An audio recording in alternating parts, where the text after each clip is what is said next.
Good morning to all of you. Welcome back to the IESBA board meeting. Thank you for joining timely. I hope that you all had a very good rest after the long, productive day yesterday, and that you are ready for another. Good morning to all of you. Welcome back with a very substantial agenda that we have IESBA board meeting. Today is really the sustainability day. We will spend our day on the two sustainability work streams proposals and issues for discussion. In the morning, we will discuss the work of work stream 1 on independence, ethics, independent standards for sustainability assurance. And in the afternoon, we will go into the work stream 2 topics on ethics and independent standards for reporting. This is the agenda for today. And I very much hope that the board is able to be as active and contributive as you were yesterday. I was really amazed and happy for the level of contribution and participation yesterday. I think that the context helps. I think that we are all inspired by this wonderful place where we are meeting. Also, but about the communication, the announcement yesterday about the adoption of the IESBA code, that I think we haven't yet absorbed fully absorbed, but which is really an amazing step forward in the IESBA's outreach, the IESBA's recognition, and the importance of ethics in such an important market as the UAE market. So we really have reasons to celebrate and a great incentive to be focused on doing our best. Before we go, we dig into the agenda, and before I give the floor to Mark to present on the work stream 1 topics, I'd just like to go back very briefly to a topic that was very well superficially mentioned here yesterday, but about which I need to inform the board and if necessary have a very short discussion here. Mark, as you heard yesterday, asked Vili from IESB about the intention of IESB to anticipate their timeline. What was planned was that the IESB would put forward put out for consultation their exposure draft in September, and the IESBA is heading for December, well, with At a certain point, we thought that we could possibly anticipate it for September as well, but this is most probably not possible. So we were assuming that there was going to be a different timeline between the IESBA and IESBA, which should be about 2 or 3 months. Now, the IESBA, for reasons which are understandable, they seem to have moved very fast. And as you have seen from their presentation yesterday, the proposal and the project seems quite robust, absolutely clear about where they want to go. They have drafted the standards, so they are actually ready to move, but they will discuss in their board meeting next week the possibility of anticipating the exposure draft into June this year, which will mean that we will have a time difference of not 2 or 3 months, but really 6 months. Of course, this has implications, and this has implications in terms of the need to coordinate with IESBA. This is something that we and IESBA as well, we consider to be critical, that our stakeholders have been underlying and highlighting very frequently that there is a critical need that both projects are coordinated and that there are no gaps, no contradictions, no difficulties for the users of both standards to navigate them. So it will, if the board, because the decision has not been made yet, but if the IESBA board makes such a decision to anticipate the exposure draft into June, this means that all the most substantial coordination work, namely with respect to definitions, but it's most probably not the only aspect that we have to coordinate. We have to make sure that we keep our the space to make our own decisions. This will have to be done on the next, I'd say, 2 months, 3 at maximum. So we will have to anticipate our work as well.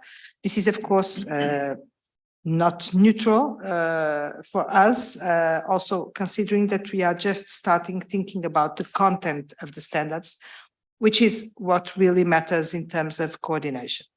So I wanted to be very transparent with the board about this change of plans in terms of timelines. Again, this is not something around on which the IESBA has already decided. It will be discussed next week, but I think that we can take it as a very high possibility because they have to. Well, they have the work. They advanced in their work in ways that allows them to anticipate the timeline, and so I think we can work upon that possibility as being a real, almost something that we will know that will happen. So yeah, I just wanted to make this clear to the board and see if there are any reactions or contributions or comments or questions. Most of them I may probably not be able to respond to, but anyway, questions are sometimes as important as the responses, because even if we don't have it now, we will go and try to get them. I would open now the floor for any comment or question. Christel. Yes, thank you. The presentation from Willy was very interesting and really it seems very complete. But when there was a question about did you address the group audit issues, and I think it was ISA 600 or something like that. No, it was put aside. So I wonder if we could make sure that the things they put aside are not going to put us in difficulties to treat correctly the ethics aspect of this. Thank you, Christel. Jens? I was a little bit surprised listening to the experts' independence and objectivity in the new ISA 5000, which needs, I think, a lot of coordination. They have made up a possible solution I don't want to go into detail, but that is a field where the question is who is doing what, especially the question who is defining. I see the point that's important from the audit perspective, the assurance perspective, but it's also an ethical question. So I think that is a further part where we have to coordinate very closely. Thank you, Jens.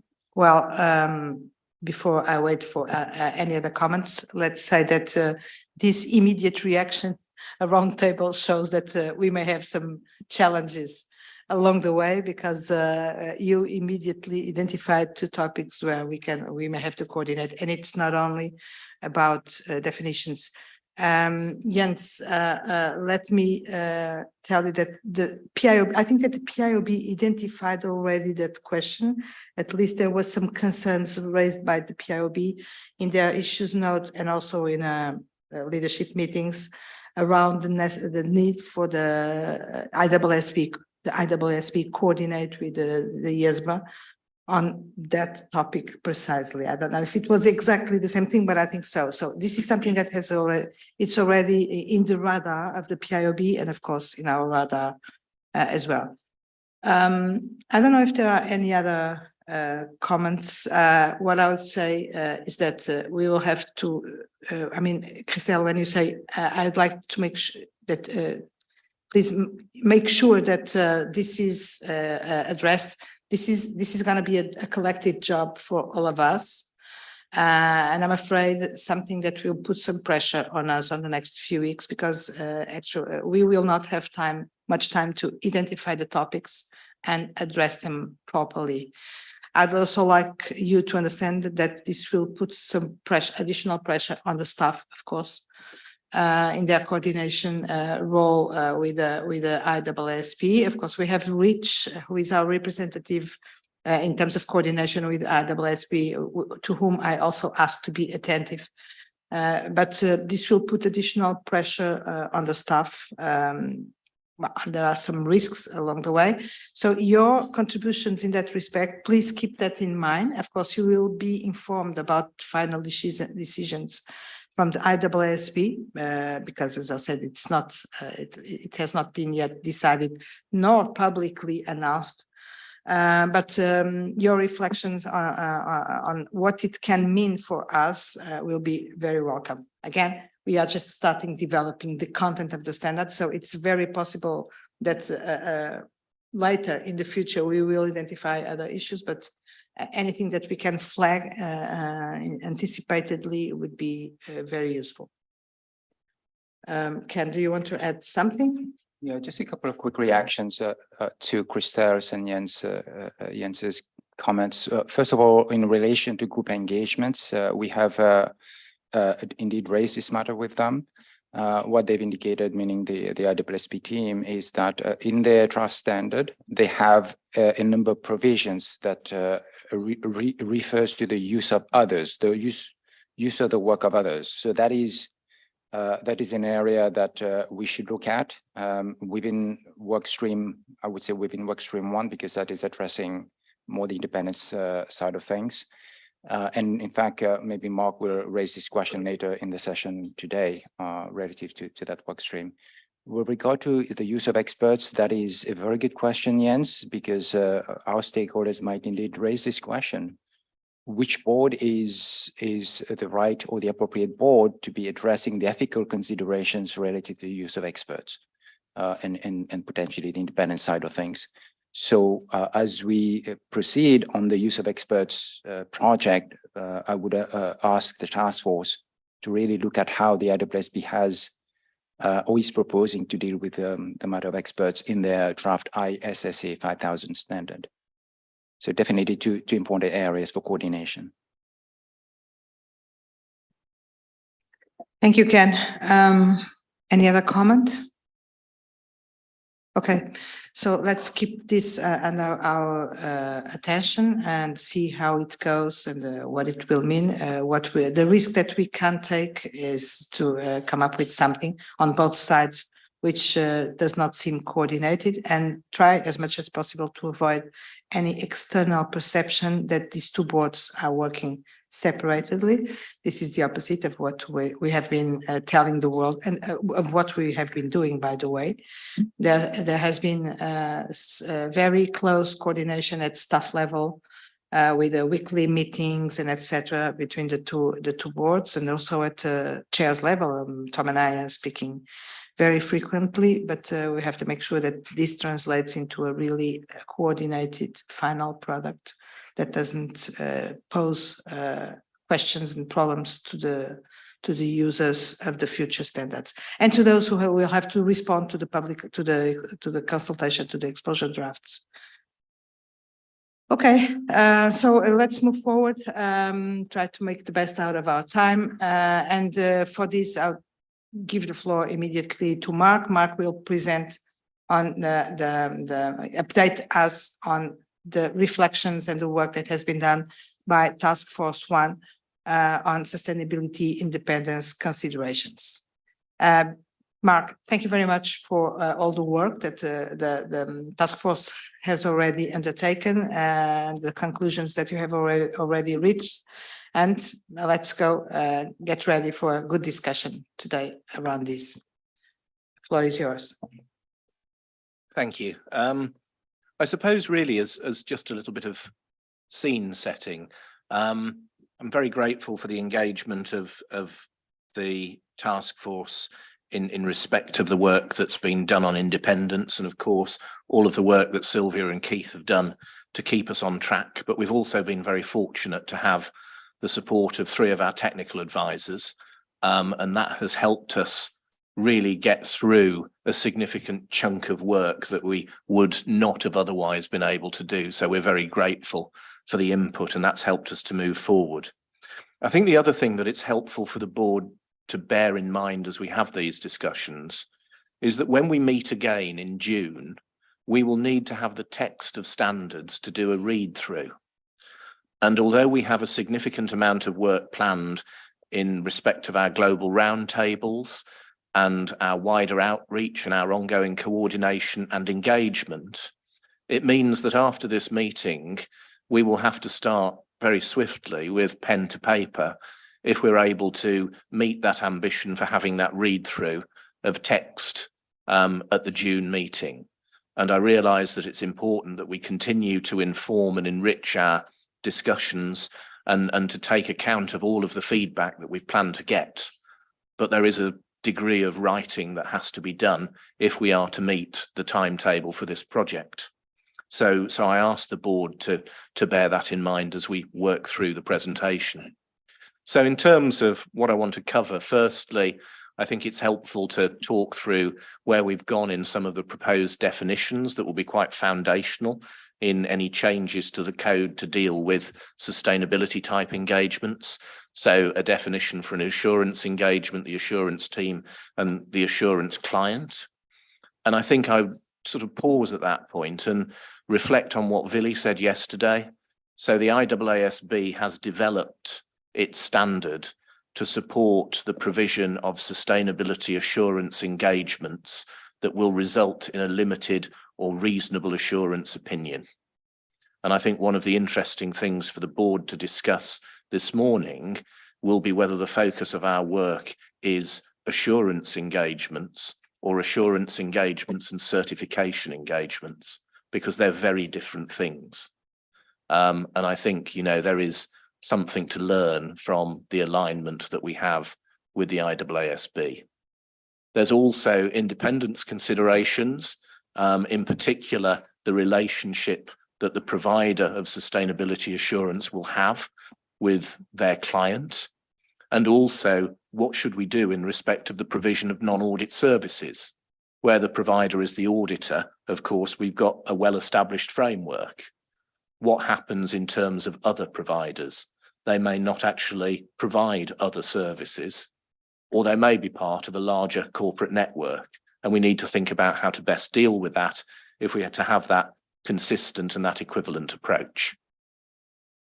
So what have we done? Well, we met in January. We've had joint meetings between the 2 work streams, and we've had follow-up virtual meetings to finalise the documents, both for the round tables, the CAG, and also this board meeting.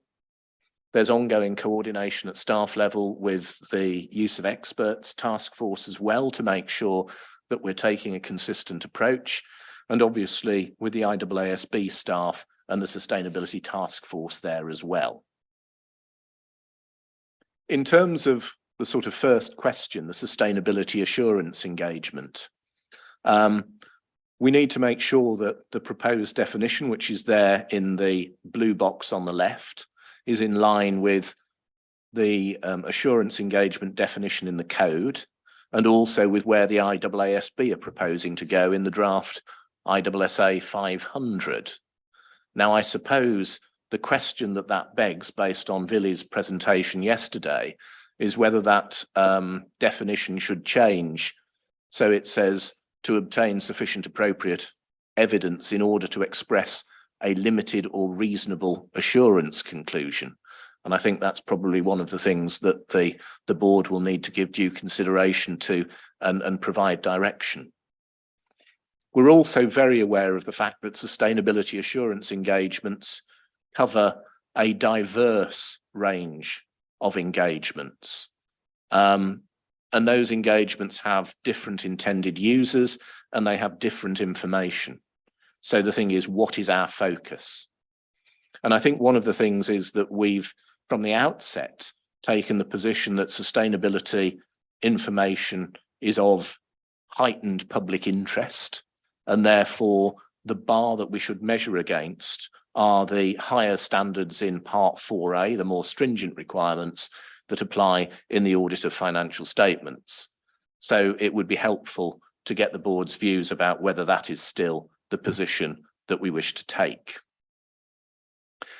In terms of the scope of the standard for sustainability assurance, obviously you heard yesterday about research carried out both by IFAC and by the task force to better understand the landscape that we're proposing to develop standards for, and to think about how we deal with the development of new standards to apply to engagements of heightened public interest. These two boxes are quite important, and I think that they were discussed at length really by the CAG, and it did spark off quite a spirited discussion. So one of the things that the CAG recognised, I think, is that we are taking on a very large and challenging project. And I suppose the challenge is, if you're prioritising what needs to be done and where your high standards apply, what criteria could you use? And these two boxes offer that. So firstly, the high bar that we talk about in 4A applies where assurance is being provided on sustainability information reported in accordance with a general purpose reporting framework. So very much aligned to the IASB's ISSA 500. So, you know, very, very consistent there. But I think the other marker is reflecting the very significant diversity of different types of information and different engagements. The high bar applies where sustainability information is widely available to the public and other stakeholders, very much looking at it from a public interest perspective. All that information is specifically used for decision taking. So I think that's a way of trying to narrow down the criteria in a way that allows us to take a decision about how to best prioritize what we need to tackle early, and, you know, potentially what things can follow later. We propose that any changes to the code and any new material would specify the scope in its introduction. And with respect to other engagements that weren't caught by the criteria in these two bullets, then we would propose that PAs would apply the provisions for other assurance engagements in Part 4B. Obviously, it's for the board to decide whether this is something that is revised in due course. One of the things that is on our agenda for discussion this afternoon is how we deal with the PI definition as currently drafted within the code itself, and obviously recently revised as a result of a significant amount of work by the board. So we'll talk about this afternoon, but with an opening position of we use the definition of a PI as is in the code, but of course with the flexibility for jurisdictions to think about adding in other entities where appropriate. And one of the questions again that the task force will be considering is, are there criteria that we could help develop that would help identify other entities that jurisdictions might want to bring within the PI definition? And of course, we should remember yesterday when we heard from our hosts here in Abu Dhabi about the adoption of the code, one of the things that they had thought about was the expansion of the PI definition in respect of particular needs in their jurisdiction. So if I can take a sort of first pause, I'll hand back to you, Gabriella, and ask really for board input on views on the proposals regarding the definition of a sustainability assurance engagement in the context of the code, bearing in mind what we heard from Vili yesterday, and also the scope for the ethics and independence standards for sustainability assurance engagements. And it would be extremely helpful to the task force as a whole if board members were also able to consider and give their views on whether or not it is right to delineate between an assurance engagement providing either limited or reasonable assurance and a certification engagement, which of course does not deliver the same type of assurance conclusion. So if I can pause there and perhaps ask Gabriella if you'd open it up to board members. Sure, Mark. Thank you very much for this part of the presentation. And I really think that it's time to break to separate the questions. So inputs on these proposals about the definition of assurance, sustainability assurance engagement. And it's the first definition that we are going to discuss here. And what is proposed as being the scope for ethics and independence standards for sustainability assurance.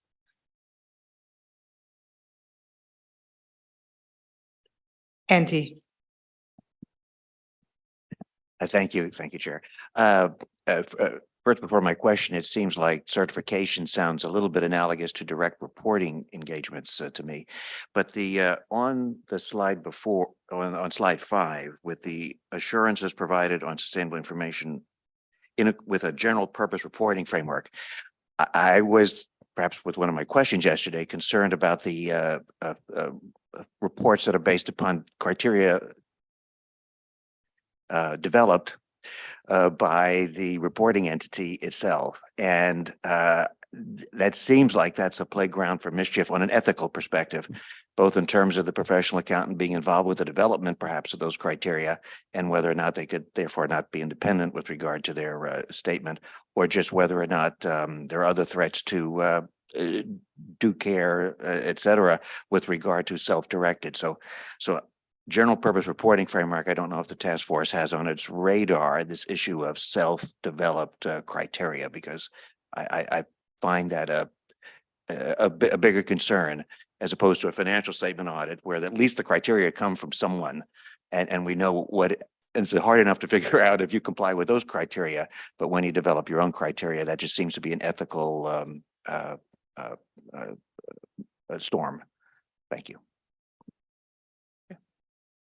Thank you, Andy. Mark. Yeah, thank you, Andy. And it is something that is very much on the radar. And I think, again, it was quite helpful to listen to Vili's presentation yesterday, where the draft ISSA standard contains a requirement in there for the practitioner or the provider to consider whether or not the framework that's being reported against and the criteria that are being used are reasonable.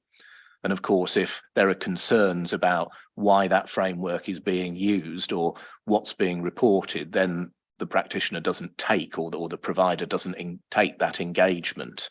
And I think we need to sort of look to develop some similar type of proposal, even if it is specifically a question that we feed into the consultation when we have an exposure draft, because as you rightly say, it brings with it threats. and, you know, as an initial take, threats that I don't believe you can necessarily safeguard.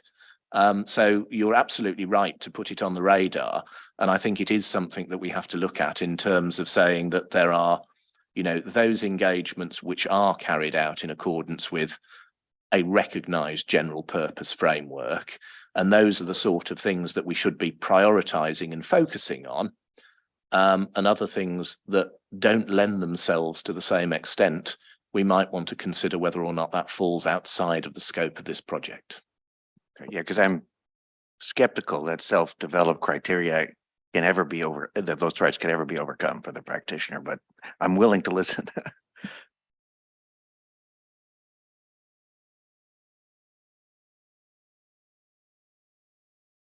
Thank you.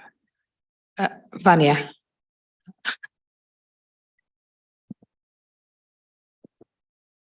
Thank you. It's much more a question of clarification on my perception here, and because in accountancy for IFRS Foundation, for example, general purpose information is that is built to be used by those who do not have direct access to internal information. So it doesn't mean that it was a model prepared by the company itself, but much more information for the market to make decision when they are not able to go inside the company and get information there. That's how I read that. And I did not associate it this circumstance to the company itself building their framework.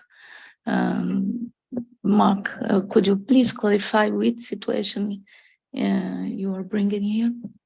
Well, I think the answer to your question or your request for clarification, Vanya, is that there's a whole range of different alternatives here.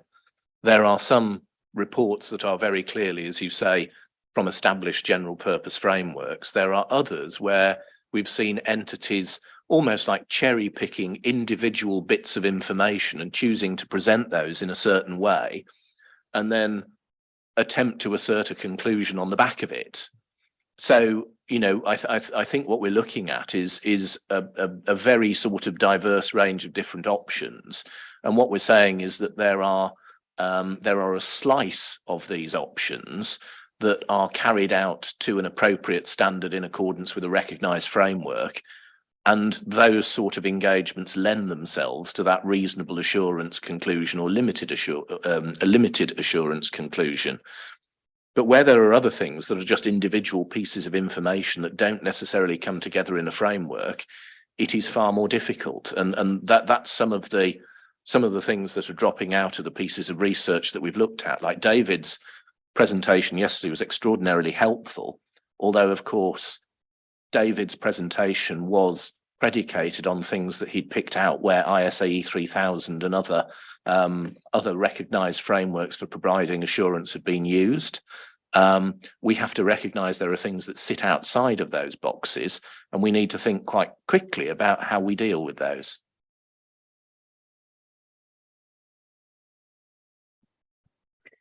Thank you, Mark. Rich. Thank you, Mark. I think this is a clarification, but if I look at the definition on the prior page, where it talks about obtain sufficient appropriate evidence in order to express a conclusion designed to enhance the degree of confidence. I read that to be quite broad and that it would encompass a variety of different types of engagements, including potentially certifications. And I'm fine with that, but I just want to make sure, is that what we're saying, is we're trying to cover everything here? Thank you. Thank you, Rich. I think sort of having listened very carefully really to Vili's presentation yesterday and reflecting on some of our earlier discussions, I personally think there are downsides to having such a broad definition.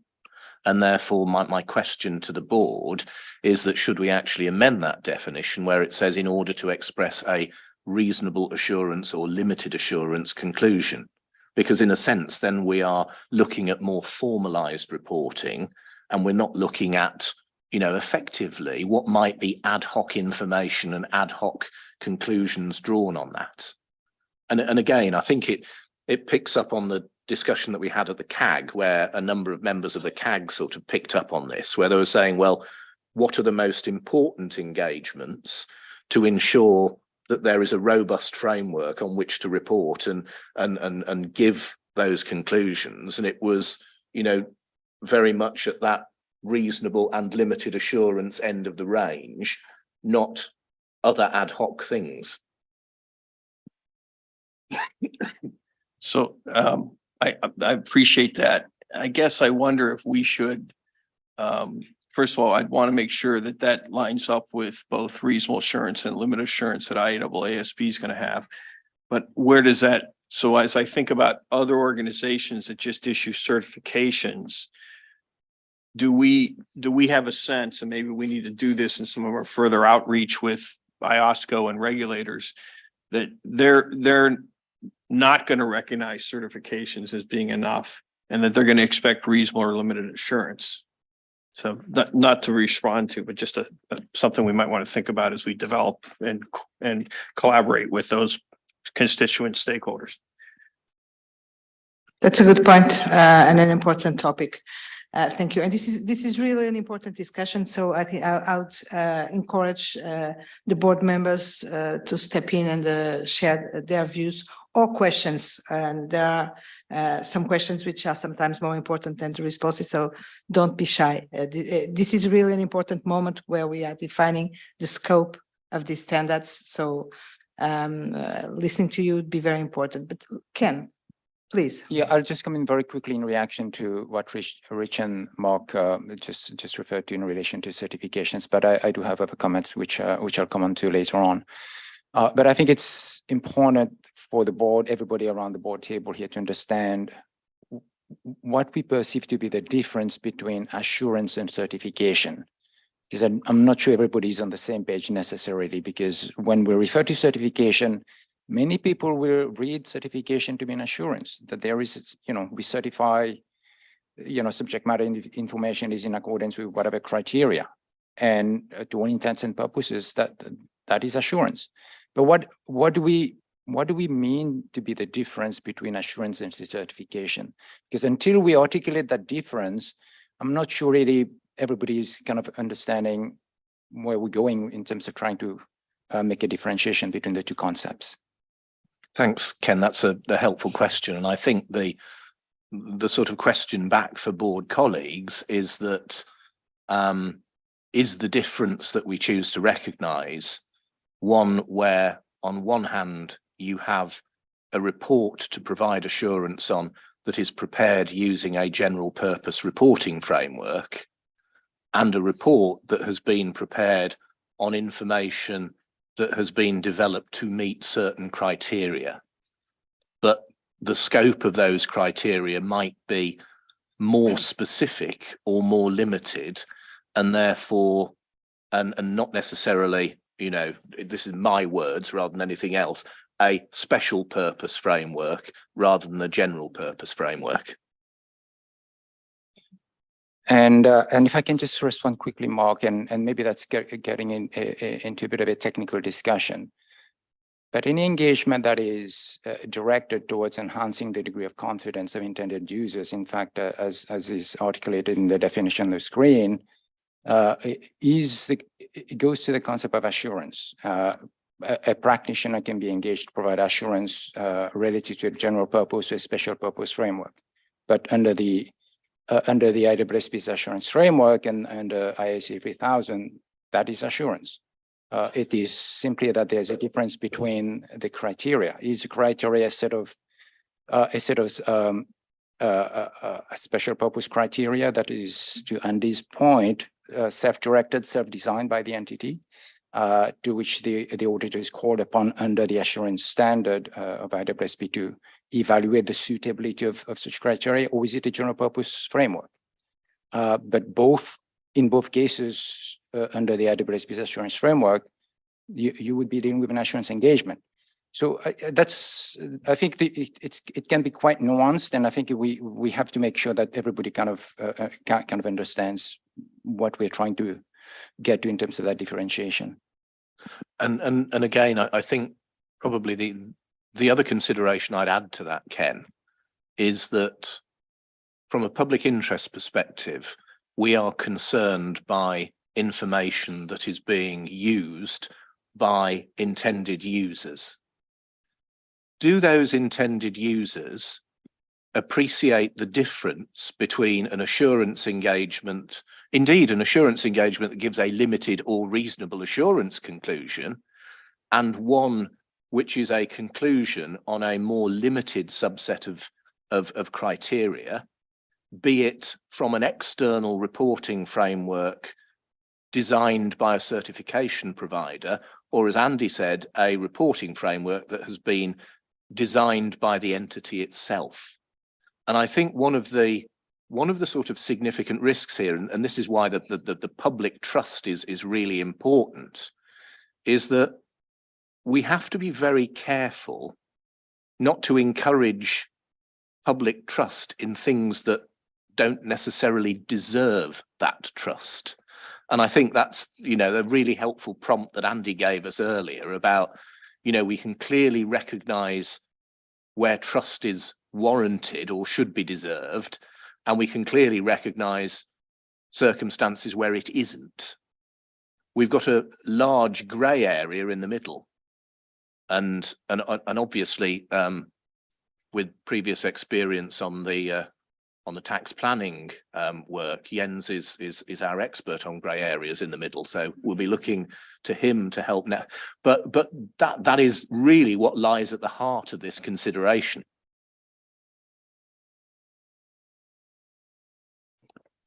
Thank you, Mark. Interesting discussion. I think that what you said about being important not to try to get confidence or trust on things which are not trustable. It's something that it's easy to agree here around the table. So sometimes we can agree very easily. Laurie. Yeah, just briefly. Thank you, Gabriella. To echo Andy a little bit, I hadn't focused on that people might have developed these themselves, but I had flagged the question of who decides that something is a general purpose framework. When does it graduate from just some stuff into that general purpose framework, which sort of touches on this issue that is something that we could or should be relying on as stakeholders. And then the other question I had is sort of twofold. If you go to the next slide on 5, and this is a little bit wordsmithy, but one, how do we decide, and this is just something to think about, you don't have to necessarily answer it. How do we decide something is widely available versus just available? I mean, that's somewhat nuanced, or that it is actually being used for decision making versus just out there. And I think we just need to think about that, because those are two pretty big qualifiers in Part B.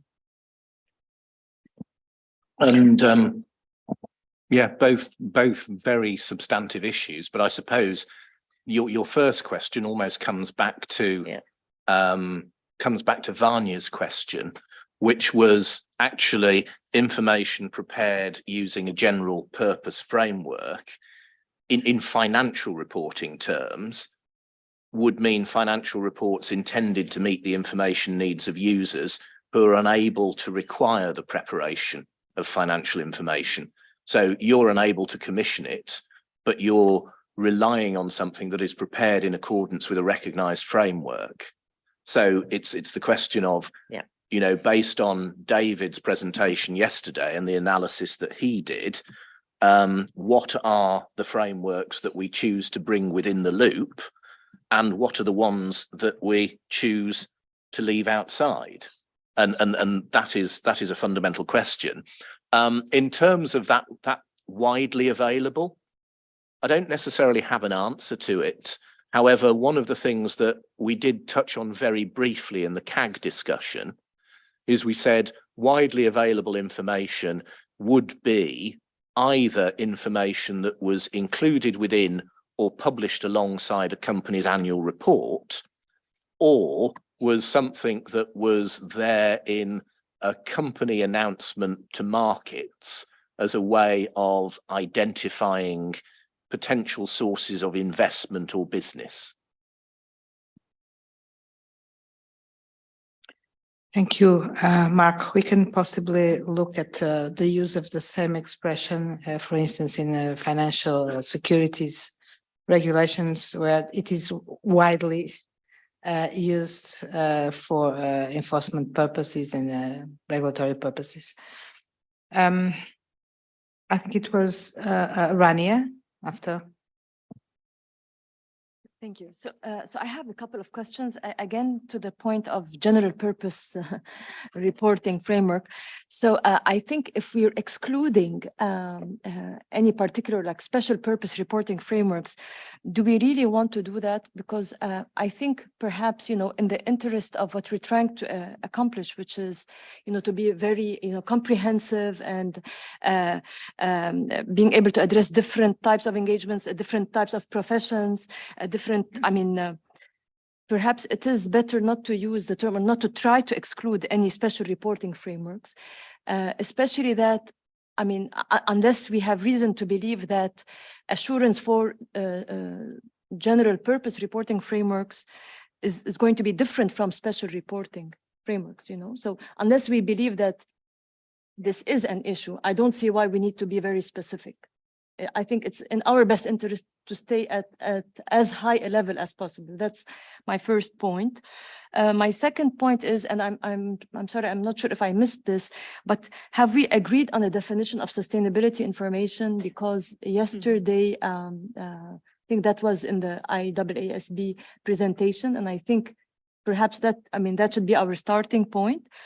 Concerning the definition of an assurance engagement, again, and that's just a question, isn't it better perhaps for us to just assume the IESB definition, since they are the experts on assurance and from a coordination point of view? I mean, so I think they are in a better position to define assurance engagements. And if we have a different definition, then I think, I mean, which will be the more, you know, relied upon one, since they are the experts on assurance. And finally, on the issue of certification, I think, and I mean, to Ken's point, since we haven't, we don't really understand, I mean, that was my initial question before Ken, you know, came in. I mean, I don't really understand certification or the difference between that and assurance. And so if we don't really have that skill set, and given the very tight timelines, do we have, I mean, do we really want to get into this now at this point, or perhaps maybe keep it for a later stage? So that's it. Thank you. And I think that's, you know, that's a really helpful question and a really helpful challenge. And I suppose to deal with the last part of your question first, recognizing that we have a lot to do, if we are going to prioritize what we want to cover in, and you know, look at it from an IEESB perspective, 5,000 will be the first standard, and it will be supplemented by other standards to cover other areas. So if this is our first, you know, mile of road that we're laying, what do we want to bring within that scope? Now, on general purpose framework is a defined term in the IEESB glossary. And of course, we saw from Billy's presentation yesterday that they're focusing very much on engagements that result in a limited or reasonable assurance conclusion. Is that a more realistic thing to bite off as a priority without passing judgment on whether or not a certification framework is a general purpose financial framework or not? In a sense, the IEESB have already done that, not within the scope of 5,000, but they did it, you know, 20 years ago within the development of the glossary. So I think it's a, you know, it's a very helpful question, because it's not intended as a, these are in, these are out. But if we were saying, what is our priority to cover with our initial sort of offering, to my mind, it would be those that align with the definition that ultimately is being used by the IESBA to develop its assurance framework. But it doesn't stop it being used if a provider is using a different assurance framework to the IESBA one. Thank you, Mark. Sadia?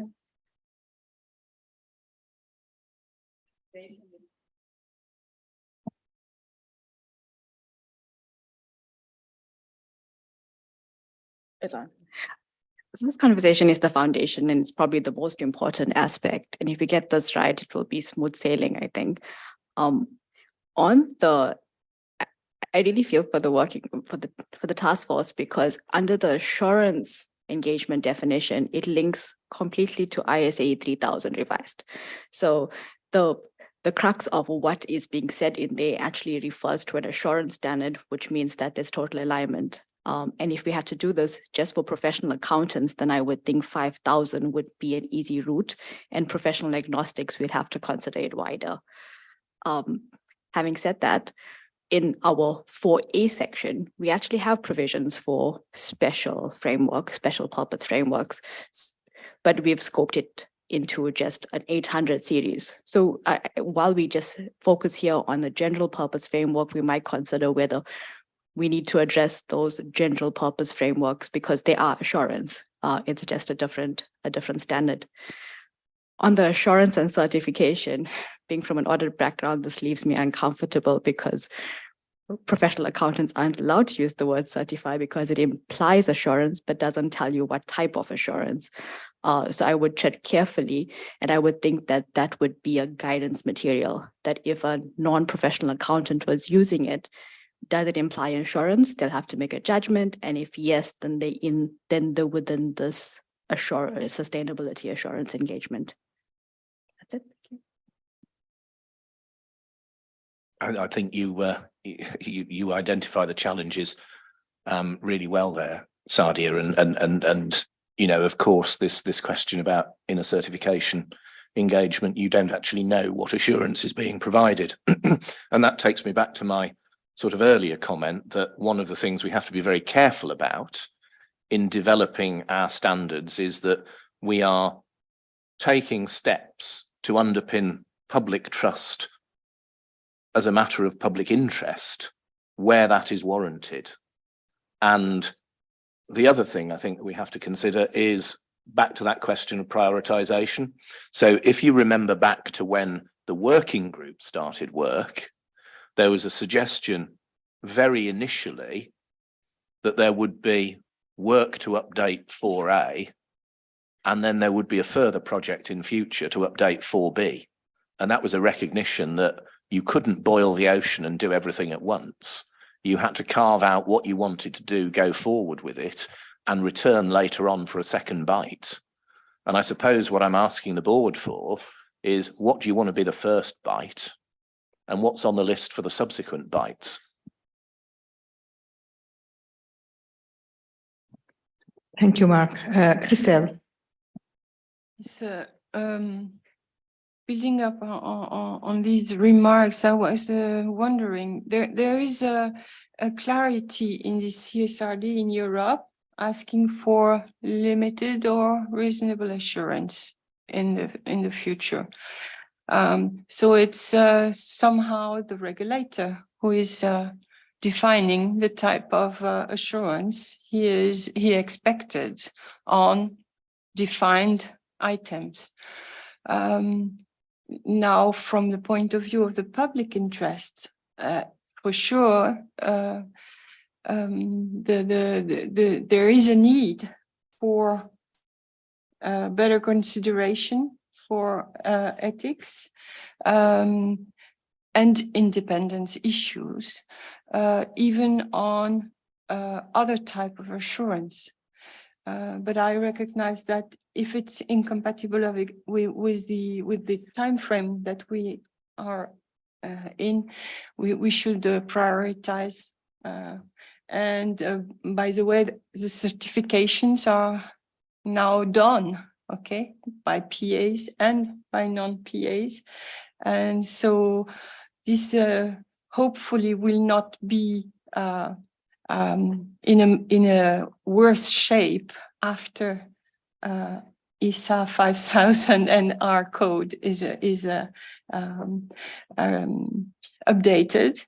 And we can, by any material, say that this should be also reference for preparation of other type of reported information that is not subject to assurance or for certification, etc. To help get to best practice. Sorry, Christelle, can you clarify?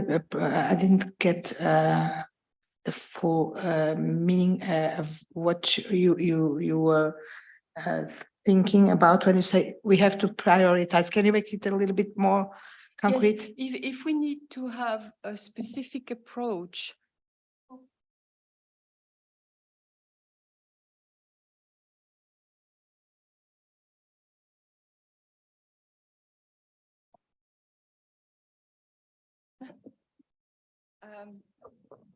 If we need to be perfectly aligned with the scope of what IESB is doing, then we have to focus the way Mark is proposing. If we take public interest in mind, there is a need for general increase in ethics and in raising the bar of ethics and independence on all types of assurance to get the world better. For some stakeholders are very happy about having information that is not subject, that has not been defined by a general framework, because they have some very focused interest, etc., and the company reporting is answering to this need, right? And so this will continue, I would expect. But what we are trying is to contribute to a general system, solid, robust, and we have to make it clear consistently with the other parts, not forgetting that there is a need for Okay, thank you. Mark, can we possibly, in the interest of time, collect 2 or 3 questions and then you respond, or do you prefer to keep on? Okay, so getting this side, Paul, please. Thank you. I think if I can just maybe get a bit of clarification, just hearing the voices around the table in what we really mean by the distinction between assurance and certification. From what I'm hearing, it is assurance effectively has a 2-tier validation. One, that there is a general purpose credibility in the measuring tool, and then tool being determined, then saying you actually meet that tool, versus certification, which gives no view on the underlying general purpose credibility, the measuring tool, but nonetheless confirms that you meet it. So in terms of our mandate and purpose around ethics and independence, as IESBA, we'd add value in kind of giving guidance or standards around the assurance side, which validates the tool and then confirms the meeting of the measure of that tool, but not certification, which anyone can choose what they are, what the measuring tool is, and there's no underlying validation that it is something worthy of being measured. Just sorry to confuse matters even more. Thank you, Paul. Felicia. Thank you, Chair. Mine is a question and also a comment at the same time. Mark, if you can go back to the definition. Personally, I like the definition based on the fact that if you look at the code in the glossary on page 269, it exactly mirrors that definition. The only difference that has been put in is that now you're referring to a sustainability assurance practitioner. And here, of course, they're defining an assurance engagement. And therefore, I think the way you had pointed it out in this definition probably would take us in the right direction, in my view. Meaning that it's more broad, it's not very, narrow in a sense. So, and the broader the better, because it allows you to even comply and also not change the code the way it is drafted. The other question that I have is that if you deviate from this definition, which is also provided in the code, want it to be calling for other issues that you don't want to go into. Case in point, of course, Mark, you're mentioning about limited or reasonable assurance. Do you want to go into those granularities, or we just leave it as broad as it is in the code so that we don't go into uncharted territory that we don't want to also be found in? And case in point, if you looked at, the definition that and the presentation that was done by Vili yesterday, I think they also ought to look at the code, because the code, I believe, also goes hand in hand with the IESB definition. So in my view, I support the definition the way it is, because it also aligns with what is in the code currently. So, and if you are to deviate and say certification or any other thing, I think it would be taking us into maybe an uncharted territory that we don't want to entertain. Thank you. Thank you, Felicia. Mark, do you want to come in? I will try and be very brief on this one. I think, sort of the questions that come from the last three board members are very much around, what are we talking about, the difference between an assurance engagement and a certification engagement. And of course, that's all a matter of judgment. But I'll tell you, from my perspective, a certification engagement is very like an AUP engagement. Effectively, at the end of the day, the provider of that engagement is not actually drawing a conclusion. It's providing you with evidence that you then use to draw your own conclusion on. And that might be that you've complied with a series of requirements. I think, and so that is, I think, the difference, specifically in respect to what Paul asked about. In respect of what sort of Felician said, the attraction for me in terms of what Vili said yesterday is that all of his sort of issues were hooked on existing defined terms that are well understood. So we're not trying to stretch or bend or twist things to fit other things in. It's using existing defined terms that I think are helpful.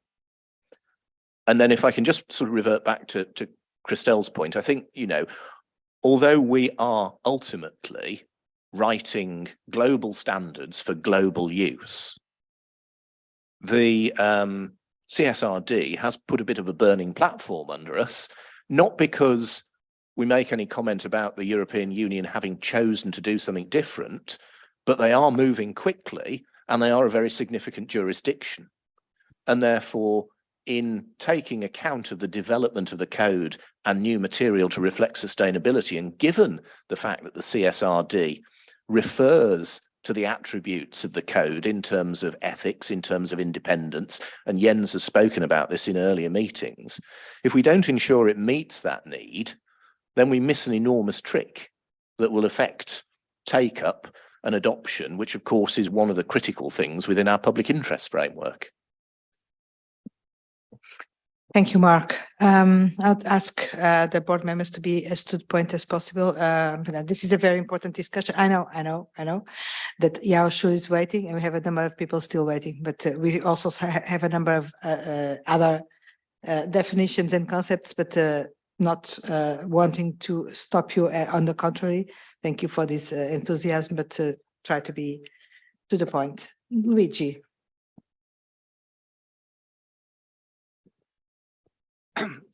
I was thinking that using the same definition as written now into the code probably is not necessarily the correct approach.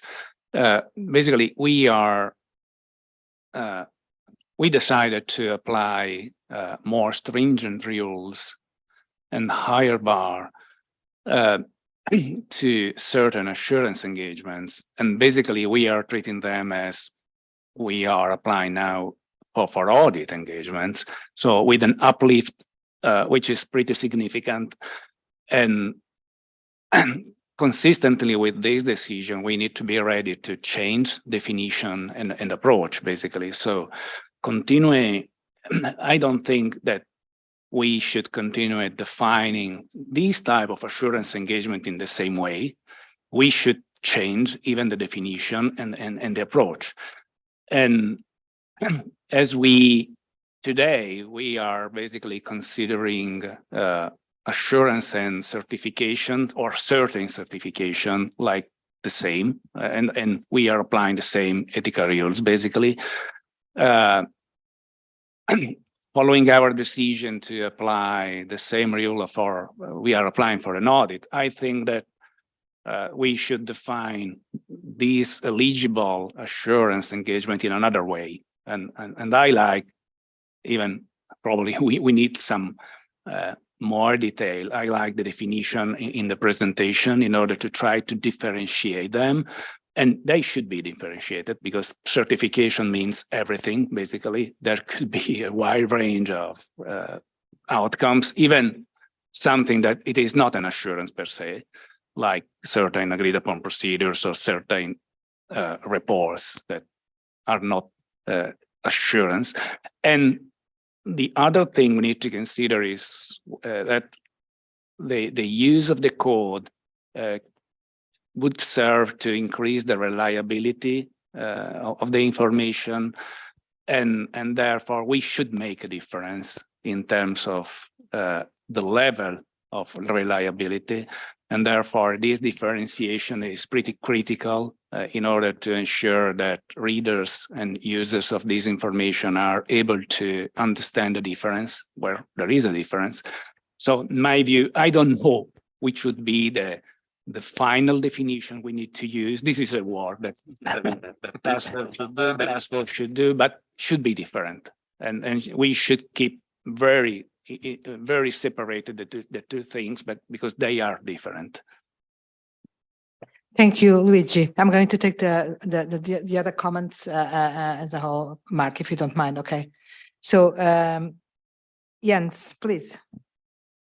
Try to be very brief.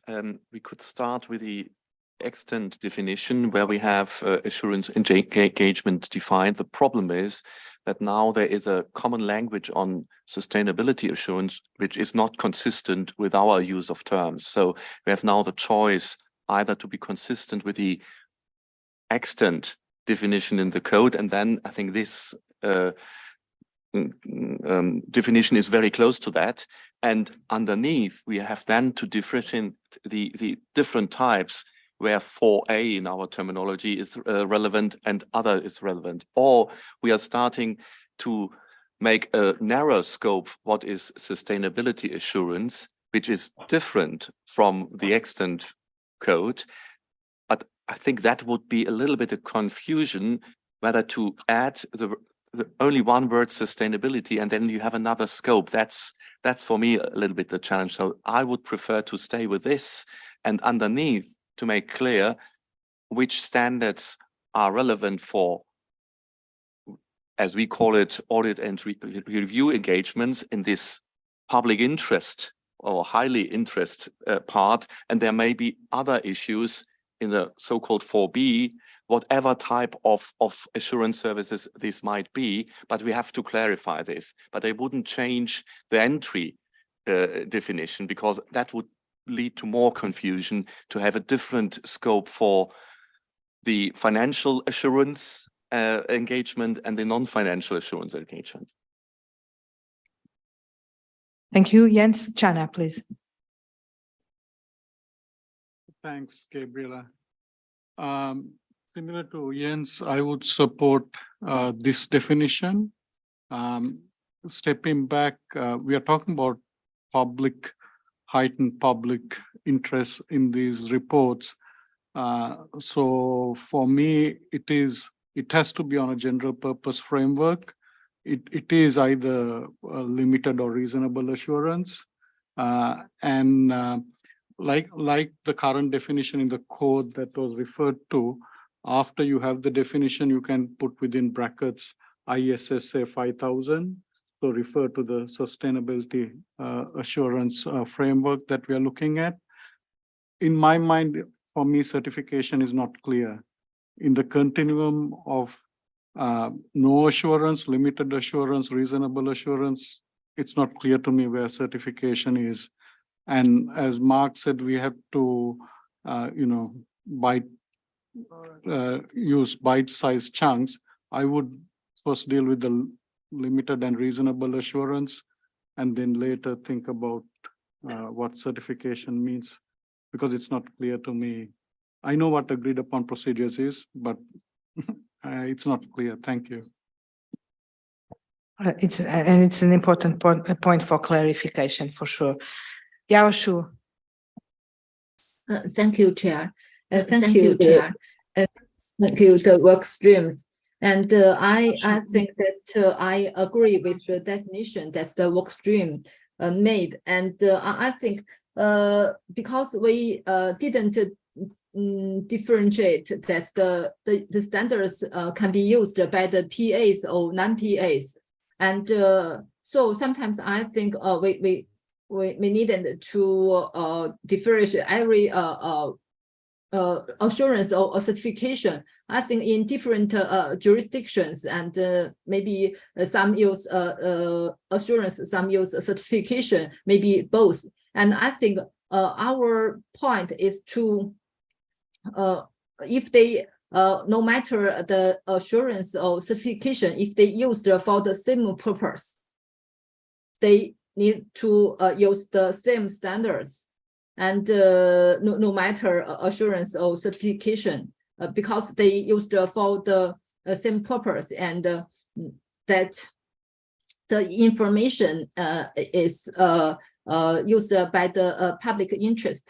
So I think we can't differentiate exactly what assurance or what is certification. I think it's not our job. We just if they use it for the same purpose, they should use the same standards. And I have another question that for the decision making, I can see that for the heightened public interest, that the information is specifically used for decision making. And sometimes I think for the readers, they just use the sustainability information for reference. And how we to tell what is for this decision making, or what is for just for reference. Thank you. Thank you very much, Yao Shu. Sunam, please. Thank you. I wasn't expecting. Thank you for. In terms of the definition of assurance engagement, I agree with TF's suggestion or proposal, simply because there should be a consistency with our definition on assurance engagement. If there are inconsistencies, it's a big issue. We need to tackle it. Other than that, I have two specifications. On slide 5, I'm sorry.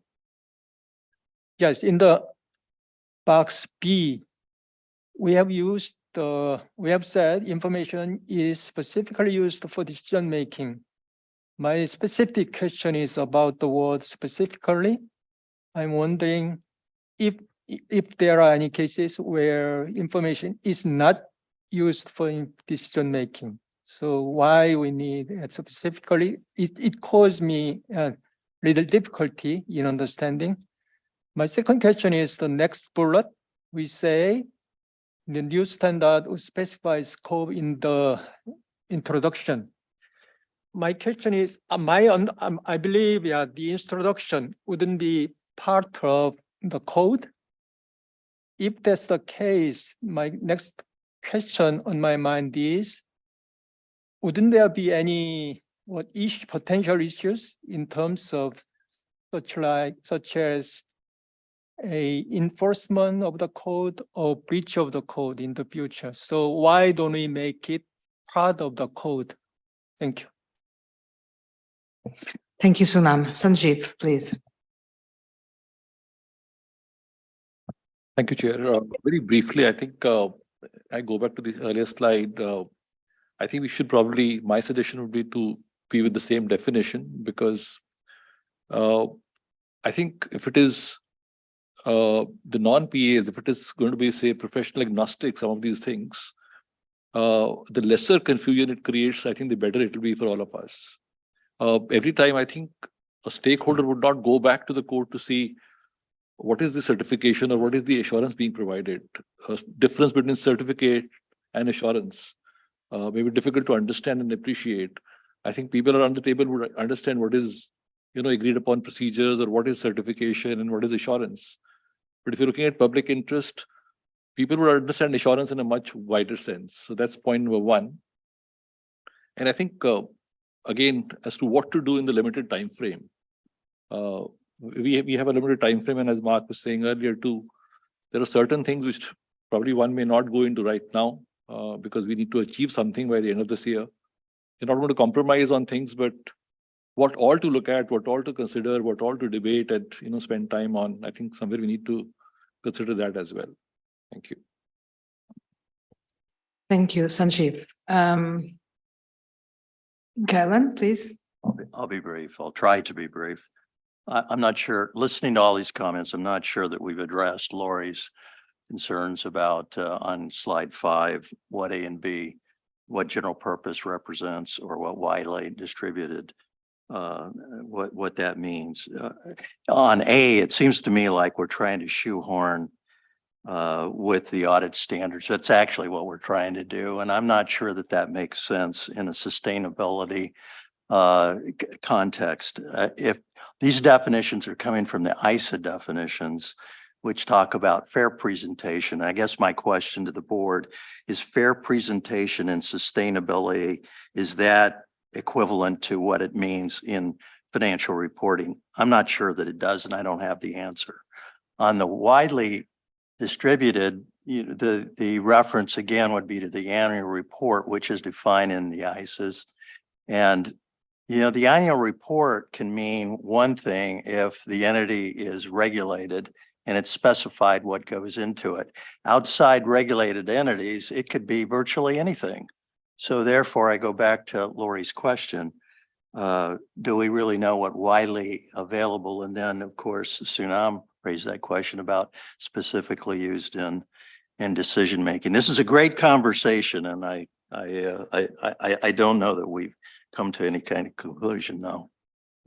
Yeah, and this is a great conversation, and this is a great question that you made, even if you said that you don't have the answer, because the question about whether some concepts, approaches, definitions make sense in both areas, financial information and sustainability information, I think this is a question that we should have as an underlying for all the discussions and decisions that we make, because sometimes trying to be consistent with what we have and what already exists may translate into an inconsistency, since we are speaking about two different things. I'm not saying that this is the case, but just raising the importance of the question that you made, and that should guide us somehow as we navigate these complexities.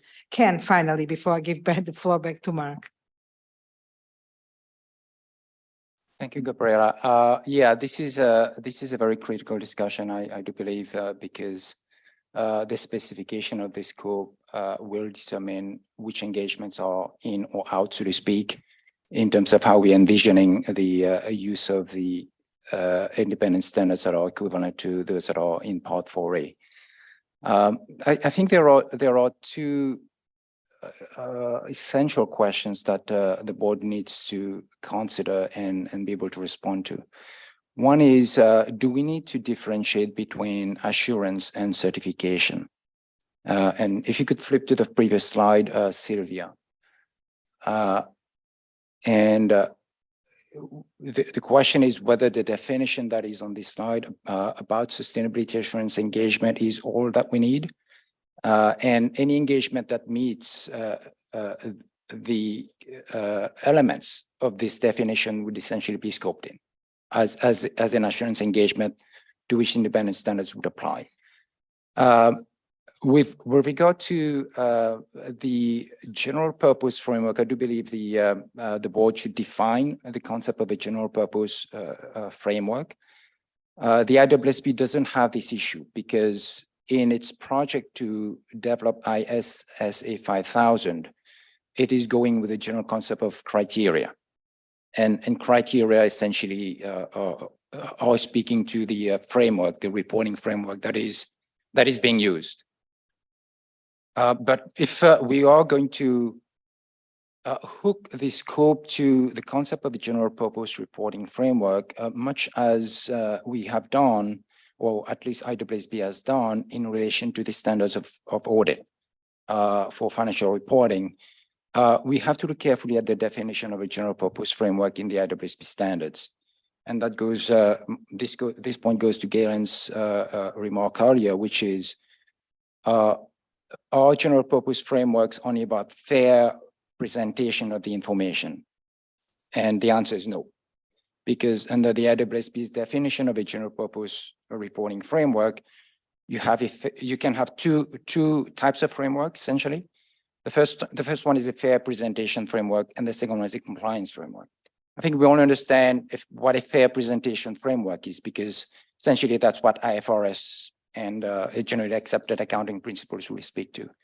But in terms of a compliance framework, as I read the definition in the IESBA glossary, it says that it's a framework that requires compliance with the requirements that are specified within that framework. So in other words, it's a reporting framework that specifies a number of requirements. And as long as the entity has complied with the requirements of that framework, essentially you're in compliance with that framework. So that is the concept of a compliance framework. It's not the entity is not making an assertion that the information is fairly presented. All the entity is doing is asserting essentially compliance with all the requirements in the framework. So that's why it's important that we come up with a clear definition of what a general purpose reporting framework is, because that's going to determine which engagement is in portfolio or outside of portfolio, so to speak. So essentially those are the two questions.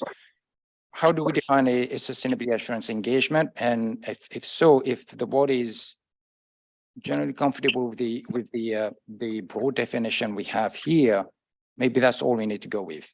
And related to this, I would caution about making a specific reference to IESBA 5000 or linking it very specifically to IESBA 5000, because we have said that the starting point for this board to develop the independence standard is to really be framework neutral. So our standards need to be able to operate with the assurance standards that will be developed by IESBA, as well as other assurance standard setters, potentially ISO or others.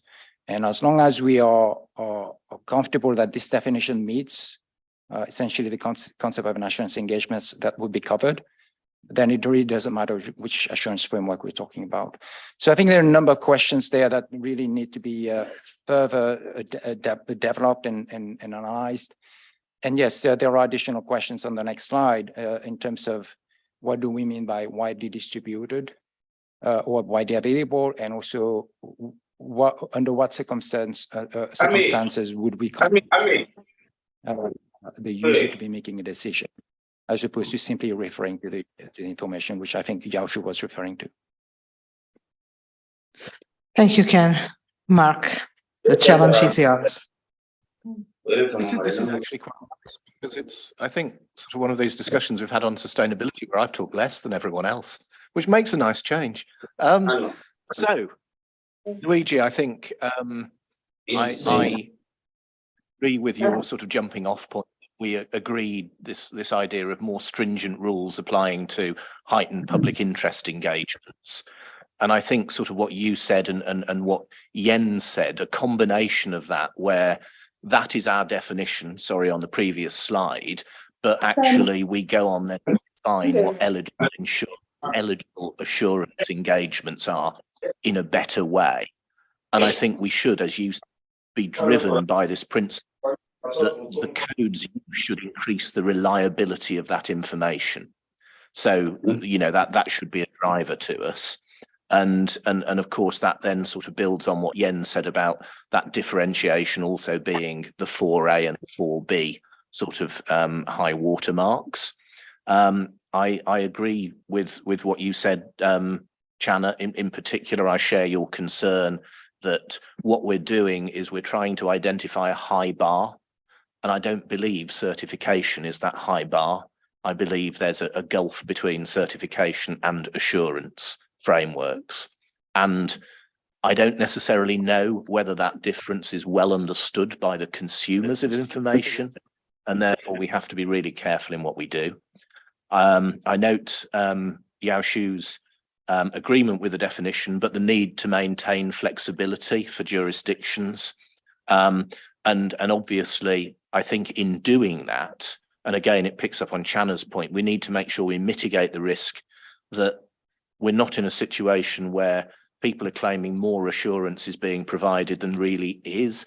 And of course, that calls back to sort of fundamental questions in the code about not being associated with misleading information, which would be a sort of real concern if there was a suggestion that a higher level of assurance was being provided than is in fact the case. And of course, the other point that Yao Shu made about the need to define more the information for decision making and other things, we would of course need to develop defined terms along with some of the things that we've already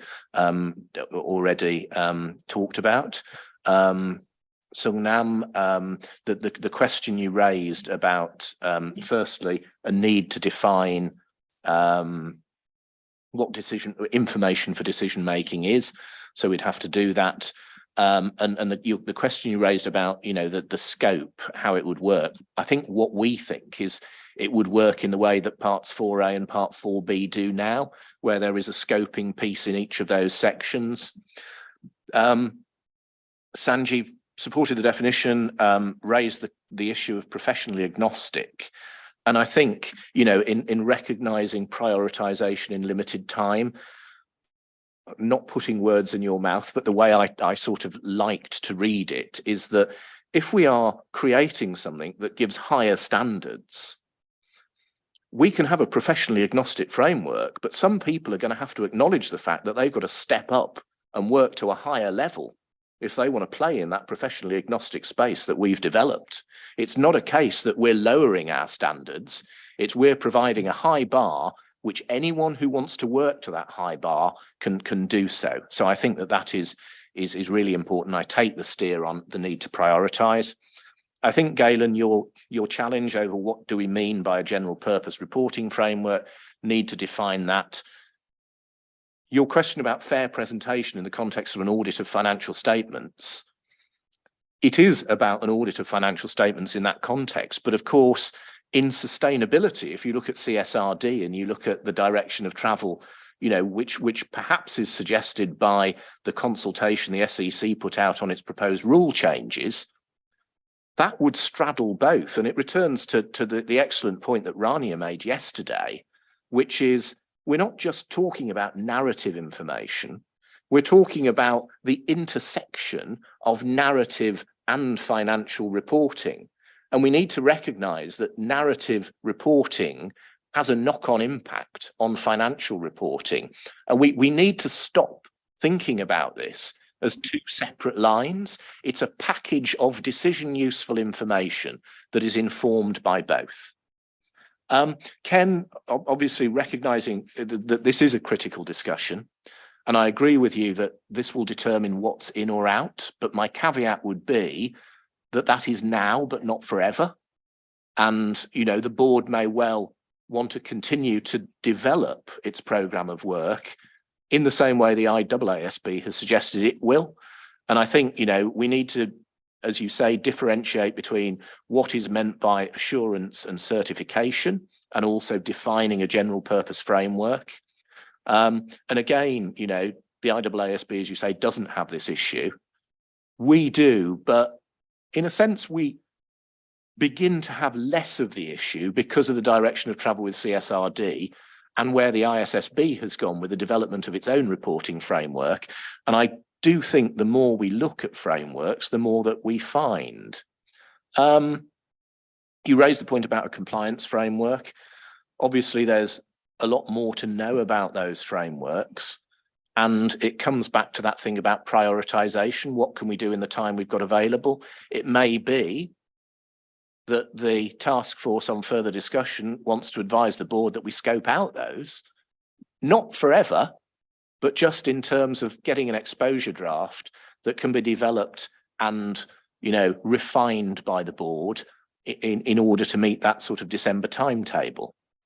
And I'd be very concerned about something that was seen to be a step down. We've always maintained a high bar. We don't want to be suggesting a step down now. And I return to my point that we've got to be really careful that we avoid the risk that what's provided may be poor or misleading. We can't afford that. So, I absolutely agree with you. Our starting point is framework neutral, but it's a high standard of framework neutral. And I think assurance providers currently recognise that. The challenge is, will certification providers want to rise to that level and participate in that field, or stay where they are at the moment? So those are enormously helpful comments. Thank you for all the work you've given us. Thank you. Thank you very much, Mark. I think that your final wrap-up was perfect. And goes exactly into what we need to do and what we aim to do, keeping the high bar, making sure that we don't go into a lower level of requirement, while at the same time, and this is an encouragement from my side, being able to think out of the box and not at all costs try to replicate what exists. What currently exists in the code, what currently exists at the IASB definitions, and make sure that this framework neutral approach that we are committed to make concrete gives us the necessary, or that we keep the necessary room for ourselves and the necessary freedom and mindset, so that we can conceive the necessary solutions to make what we are going to have work with any possible frameworks, as we don't know what's going to happen in terms of what is going to be adopted, what is going to be there, and the final, what success will look like is that what we do is of a high level of requirement, but can work with anything, any framework that is going to be in place. So I think that the task force has an easy task in accommodating all these, not suggestions, but comments and questions, which I'm sure that you will consider in the future reflection. So we have to move. We have less than half an hour for the rest of the presentation. Let's see if the other discussions will be so. Sorry, it's not half an hour? Sorry? Oh, sorry, until the break. I'm sorry. Always bad with the agenda. So, but anyway, I hope that the other questions will raise the same level of contribution and attention. Mark, back to you. Thank you, Gabriella. And actually, just as you were saying that, it reminded me of a sort of earlier thing, and that is for those of us around the table who've been around for rather longer. Can you remember when ISQC1 came in, and the amount of education that we had to do about, here's something new, here's a high standard, this is how you get to that high standard. And I'm wondering in my loft somewhere where the notes are that did that, because I think they'll be very useful with this. But anyway, if I can move on, the next thing, of course, is looking at the sustainability assurance team and a definition there. And what we're proposing is that the code would include independence provisions applying to the sustainability assurance practitioners, their firms, and the sustainability assurance team. And what we're proposing is that the sustainability assurance team would align with the revised engagement team and audit team definition that has been recently updated. And we do that recognizing the volume of change that's already gone through the code. So if we can short circuit, then that's good. Of course, individuals are members regardless of their location or employment status. And you'll see there on the right, the sustainability assurance team is set out. So the engagement team, excluding external experts. And of course, this is where we have to tie up with where Laurie is taking the other task force. Others within or engaged by the sustainability practitioner or firm who can directly influence the outcome of the sustainability assurance engagement. And the reason for this, the reason that this definition is here, is that we're very mindful of, again, CSRD equivalence. So if we don't do this, we won't provide something that's equivalent, and therefore we would be limiting our options in terms of wider adoption. So that's the basis there. And of course, you've got other individuals within the network who can influence the outcome of that engagement. And we believe that this is something that is flexible in the context of the diverse range of different providers of sustainability assurance engagements. I'm not going to talk to these yellow bannered slides, sorry, these orange bannered slides. These are put in for information for board members because it shows you some of the background. So these are just really for your reading and delectation and part of the overall package. But I say we just want to sort of set out that engagement team. And on the next slide, it also sets out the detail of the proposed sustainability assurance team. And we've put these in because we wanted you to see an example of the drafting that the task force has been considering early on. Given the interest yesterday and given Christelle's question earlier, there's an issue, of course, over the sustainability assurance team in the context of a group reporting engagement. And obviously we continue to coordinate between the IAASB and IESBA. And as Billy said yesterday, they're not intending to specifically address group reporting issues in the context of these engagements. But in a sense, we're using the recent changes to the code dealing with the group context, which we believe will also apply in these circumstances. And we believe that this gives us a foundation for dealing with the sustainability assurance team and how independence considerations would be dealt with in the context of a group engagement. If I move on, a definition also of sustainability assurance client. So again, looking at the experience out there with regulatory developments, it follows the concept of the audit client. And you've got the definition there, an entity in respect of which the sustainability assurance practitioner conducts an engagement. The client would include all related entities if it's a public traded entity. And the Extant Codes Part 4A, of course, sets out that differential regime for PIEs and non-PIEs. And as I said, that's something that the task force will be discussing this afternoon. So I suppose that the question that we'll come back to with you is, should the independent standards for sustainability follow that same approach? We're going to discuss it this afternoon, but any early steers from board members would be welcome. I have to say, sort of going into that discussion, we think we should follow what the code currently has, because it provides a flexible basis whereby jurisdictions can expand the PIE definition if they feel they need to. And it also uses something that has recently been updated in the code and avoids the need to further disrupt with a series of further changes. Again, just for your information, a proposed definition, just so you can see sort of what we've been doing and where we've been going. And then what I'll do is pause and just ask for feedback from members about the proposals to determine the assurance team, the assurance client, and also should we go ahead as we propose with developing provisions for a group context, or should we wait until the IESBA addresses this, recognizing that that will not be in the context of ISSA 5000, it will be at a later date through a later standard.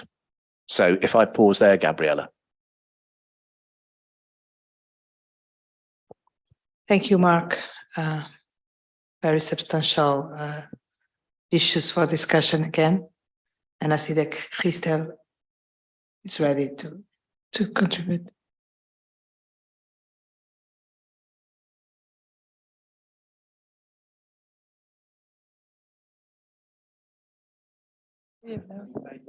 Yeah, it seems.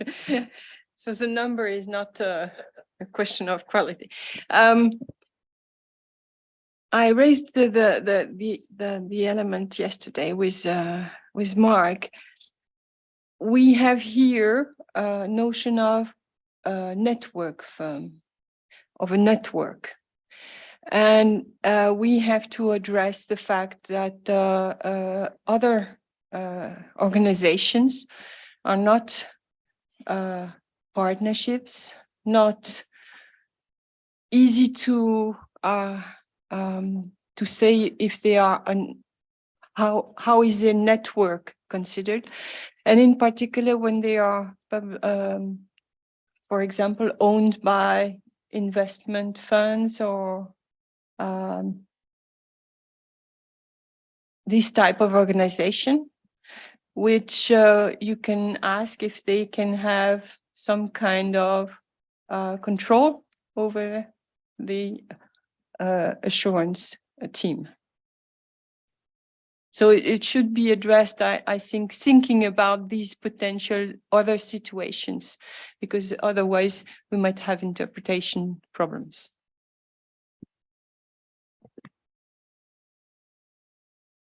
Thank you. And Christel and I did briefly sort of touch on this yesterday, and I suppose the challenge for us is that when we look at non-PA providers, some of them will have an obvious corporate structure, and that will lend itself very easily to this model.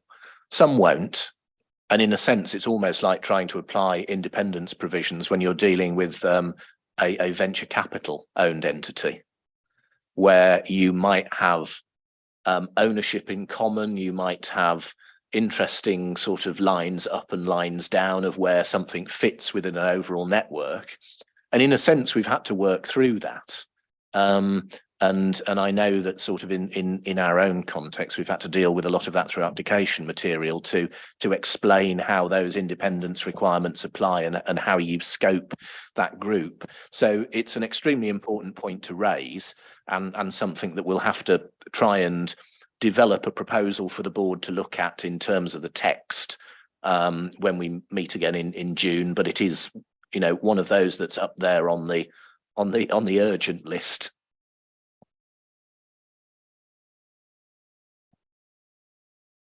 Yeah, just to as a follow on to Mark's comments, I think that maybe there might be two issues there, if I may just suggest. One is how do we envision the concept of a network as described in the code, applying the context of sustainability assurance?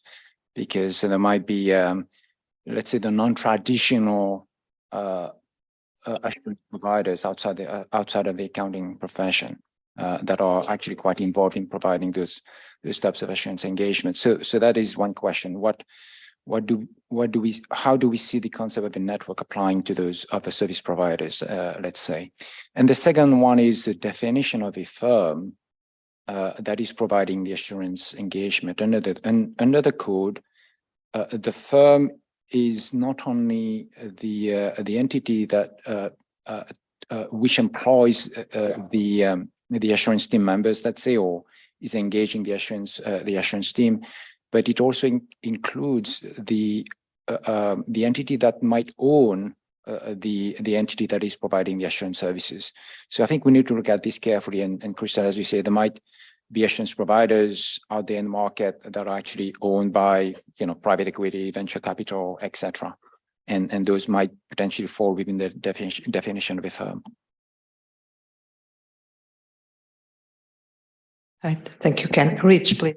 Yeah, Ken, you make some very good points, and I'd make an observation on the one.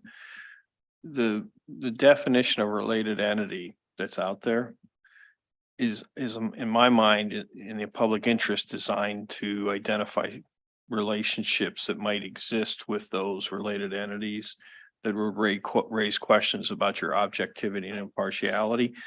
And so I don't know that I see that different, whether you're a professional, a PA, or whether you're another service provider, if we're going to apply a consistent thought process of what's in the public interest in terms of influence. Thank you.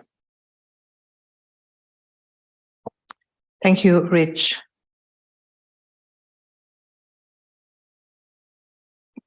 Sadia, please. I was just checking if I could change the subject a bit.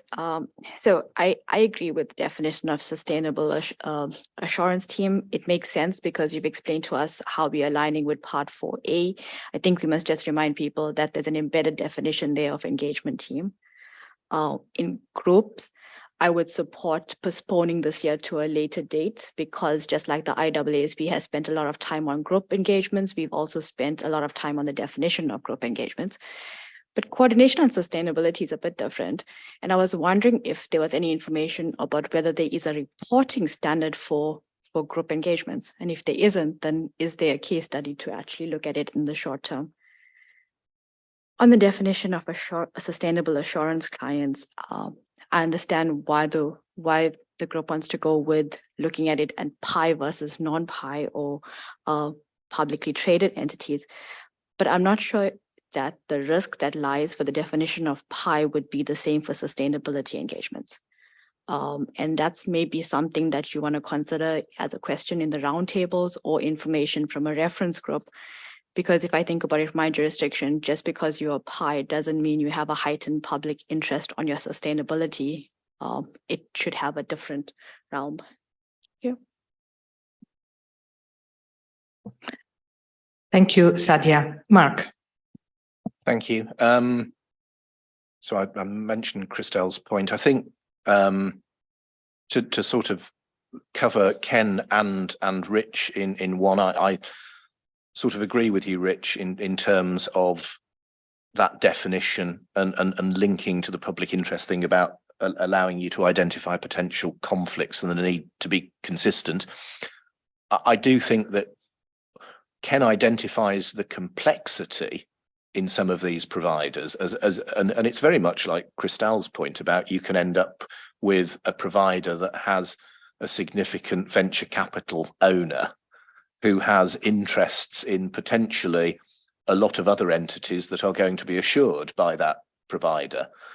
And it's a case of navigating a way through, and as Rich said, making sure that what you've not got is something that's going to undermine your independence and objectivity to be able to do that. And I think one of the things that the task force will need to discuss, and it's again drawing on the experience of the tax planning work, that there will be some that obviously fit, there will be some that obviously don't fit, and there will be a grey pool in the middle that we need to develop an approach to help provide that clarity. So I think that that's going to be a thing, and we will have to make sure that in determining how these requirements apply, we're looking up the line and down the line, particularly where you've got these VC sort of type ownership arrangements. Useful context from Sadia around the sort of group requirement and the alignment there. Like the interesting thing for us that we need to find a little bit more about is what's going to happen in jurisdictions about their mandating sustainability reporting. So we've already seen in Europe, which again is furthest ahead, the CSRD will apply to around 50,000 entities. And one of the things to look at is, will the reporting requirement be at the consolidated group level, or will it be at entity level where an entity triggers a certain criteria? And that's one of the things that we'll have to sort of look at. But I don't really have a concern about our ability to write something that would be able to cover both of those scenarios and have a flexible approach to recognise whatever jurisdictions chose to do. So I think that is, you know, that is how we go. And you know, in terms of Ken's question, network applying to sustainability engagements, the challenge for us is just that degree of diversity, because we've seen some quite specialist boutique providers. We've seen some global operators with hundreds of thousands of employees and presences in dozens of countries. And in a sense, it's sort of the challenge we face in audit at the moment, where we have a scale that goes from the largest 4 global firms to the provision of services by very much smaller firms. But we'll just have to be careful to loop those in. Thank you. Thank you, Mark. I think that, and this is just a suggestion, you will probably have to look into a criteria more than a close definition, criteria that works to capture what is relevant when we speak about the network and how much the network is relevant for some purposes. I think that what is relevant there is not the legal structure or the formal or institutional complex structure, but the interests within that structure and the economic interests that different entities may have. So something around this, but I think that if you get a criteria, then it will capture whatever format is, and it can possibly overcome this difficulty of what is a network for with respect to financial information, or what is a network with respect to sustainability providers. I don't know. It's just a food for thought. So I think that we don't have any other. Sorry, Sunam. Yes, thank you. I need a clarification. On page slide 11, there is we have question is raised about pi and non-pi supplying a different independence regime. We already have made a decision that sustainability assurance engagement should be underpinned by the same high quality standard that apply to financial statement audit. So I'm keen to know why we need to discuss this issue. Why is what accept or considering an exception? That's my question. Thank you. Thank you. The honest answer to that would be because we haven't discussed it yet, and it may well be that the conclusion is that we agree that it is that the task force will propose to the board that all sustainability engagements fall within the higher pi the arrangements that would apply to a pi, but to sort of suggest that would be to presuppose a discussion that we've yet to have. So maybe one of the things that we might do is that slated for our discussion later today, and I'll provide an update to the board when we give an update later this week of where we've subsequently got to. And on your criteria point, Gabriella, I'm really pleased that the next time the task force meets will be in Lisbon, so you can join our drafting group and help. Thank you for the kind invitation.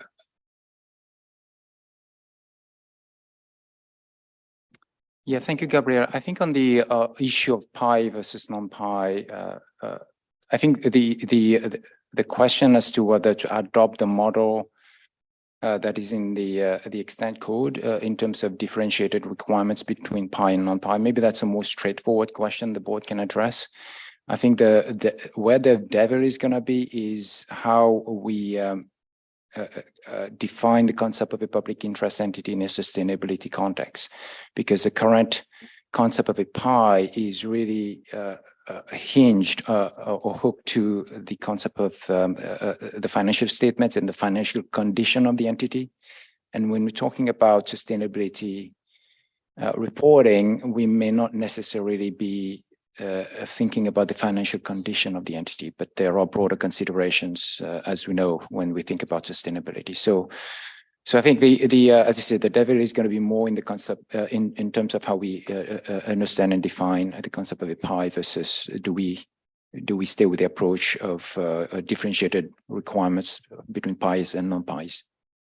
I think that's a really helpful steer for us, Ken. And one of the things that we're trying to get a broader understanding of is that, again, how will jurisdictions determine who does sustainability reporting and who does not?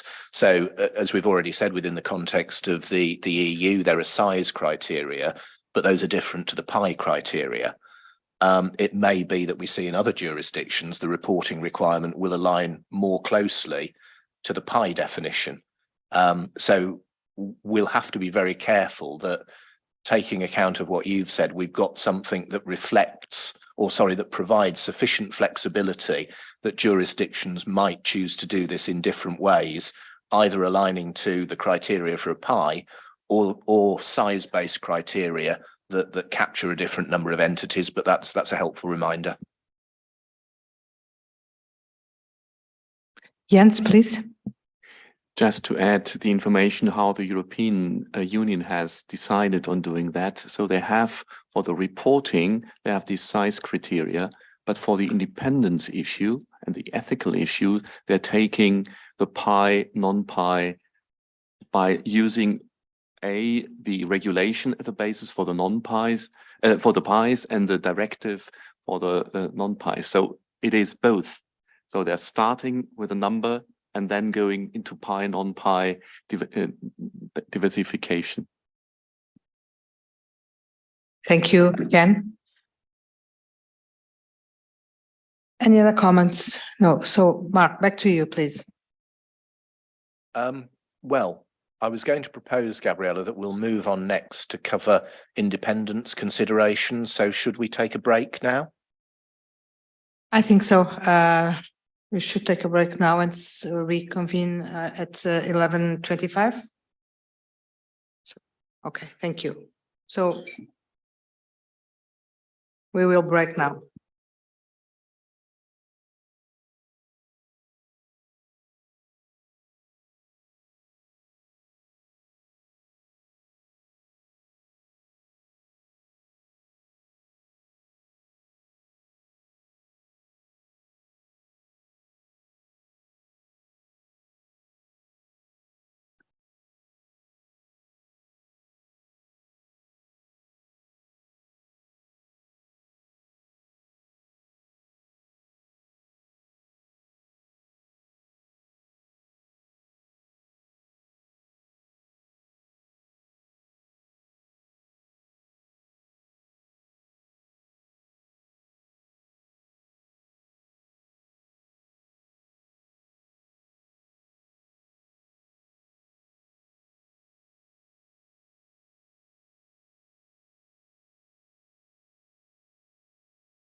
I'm not sure that it's going to work because there are other people who need to speak. Just for now, what about those who are online? Will they be able to hear? Yeah, just because you have visuals with power. Oh, I see. Now I have the problem with Do you have an idea for how long will it take until it shows? take long, because long as the power is needed, it shouldn't take long. Well, we can start. Yeah. We can. So he's suggesting we use the mics. Maybe we can do that. Sure. Right, so use the mic. Someone has to. Yeah, but it's okay. It's okay. I think if If you can give one you to Mark Babington, Mark. yeah, yeah. So maybe we need to explain. Back to all that. Yeah. Explain, I don't know what's if up. it's working.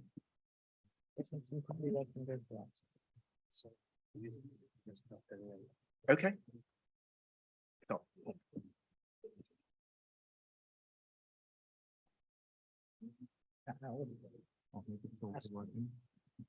It's working. So, sorry for this delay. We are experiencing a slight problem with the sound and connections that should be solved shortly. I hope that those online are being able to listen to us. We will restart using hand mics, me and Mark, and then as people want to speak, if the problem is not solved yet, then the mics will go around the table. Sorry for this, but we've done it before. It's not an unknown situation, and it's better than being kept stuck waiting for the problem to be solved, because we really have a lot of things to do. And so I would immediately pass not the mic, but the floor to Mark to present on the next part on the independence considerations. And then we'll see as we go if we need to use the mics for the board members to speak, or if you have already the problem solved. Mark. Thank you, Gabriella. I thought for a moment we were going to be singing a duet or something, because we had our. Right. One day we will, I'm sure. And dance as well. Indeed, indeed. But enough for the after discussion sort of meeting. Now, right. So I want to move on now to just cover independence considerations, to share with you where the task force has gone. So in a sense, firstly, really to share with you our jumping off point is that the providers of sustainability assurance, as we've said before, a very diverse group. They range from large global operators to comparatively small boutique providers that operate in one jurisdiction. As a rule of thumb, the large multidisciplinary operators tend to provide a wide range of other consultancy services. So, you know, we looked firstly at how we should basically deal in our standard, a requirement for sustainability assurance practitioners or firms and their network firms to be independent of the sustainability assurance client. So what we've done is we've actually thought about the threats that might arise in respect of these types of engagements, particularly where it's performed by a non-PA, so these more diverse operators.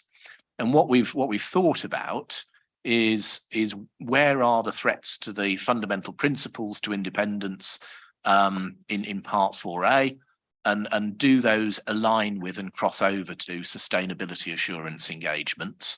And then, of course, are there any further scenarios that we also need to think about in revising the code to recognise this more diverse sort of group of providers? So in terms of the terminology that we've used, obviously at the moment the terminology in part 4A is specific for accounting firms and for the audit of financial statements and review engagements. So the question is, I suppose, looking at the slide now with hindsight, it's not whether the terminology and principles are fit for purpose, but it's more, are they relevant for profession agnostic ethics and independence standards for sustainability assurance providers, both PAs and non-PAs. And what we're going to do is use that as part of our engagement with people at the round tables to seek views. So obviously really important that we've got people who come from both camps. And one of the things that we want to ask is whether or not we should be using more neutral terms. So at the moment, you've got engagement partner that sits within the code. Should we use engagement leader? Is the term firm an applicable one to use in the context of non-PA providers? And also that definition of network and how do we do it? So if I can move on and just sort of consider also some of the independence considerations that the task force has been looking at. So firstly, sort of looking at interests and relationships. So we recognise that the relationships that are in Part 4A in the context of an audit client also parallel across and create a similar threat to independence for sustainability assurance engagements and sustainability assurance clients. We would need to think about transitional arrangements for day one adoption, because it's likely that if you brought in a requirement in a revised code, you could actually end up with non-PA assurance providers in a breach situation from day one. So you'd have to work out how to deal with that. And the example on the slide is obviously how fee cap or partner rotation provisions would apply. So there is some thinking to do about how we operationalize this. And if we don't get this right, obviously it will impact on any efforts to ensure voluntary adoption of the standard ahead of steps by regulators to perhaps make it mandatory in jurisdictions. So our recommendation as a task force is to look at ways to help first time implementation, and that could be in the form of guidance for the non-PA community. And we've talked before about this idea of having some sort of application handbook to help non-PAs with first time use of the code. This is what it actually means to you. And of course, we'll need to also flag that there will be issues for those who regulate and monitor and enforce this activity, so sustainability reporting and its assurance, to think also about any transitional issues that they would need to consider in respect of implementation. And you'll see some of the things that we're actually considering in that column on the right. So how do financial interests apply, loans and guarantees, business relationships, family and personal relationships, and that, of course, always creates an interesting set of scenarios when you're dealing with the EU audit regulation and directive, and also long association and partner rotation. In terms of considerations around the provision of non-assurance services,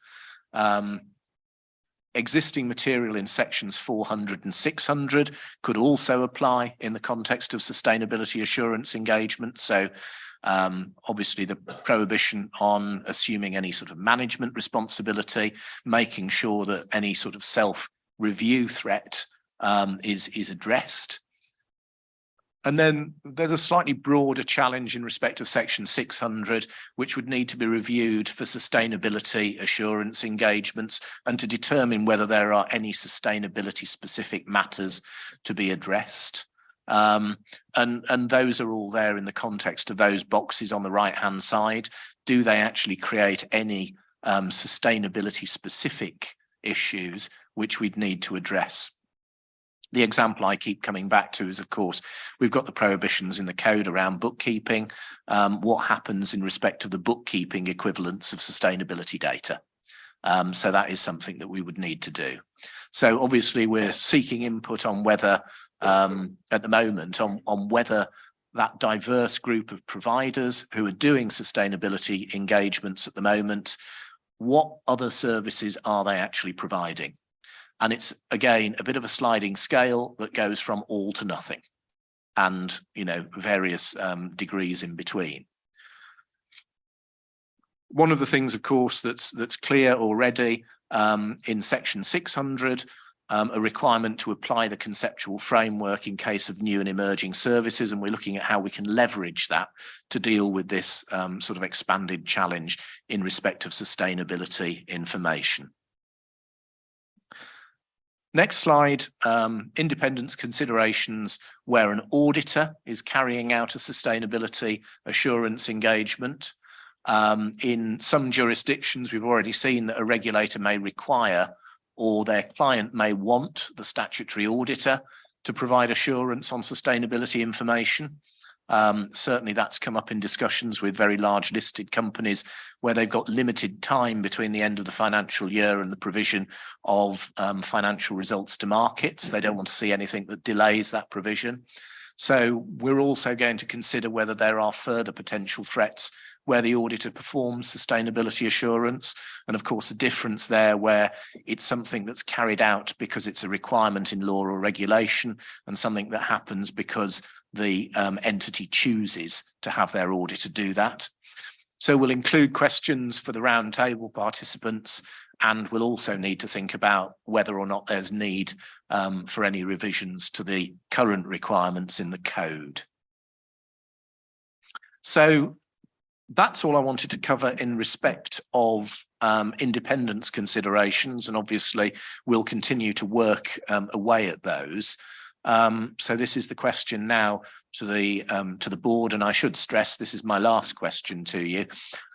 So whether or not board members agree with the approach that we're taking to independence considerations for sustainability assurance engagements, whether or not there are any other things we might want to consider, and are there any other factors that we need to take account of? So that's where we get to, Gabriella. Thank you.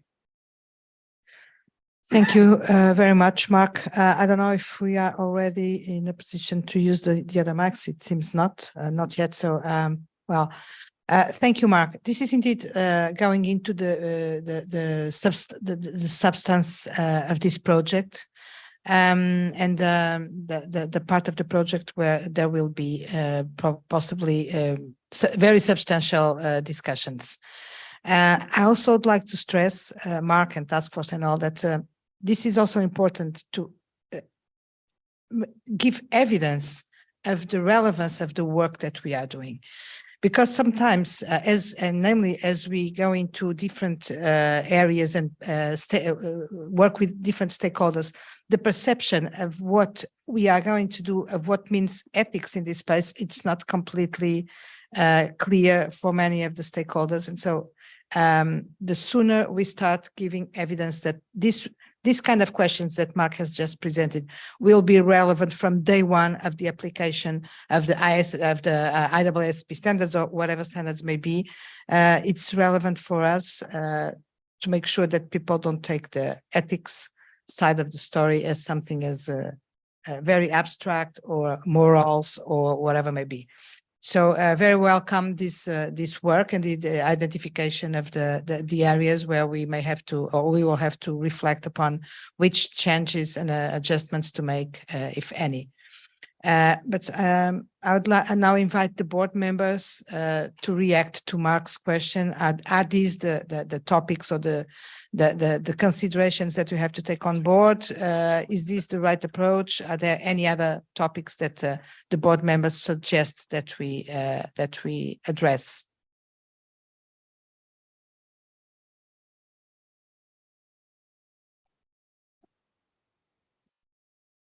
Yes, Ken, please. Yeah, thank you, Gabrielle. I'll start first, and I would encourage all board members, in fact, to come in with any insights, questions, perspectives that will help inform the task force's thinking as it really starts to dig into those considerations and questions.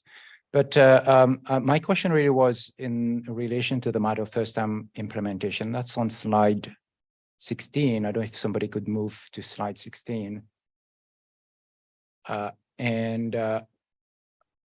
I think it's more an observation really on the second bullet, first time implementation of new standards by non-PA assurance providers. And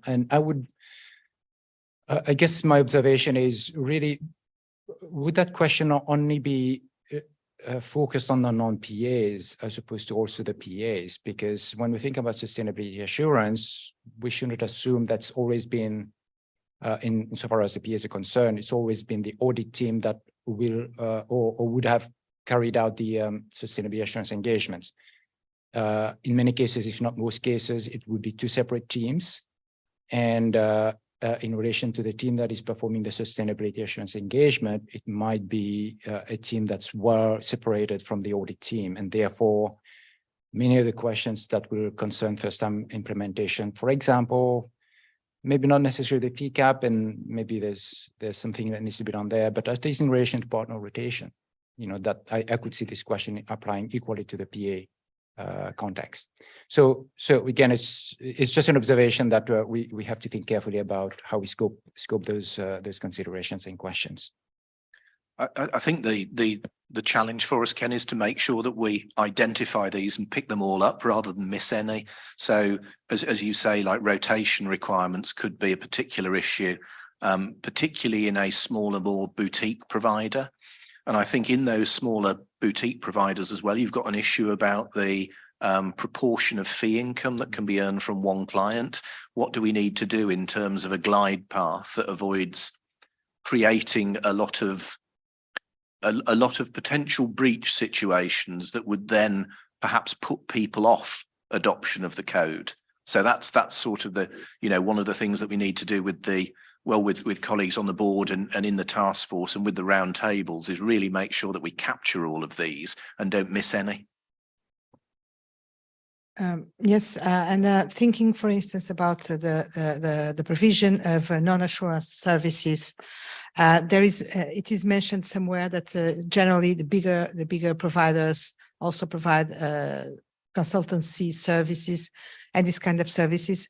And I think that this is not necessarily only the biggest providers, because if we think about very small providers who came into this space, took the opportunity of a completely unregulated space and are providing consultancy services, education services many times, and also trying to step in or already stepping in the assurance space.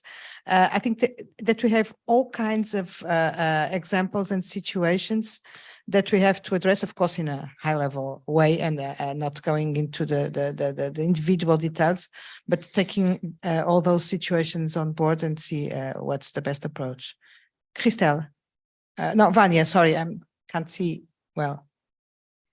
Thank you. Just to add some more, because this market for the audit firms will be at the very beginning. So those who are prepared to verify sustainability information will be just a few.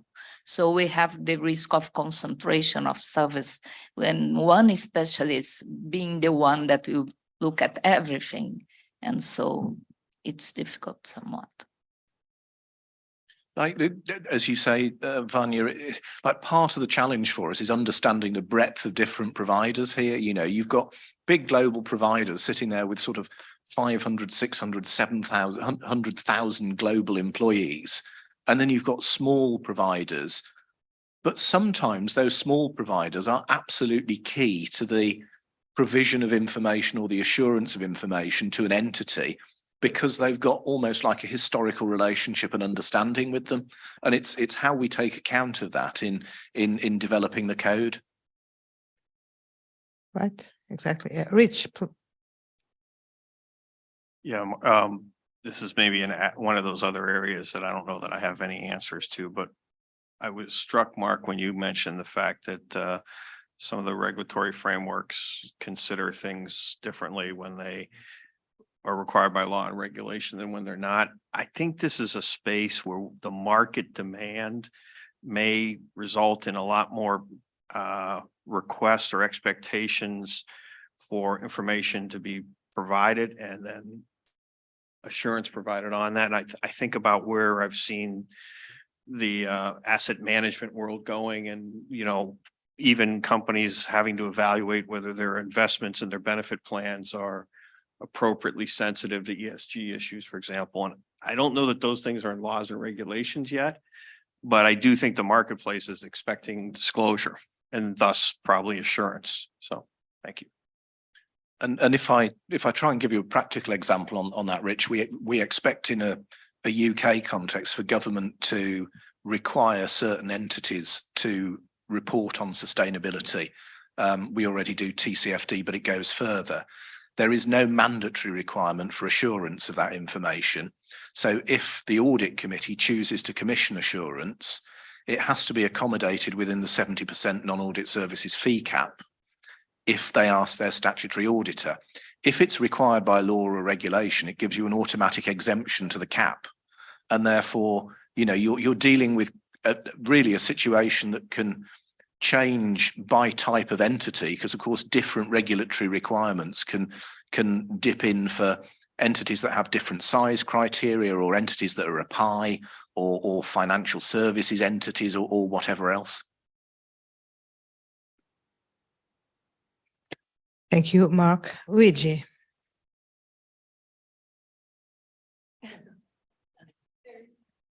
I'm not carrying my phone. I'm not getting my step count.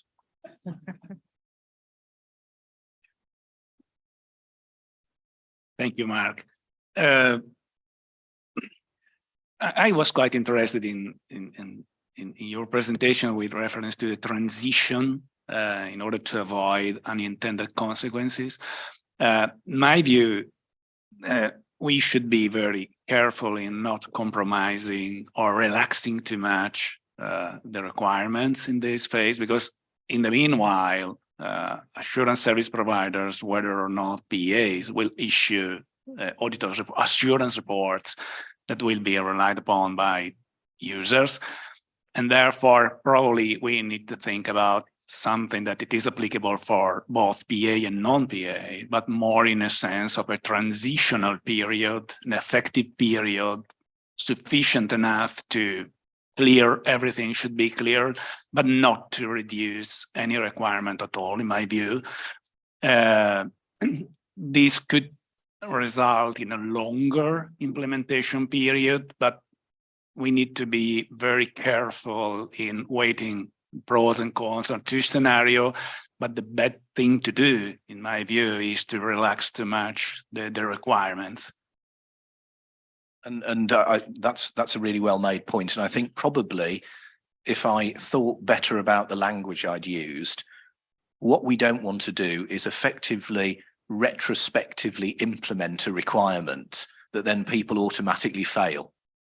So we're not lowering the standards, but we're not actually saying, by the way, this applied to you 3 months ago, but you didn't know. So therefore you're in a breach. Felicia. Thank you, Chair. Mine is just a comment on the definition that is being presented there. Instead of changing from engagement partner, why don't we maintain engagement partner? Then you say, or leader, engagement partner or leader, meaning that if you're coming from sustainability background, you're not a PA, then you can be called an engagement leader. If you're a PA, then you maintain the engagement partner, because I'm assuming even the current PAs could also be offering the same services of sustainability assurance. So instead of eliminating altogether the engagement partner term, we keep it there, but also say engagement partner or leader. The other maybe comment I wanted to make is on the transitional period. I'm assuming if this standard becomes effective, it won't just be effective immediately. It will probably be effective in the next couple of years. So meaning that people will have time to read the code, understand it, and therefore they can also adopt it at some point. So giving a transitional period would probably also be counterproductive in nature, because you're saying you exempted from implementing this until further notice. Yet when you give time, like normal ways, when the standards come effective, they take a bit of time, maybe 2-3 years. So I would think that putting a transitional period would not be good for us. Thank you. Thank you. And I think the work of the task force has very much got to be focused on, over the next few weeks, trying to identify whether or not we can fully mitigate this risk. And actually, is there anything we need to do, or have we fully understood the issue? And therefore, there is no longer a problem. I think on your point about the terminology, the other challenge will be that jurisdictions will go their own way. So in the CSRD, well, in the EU audit regulation and directive, we have the key audit partner. in CSRD, we have the sustainability audit part, or the key sustainability partner, don't we? So whatever we do, we'll have to recognise the fact that jurisdictions will adopt their own language and own terminology, and we've just got to make sure that we can make clear the alignment.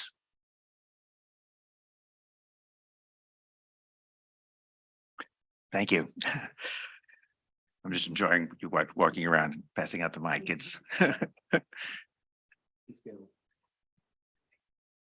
the question was asked about 600, and I think 600 can be adapted, for general practitioners. It talks about assuming management responsibility, and I think management responsibility is described and probably ought to refer to preparing or developing sustainability information. I think it can be adapted. The specific list of items, probably, I don't know if those could be categorized in some way, that additional ones could be tucked in when the roundtables give us additional feedback as to what those might be from, say, an engineer or an admissions specialist or so forth. The one I would add to the list is the one I referred to earlier, is that I would be concerned that the professional accountant was who provides assurance on anyone who provides assurance on sustainability information, if they're involved in developing what the suitable criteria are for the company to measure itself, that would be a risky area for independence. And it's not in our list right now. Thank you, and we'll make sure it is on the list. Yeah.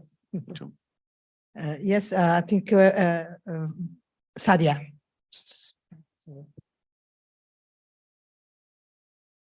Thank you. Having Mark so near, I will be very kind.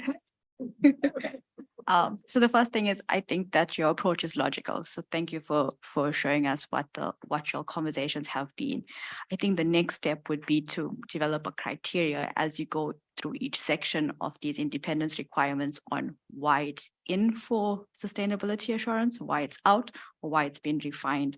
And that kind of criteria will help us understand better. The terminology, at the moment, I'm comfortable. Where it goes and how it gets seen and how it gets translated would be the next issue.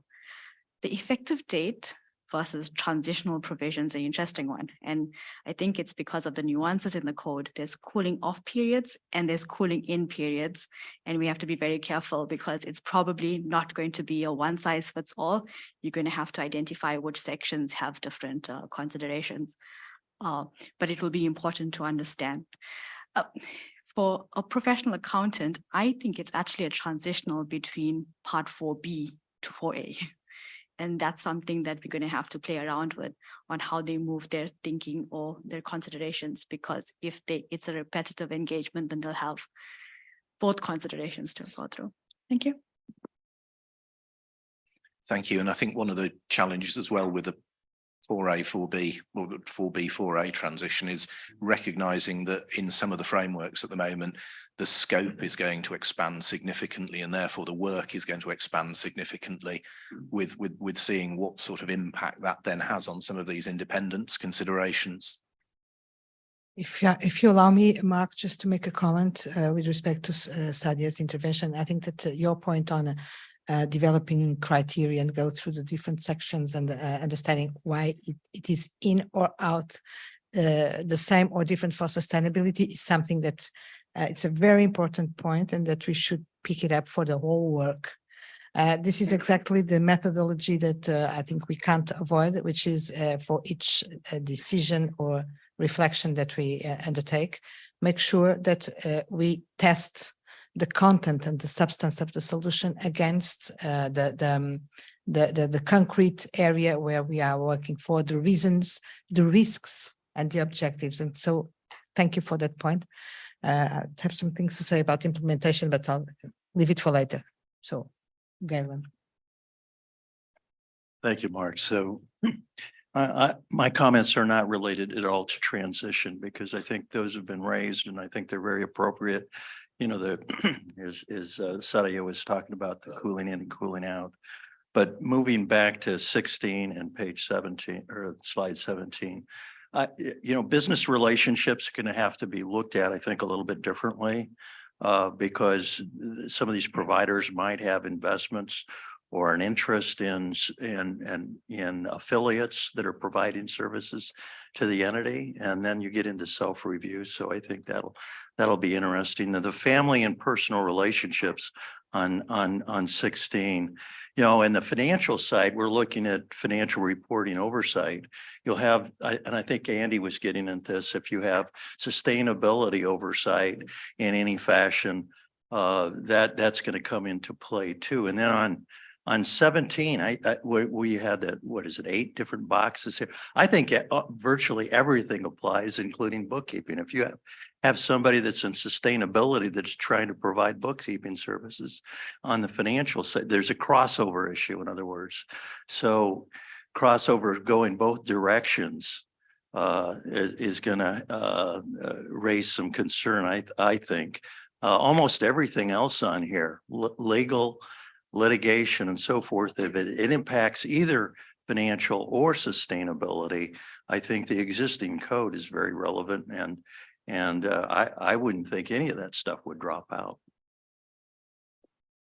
And I think that's you know, very much the starting point, Galen, to reflect on the fact that the code is very comprehensive and provides a strong framework, and it's just a case of being able to test sustainability engagements against that framework to make sure that, you know, it's all covered. It's a question of whether or not there's anything we need to add to make sure that it's all caught.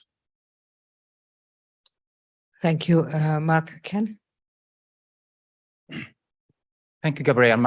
I suppose I have a question as to what might be the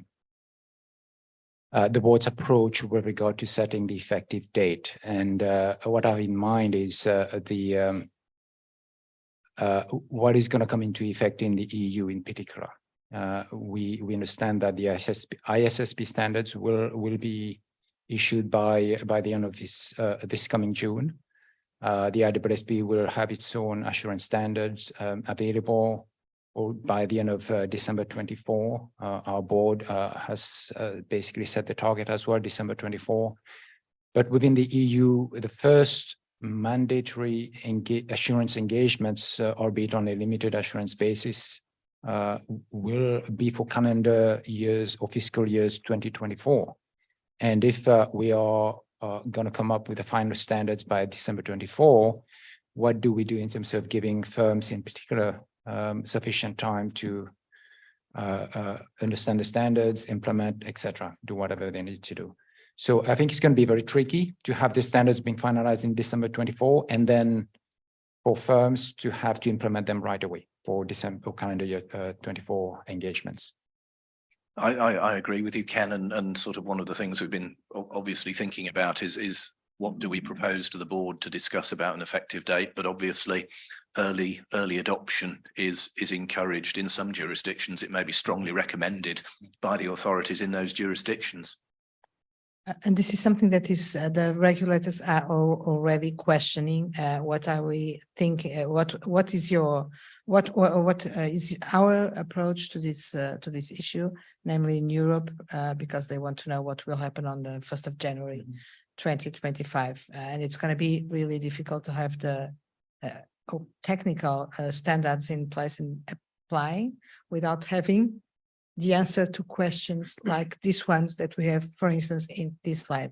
And that's why again, I think that it's very urgent and important to give some visibility to these questions, at least, if not yet to the responses, because it will make very clear how important it is to have this framework in place very soon, and the relevance of the questions that we are going to respond to. No, absolutely. And we will build in terms of our engagement as well. Rania?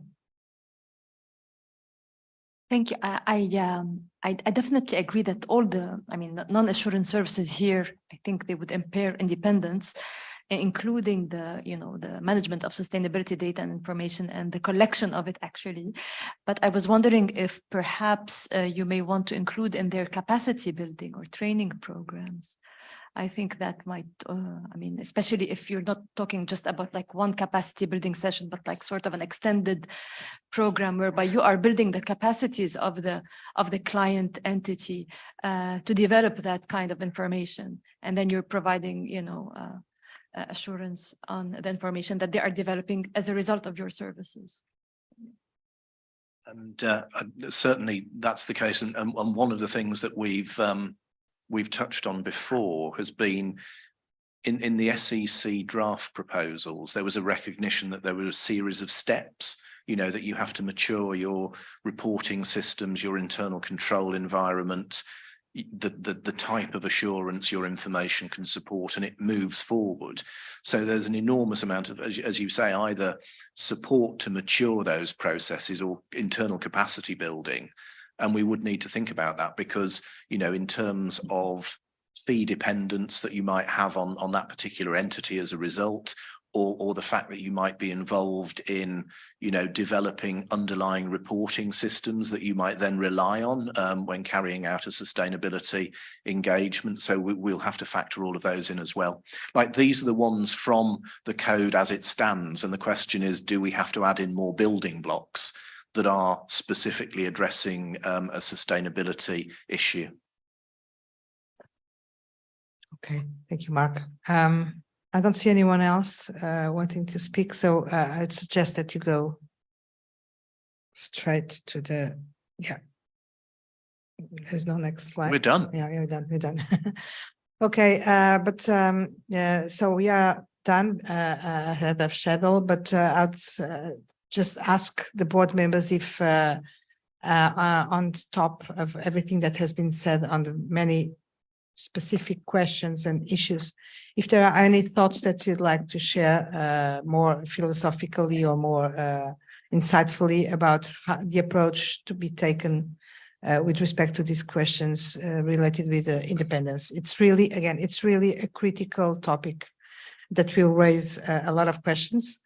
The last question about whether the auditor can also provide sustainability assurance services, etc. I think it's going to be raised many times, and we will be requested to provide substance and the fundamentals or justification for the question, the answers that we may have, given all the discussion that was that happened 1 year ago. Namely in Europe, where it was considered to simply prohibit the auditor from providing sustainability services. So the floor is still open, if you allow, Mark, for any other comment that the members in a more free way may want to convey at this stage.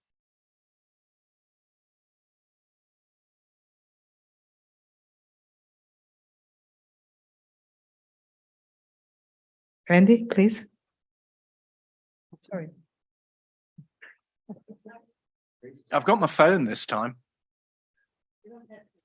No, thank you, Chair. You referred to the issue of the auditor providing assurance, and I think, I think in terms of the public interest aspect of it, as long as the auditor is independent, because they don't assume a management responsibility, they're not involved with preparing the sustainable information, et cetera, then it's another form of assurance on someone else's representations.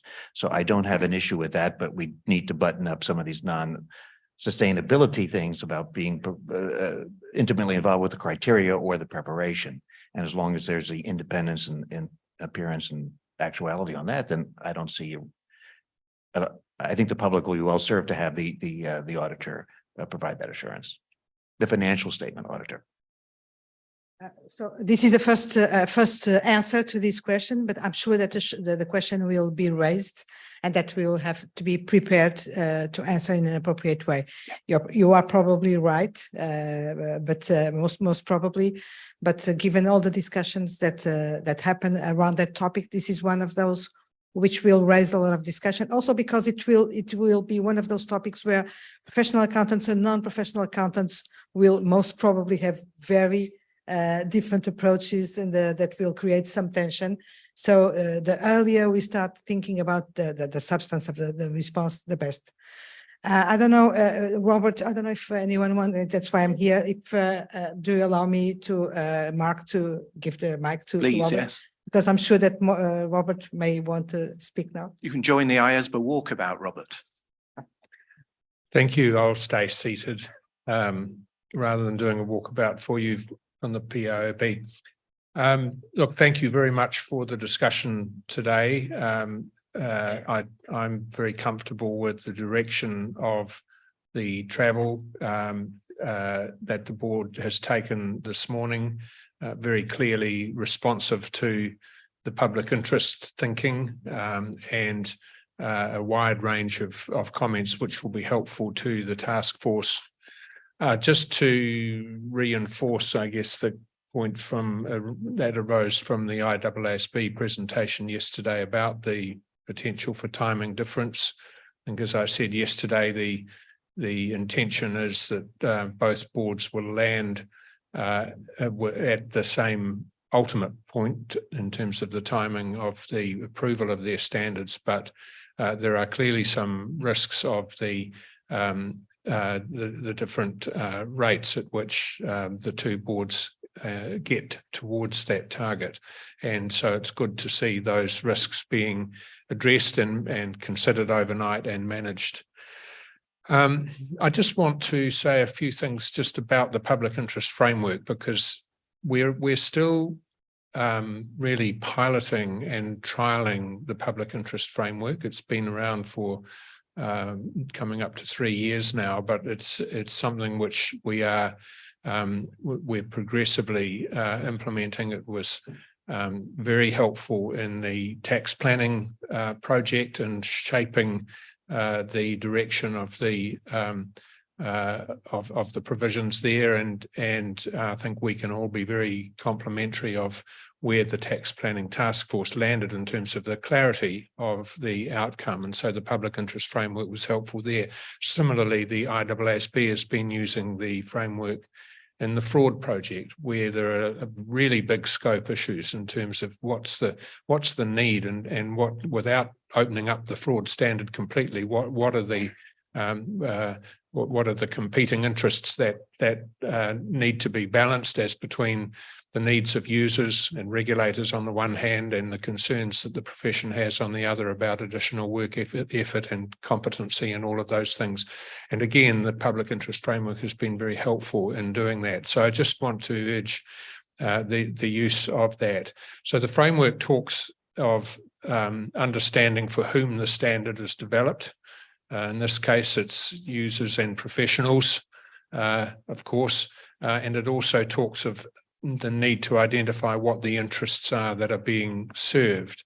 And it speaks of promoting consistent practice and behaviours by practitioners across jurisdictions, and I guess we can add here across functions or different types of assurance activity. So consistency and certainty, and it's an emerging area. So we're trying to meet user expectations. We're being clear about the high bar. We're wanting to avoid causing confusion. And I think it's very important to be mindful of expectation gaps, especially around the loose use of the term assurance out there. In the world that I operate in, people talk about assurance very loosely without understanding that audit and certification are very different exercises, but people will still call them assurance. So there's a real expectation gap issue there. What the framework does then is it drives you into a principles-based approach to understand those distinctions. It also acknowledges the importance of judgment by the boards, balancing the competing interests.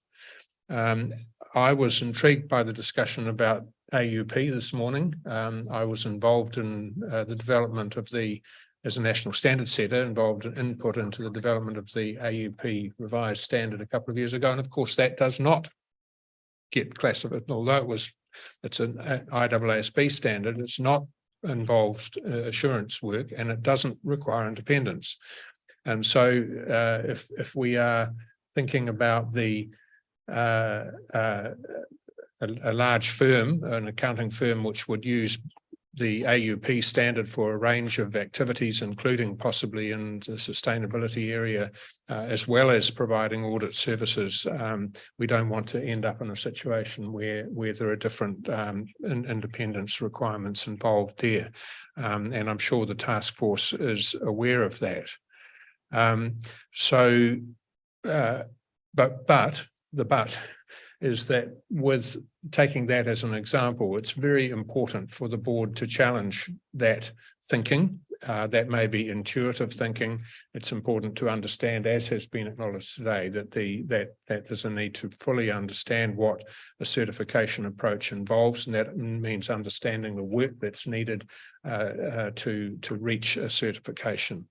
So the depth of the discussion today, Chair, indicates that the board is on the way to doing that. And then the public interest framework then goes into the process. So it talks about assessing the public interest responsiveness of the new standard by considering the qualitative characteristics, identifying the various perspectives and needs of the groups involved with legitimate interests, defining the desired goal that would allow the standard to best to serve users' needs, identifying criteria to assess the responsiveness to the defined goal, weighing the input from different groups, and then assessing the contribution of the standard to meeting ultimately the needs of users, and landing very clearly at that point. Now, the PIOB is going to need to certify the eventual standard. And we're in the process at the moment of working out what that actually means. I think, so there's a little bit of irony there, isn't there?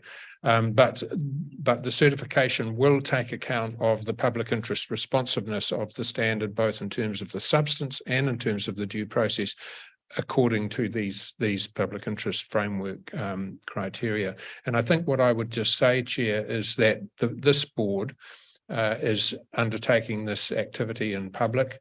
It's accountable for the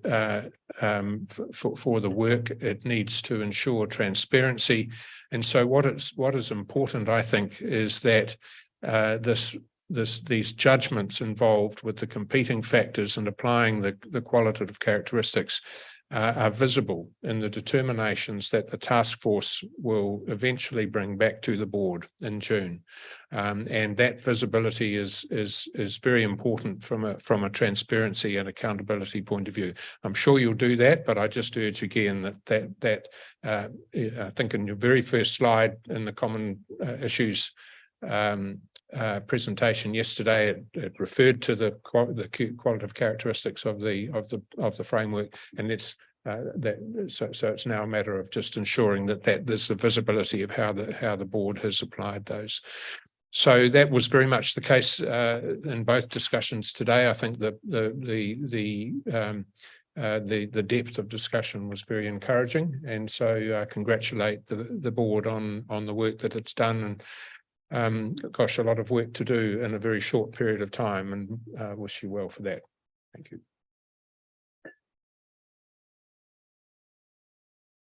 Thank you very much, Robert, for your encouraging words, but also for challenging us in some respects that we'll sure have to have in consideration. All in all, and I'm sure that this is the thinking around the table.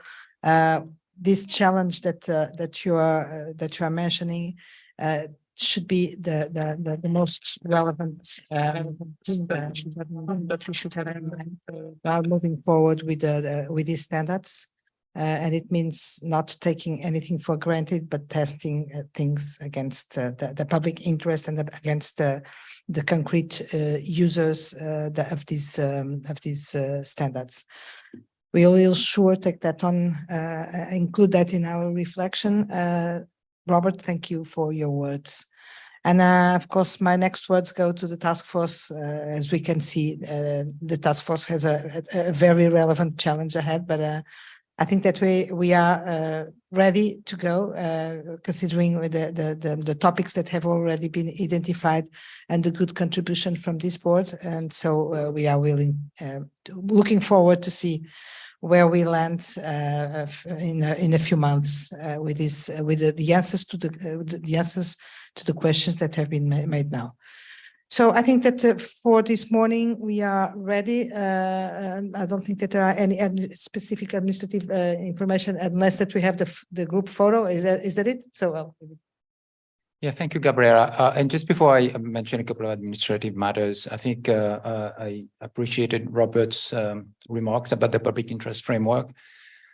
Before even the PIOB considers the final standards and in its consideration of certification, this board will have itself to be able to certify the standard relative to the public interest framework, and I would encourage the two task forces, both on sustainability but also on the use of experts, that as we proceed further down the path of really analyzing the issues and applying the judgments relative to the different characteristics in the public interest framework, that we very consciously document the judgments that are being exercised, and will be able to report back to the board with full transparency, so that at least the board will have the basis to be able to certify the final standard.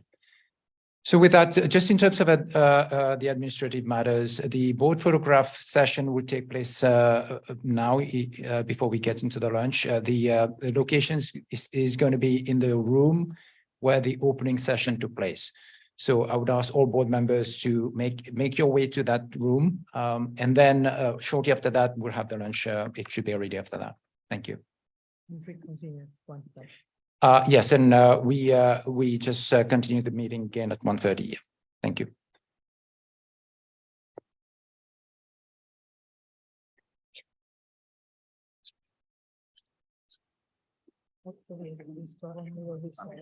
Yeah, we can live with it. The sound, yeah, yeah.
or on the approach that we would like to have your insights.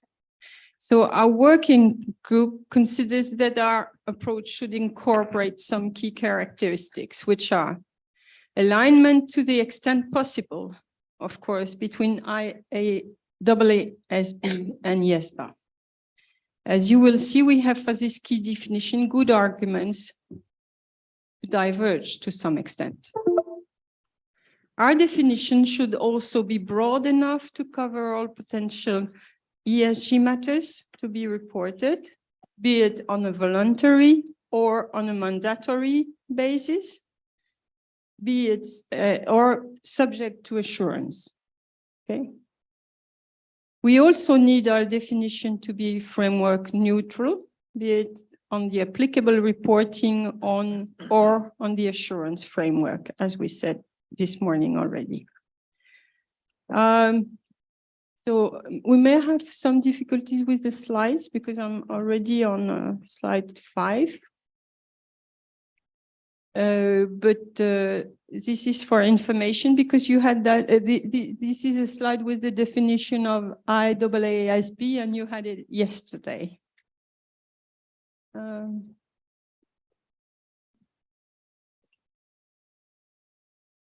Yes, thank you. Yeah.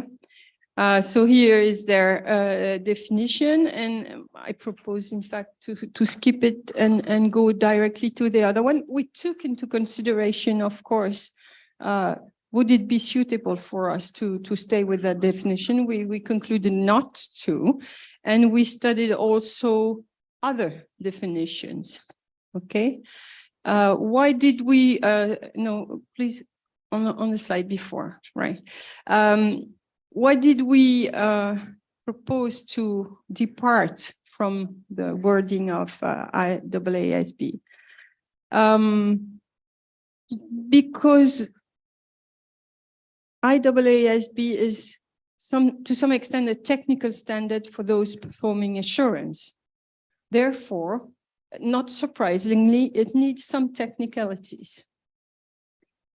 While the IESBA issues on ethics and independence standards for those preparing, reporting on sustainability, and also providing assurance thereon, that needs to be broader and more overarching.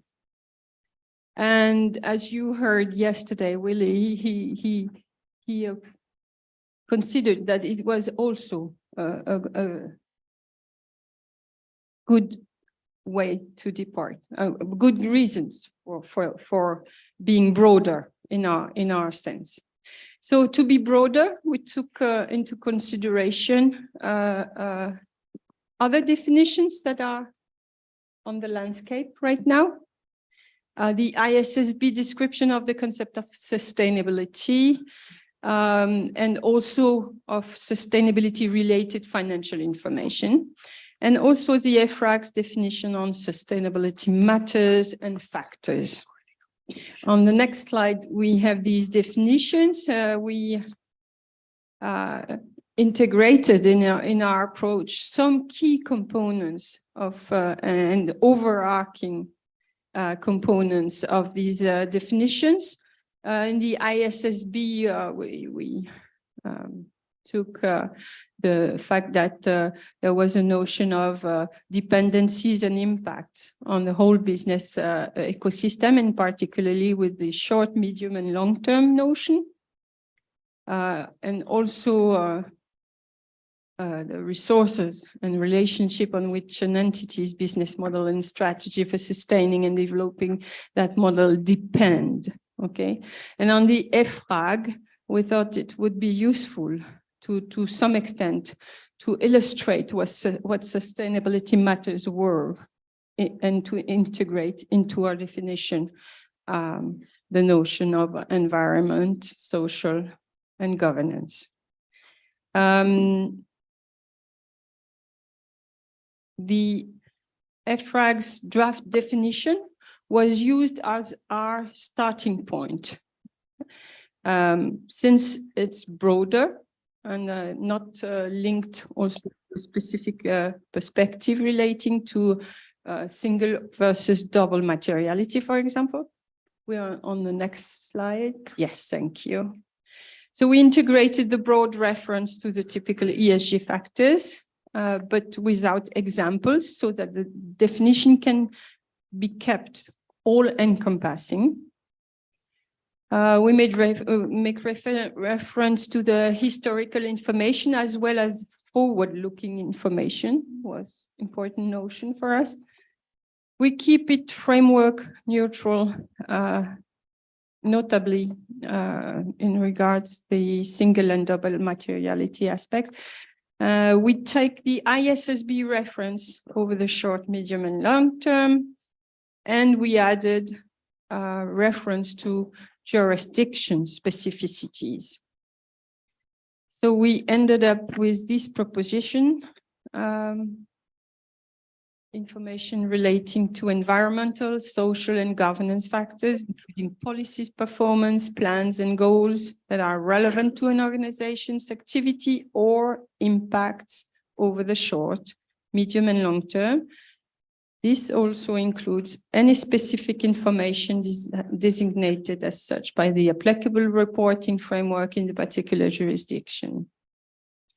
This last sentence was to address to cover particular factors or relevant materiality set by a particular jurisdiction. So before asking the board's input on our proposed approach and our draft definition, I think it's a well-purposed to share the CAG's comments, which were numerous. They were very interested by this important notion. And so they generally express support for a broad and overarching definition. Of course, framework neutral. This is in agreement. They recognize the importance of the coordination with IESBA, but recognize there were good arguments for departing a little bit.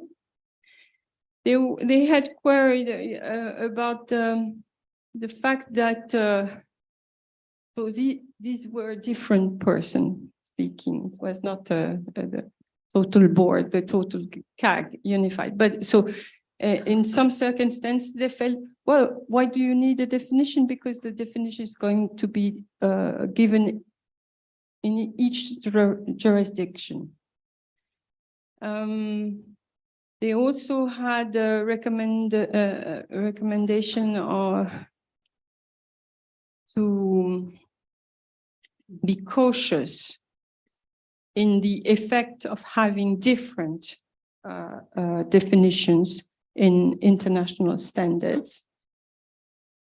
And so they felt it was necessary to be also close to IESBA definition. And in terms of drafting, the suggestion were to make it less organization focused. There was a question about the materiality, should it be included? To expand the idea of impacts, because in some circumstances, it was a little bit,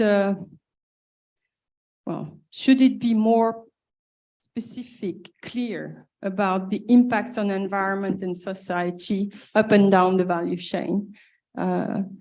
And also what relevant mean when it's information required by law only. The observation here was, do the definition apply when the information is not defined by a jurisdiction, but as we were talking this morning, also by voluntarily self-disclosed and self-defined information, okay? And also they considered there would be a case to remove the second paragraph and to put it elsewhere than in the definition. The fact that our definition does not prescribe that they cannot be additional requirements and definitions by local jurisdictions. And they considered it could be in other type of material. Okay. So, given maybe, I don't know, Galen, do you think I forgot something from our very intense discussions last week?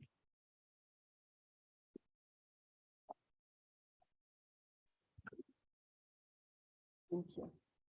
I think you've covered it. I do believe that the suggestion about single materiality was more not it wasn't disregarding double materiality, but rather begin with focusing on single materiality and getting to the double later. And I think the same types of comments would roll through this as well, but there was a lot of different opinions, and some of them conflicting. So I don't know that there was a theme really. So if the board would like to share with us your first thought on the approach, on the definition, on CAC's comments or recommendations.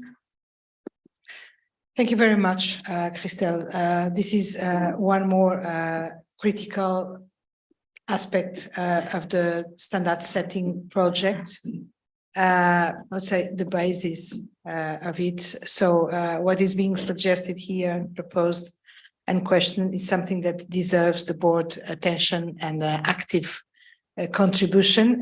We are the first line of defense against any mistakes that we can be making in developing these standards.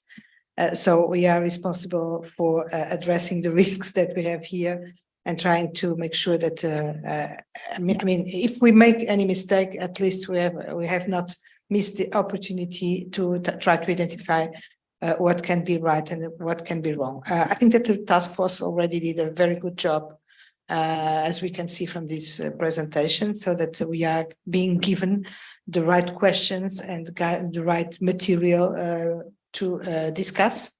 And so I would open here the floor, expecting that even after lunch and the photos, you are still able to be as active and insightful as this morning and yesterday. Jeff? Oh, sorry. Thank you, Gabrielle, and thank you, Christelle. Just very quickly, before we hear your views. So as Christelle has explained, we want to hear, I guess, with this definition that we have, it is just a working draft. So we are keen to hear two aspects, but more particularly the approach that Workstream 2 is taking in developing this definition of sustainability information, particularly the fact that as you have heard yesterday and just now, IESBA has a different approach to us in terms of their definition or the draft definition of sustainability information that might be going out for exposure. So I want to hear your view on the approach, and then of course, if you have any views about the working draft definition as well, I'm sure Workstream 2 would love to hear that as well. Thanks, Gabrielle. Gabrielle, before we open the floor for the board members to comment, if I could ask Christelle, whoever is holding the clicker, to move to slide 10 so that we have the definition in front of everybody. And just a reminder that this definition is intended to apply to both assurance and reporting. So we're not just only looking at the reporting angle.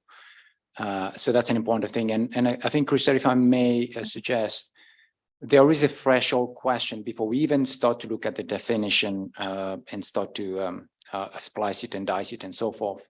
The threshold question is this: does the board believe that it is appropriate for the code to have a broad definition, as indeed Workstream 2 has proposed?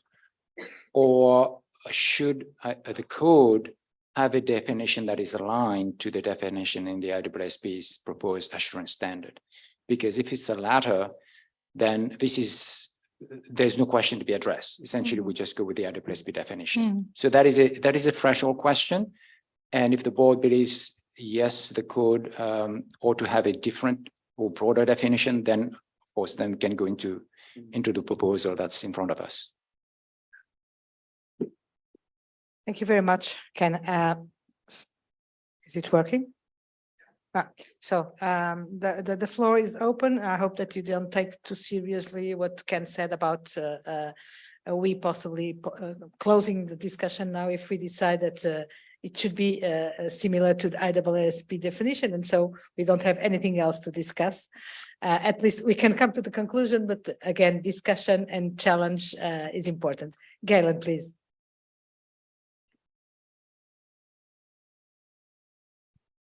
Yeah, just going back to Christelle's question, what did the CAG say? And I said there wasn't any consensus. However, the second paragraph here in this definition, there was a consensus, and I think it was felt that we don't have anything against the paragraph other than we don't believe it should be in the definition. Move it somewhere else. Thank you. Thank you, Galen. Rania, I think you were the first. Yes, thank you. So I don't think we should have another definition because if we're essentially talking about the same thing, and remember that our audience today is not just professional accountants, it's a much broader audience. So I believe we can all agree that we're talking about the same information. And so I don't see how we can justify, and we are supposedly coordinating on these efforts. So I don't see how we can justify not agreeing on the basic thing, which is a definition. So I think we should stick with the IEESB definition. Having said that, though, I would also suggest, just the thought, just me thinking out loud, one way to go about it is really not to just not provide a definition, and perhaps none of the boards should actually provide a definition. And I'll give you an example.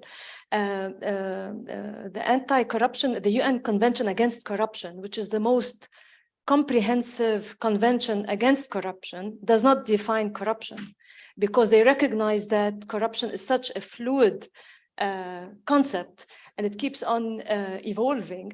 And so they have decided, they have opted not to define it, but just to basically describe corrupt practices and stick with the spirit of what corruption is. So, and I think sustainability, information, and the concept of sustainability is also a very fluid notion for all of us. I know personally, I struggle with, wrapping my head around what goes into sustainability. So I may be as bold as to suggest that perhaps that could be one course of action. Thank you. Thank you, Rania. I don't know if Christelle, do you want to react now? On the IESBA definition, there is no sustainability information in the IESBA. There is a sustainability concept, and there is a sustainability related financial information. So it's very much driven by these scopes. So this was not the broader concept that we needed in the code to cover also the information that would be not relying on IESBA framework. Okay, as we need to be framework neutral.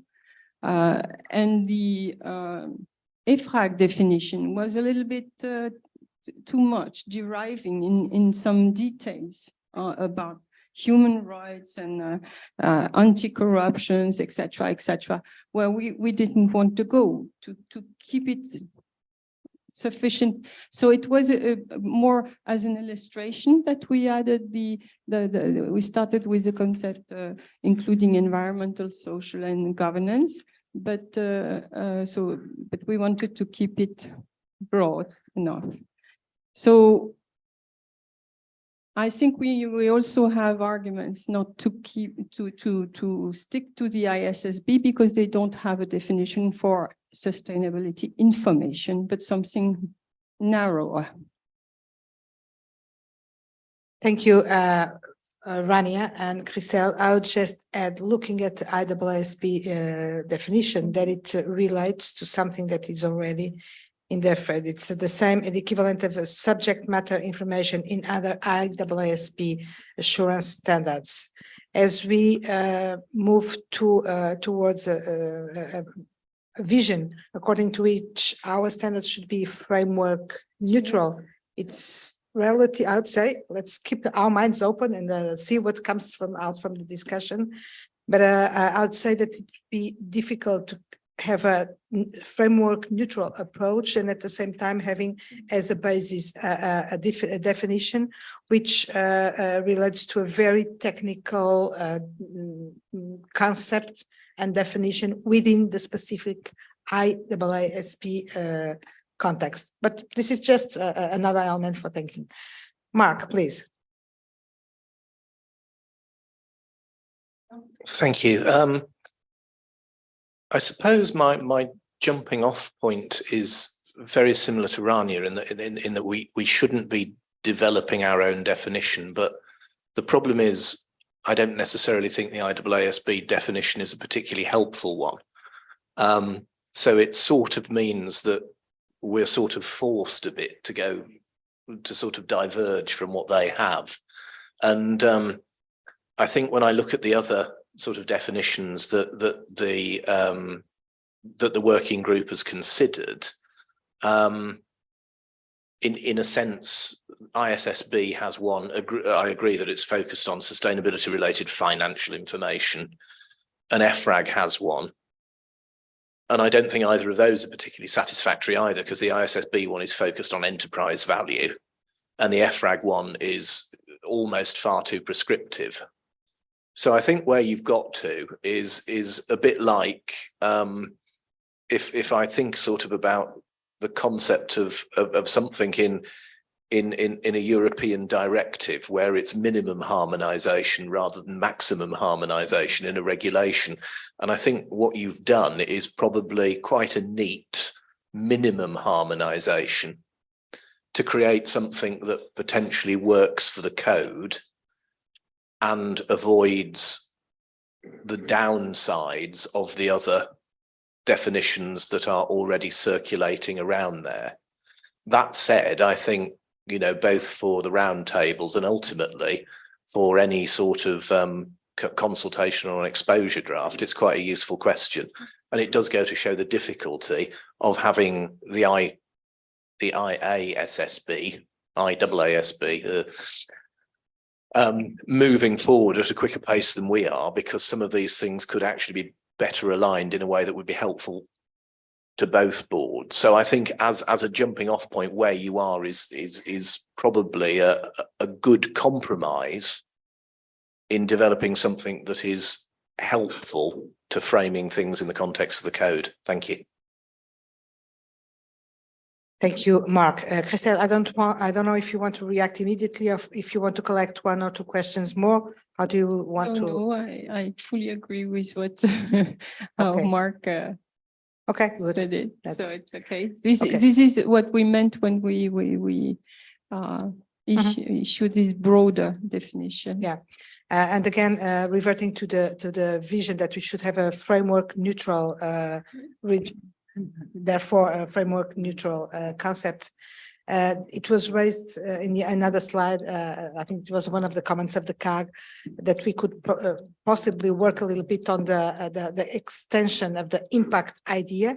I'm not saying that we have to say so. I'm just raising the attention of the board to this kind of matters, because it is specifically related with how much we can develop a framework neutral concept or definition. If we want to cover both enterprise value and double materiality, then we have to make sure that it works well and that it shows that he appears as covering all those situations and leaves no doubt about it. I think the two sort of set of notions that I think we are going to work on is the fact that it should be clear on what we mean with impact.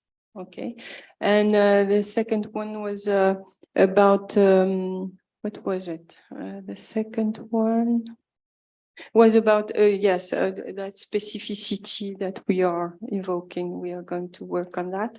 And what, oh yes, and the second notion was, does it cover voluntary information or not? And I think we should be clear that we think same ethical behavior should be put into reporting or whatever kind of assurance over voluntary information, and not only about legal requirements. That's also an important element about which the board can give opinion. I think you have already showed the way, some ways, but let's listen. Luigi, please.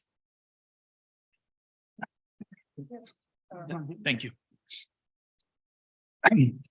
I have no particular objections in defining or using our own definition if we believe it is more comprehensive or more precise. What it is not clear to me, well, probably because we are at the beginning of this journey, is the impact of this definition. If I can compare this definition with the traditional one, I see a difference between financial information and financial statements. They are completely different. And the subject matter of the assurance work of an auditor is the financial statement, not the financial information per se. And it seems to me very similar here, because we are defining the elements of, let's say, a more complex and articulated information that should be subject to assurance. So as a general comment, I'm fine with probably, well, there could be some wording to work with, but if we consider these an elementary piece of the more general information that should be subject to assurance, I'm fine. The point is that if we just remain at this level, we will end into an environment difficult to manage, like certification, special purpose information, whatever we discussed this morning. So in my view, there should be a next level in order to identify what is the purpose of the assurance, and therefore which are the ethical rules applicable, not just to the element, but to the, let's say, to the entire set of information that are subject to assurance. Thank you, Luigi. Christelle, I don't know if you want to respond, but I'll just remind that with everything that you said is makes sense. I was just wondering if while this definition will have to serve not only assurance but also reporting, if something like the subject information works for reporting, because the subject information is the reporting itself. So I think this idea that we are our scope is much broader than the IESB scope. We'll also have to be considered when testing if these definitions and these words and these concepts work for both layers. Christelle, should I give you the floor, or do you want to collect the questions? No, I understand Luci's comment, but I think you agree that we might have a broad definition, but please you make this restriction to assurance subject matter, and which I think Gabriel answered well, that we are dealing also with this concept in the reporting part, and it should be clear that we expect that the issuers are dealing this in an ethical manner. So, but we'll make sure that we are clear, and it's at the frontier or in the common world of work stream 1 and 2, and we will work on that, to be clear. Thank you, Christelle and Luigi. Sadia, please. So I appreciate the difficulty here because we're trying to combine two definitions in one. It feels like we're trying to define what sustainability means in this definition. And that's where the questions might come across. What does environmental, social, and governance factors mean? And writing definitions is probably the hardest part of the code because ethics doesn't stand alone. It stands on top of reporting and assurance standards, and usually we lean on those standards. My question would be to the task force to consider whether some of this information can be written in introductory language and not have to be defined within a definition. I think it will help because you'll have a little bit more flexibility on how to draft it. Thank you, Sadia. Well, you take note of the. Yes, I take note, I think. The proposal, which is not the first time that comes across, of not having a definition at all. Jens, please. I'm on the same page as Sadia and Rainer. I have tried to find a definition of financial information in the code. There's none. So we have no definition of that. For me, if we must have a definition, I'm quite comfortable with this, but this is for me more application material. What is it now state of the art of ESG information that might change? And we have learned in the past that even financial information as a term is including non-financial information. So that's why I would like to have a more generic approach, but I'm not aware yet whether we have to define it for other purposes. So that's why I'm making this question mark. But from a conceptual view, I think there's no need.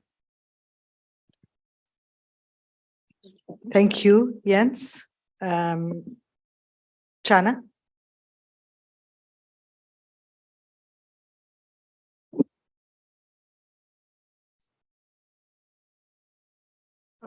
Thanks, Gabriela. Thanks, Crystal, for this definition, which is very general and broad. I'm a bit with Luigi, and I don't have any problem in defining it. And I think ESG, I mean, a lot of people are using it and it's generally well understood. And also this helps with the framework neutral thing by not linking to the IEESB subject matter information. I mean, Galen made the point that the second paragraph is an issue. I mean, another way to link back to the IESB is to have a third paragraph which says in the context of assurance engagements, it means that, and then link to the IEESB definition if we need to. But having it general probably helps with the understanding, because I'm not sure people involved in reporting understands what subject matter information is. Yes, and for non-professional accountants, not only understanding what the subject information is, but having to go through the code to see, or through the standards to see how it is defined. So yeah, and I have one more point to Jane's point. I mean, all the financial information is not defined. Financial statements and financial report is defined, and so that what drives auditing.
大家好，我现在在美国一个很大众的这么一个商店里，然后给大家看看这里面女装的模特的样子。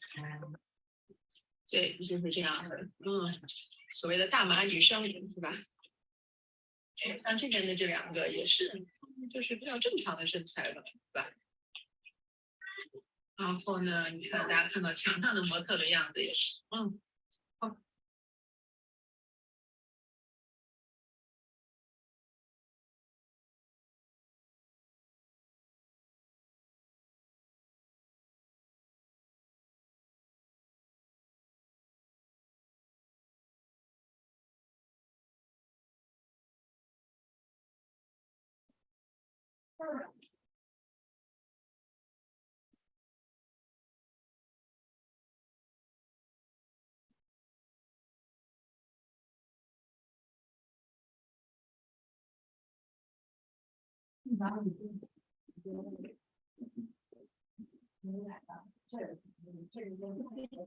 in the code. Given that, if you look at the definition itself, it's a bit complicated in my view, maybe because I'm not an expert in sustainability or anything like that. If you look at where it says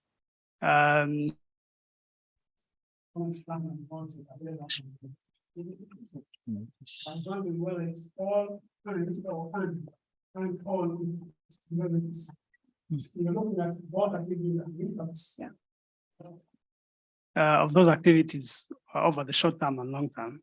So it's a bit not easy, and therefore it can also lead to many controversial comments or maybe interpretations. So in my view, I think we could leave out this definition and maybe put it somewhere else, either into the glossary, but not part of the code itself. So it's not an easy concept as we think, based on what I've seen, and I've had a bit of chat with Paul. It's a bit not very clear to me. So I would say that we don't include it in the code. Thank you. Thank you, Felicia. No, it's not easy, as we see from this discussion. I think that the task force will take that on board, namely the examples, the exemplification of the elements of this information, if it's a closed list or so. So thank you very much. Sanjeev.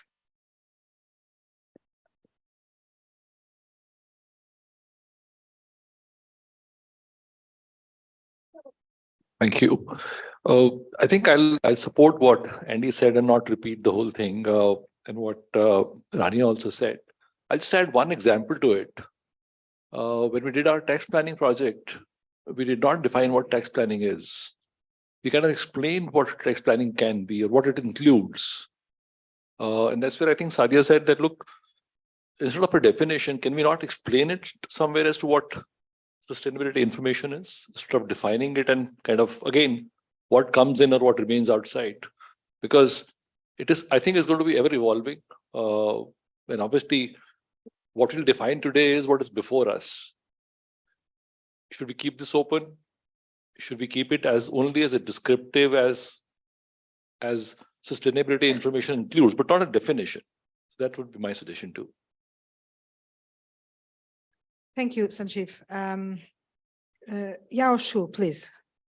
Thank you, Chair. And I think that the definition of We don't hear you, Yao Shu. Yeah. Hello. We can't hear you. Yes, Yao Shu, if you don't mind, I'll go to Ken and then get back to you while we try to solve the problem. Okay. Okay, no problem. Can you hear me? Yes, I can. Yes, Okay, so, I can hear. I'll give the floor to Ken while we try to solve the problem with the sound, because we can't hear you. Okay. Okay.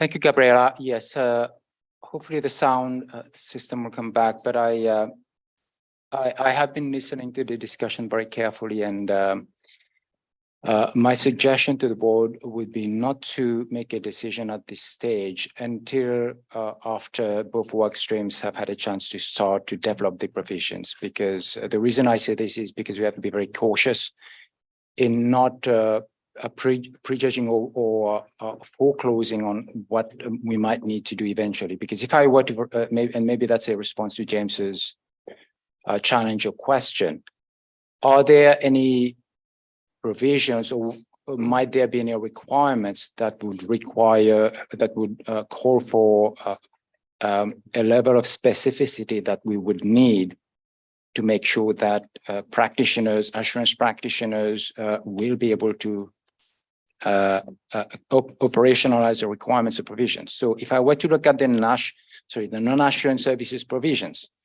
and as we all appreciate, when it comes to sustainability assurance, many of the provisions concerning the provision of non-assurance services in an audit context ought also to apply in a sustainability assurance context.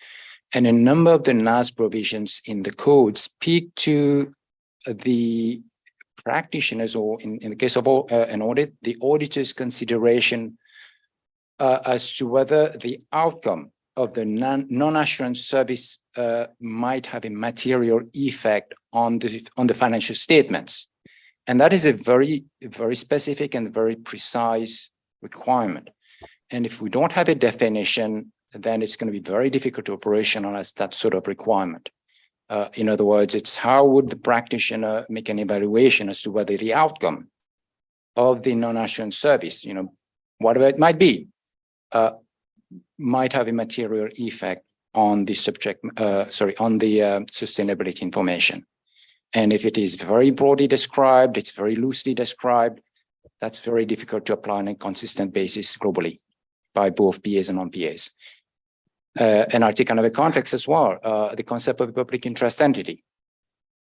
Workstream one will need to consider this very carefully. In the context of an audit of financial statements, the concept of a PI, as many of the board members will know, is very closely linked to financial statements, and financial statements is a concept that is defined in the code. It is very, very precise as to what we understand to be financial statements, and that term also is defined in the IESBA standards.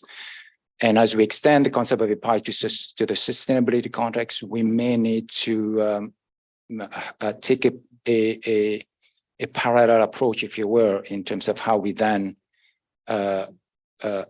explain the meaning or define the concept of sustainability information, precisely to be able to circumscribe what we understand to be an entity of public interest in a sustainability context.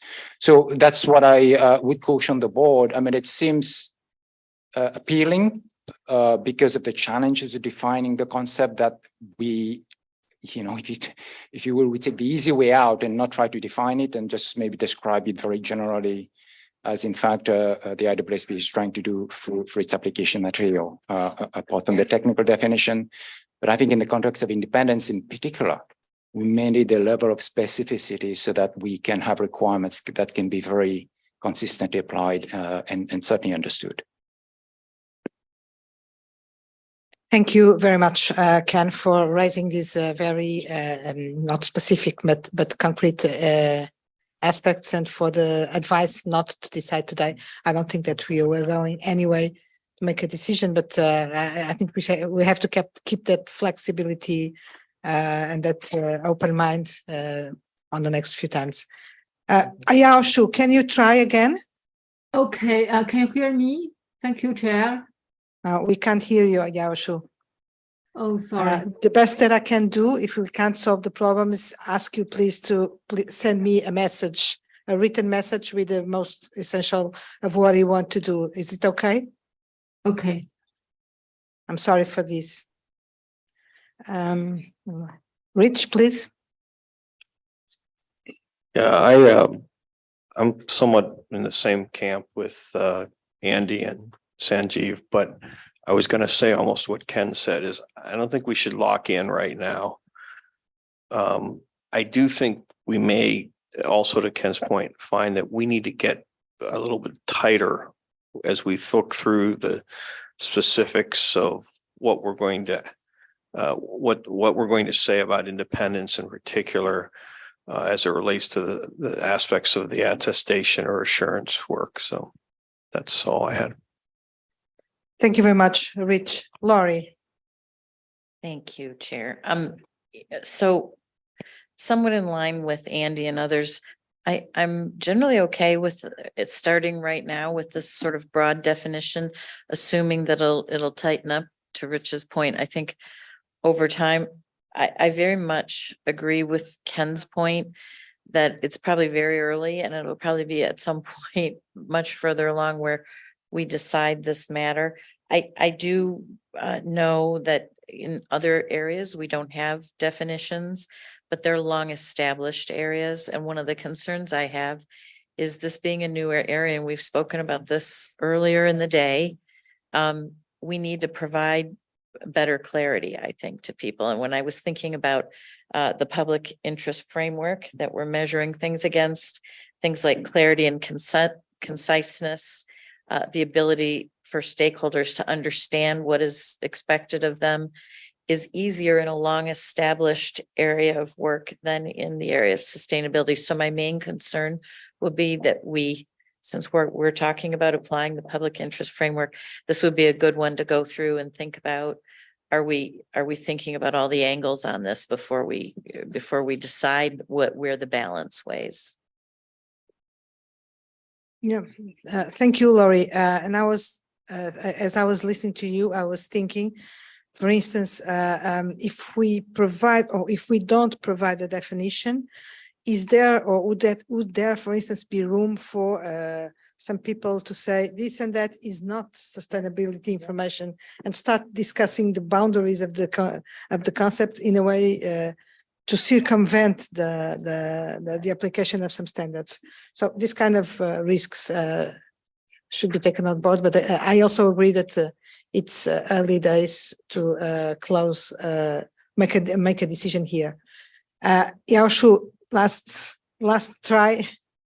It's not going to work. I would need 2 minutes to take the slide down. Okay, can you hear me? Sorry? Yes. Can you hear me? Okay, so Yaoshu, you're going to stop for 2 minutes and then you'll be reconnected and we'll try to get you in, okay?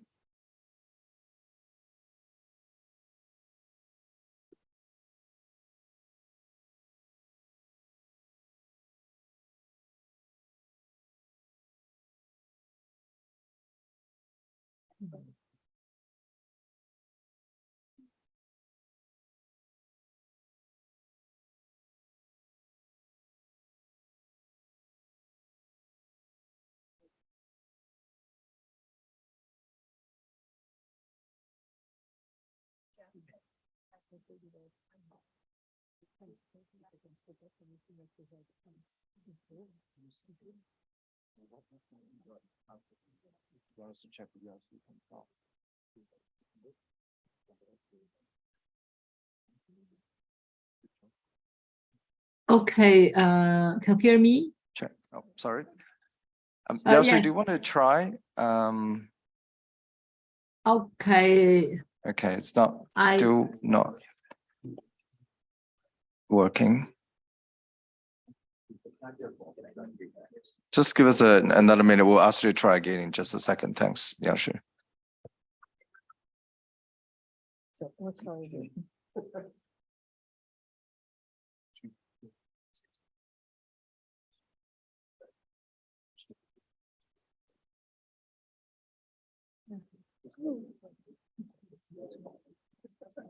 Yeah, sure. I think it's better that instead of waiting for the problem to be solved, if you can type your comments in a very, very easy way and send it to me. Is it possible?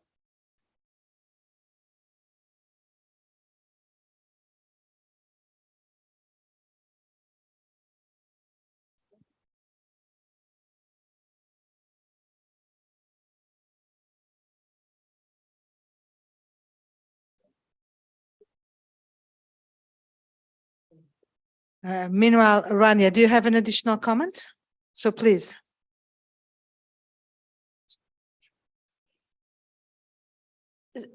I mean, definitely notwithstanding everything that's been said and Ken's point, but I just wanted to give you just some excerpts from a recent FCPA article about ESG. So it says, there isn't any real ESG legislation in the United States. You can piecemeal it into a blurry vision if you combine the laws from compliance, human rights, employee safety, environmental, etc. And then it goes on.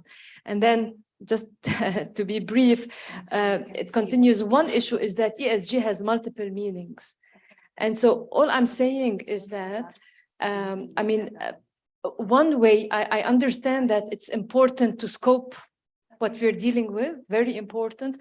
But at the same time, first of all, I mean, we really want our standards to be timeless, number one. Number two, the concept itself is evolving.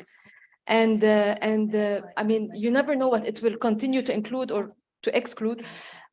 What I would, suggest is that perhaps we can define it by reference to other sustainability frameworks. Let them deal with the definition. Like, for example, you may want to reference, for example, GRI or IESBA or whatever sustainability, whatever reporting framework, assurance framework, whatever it is, and just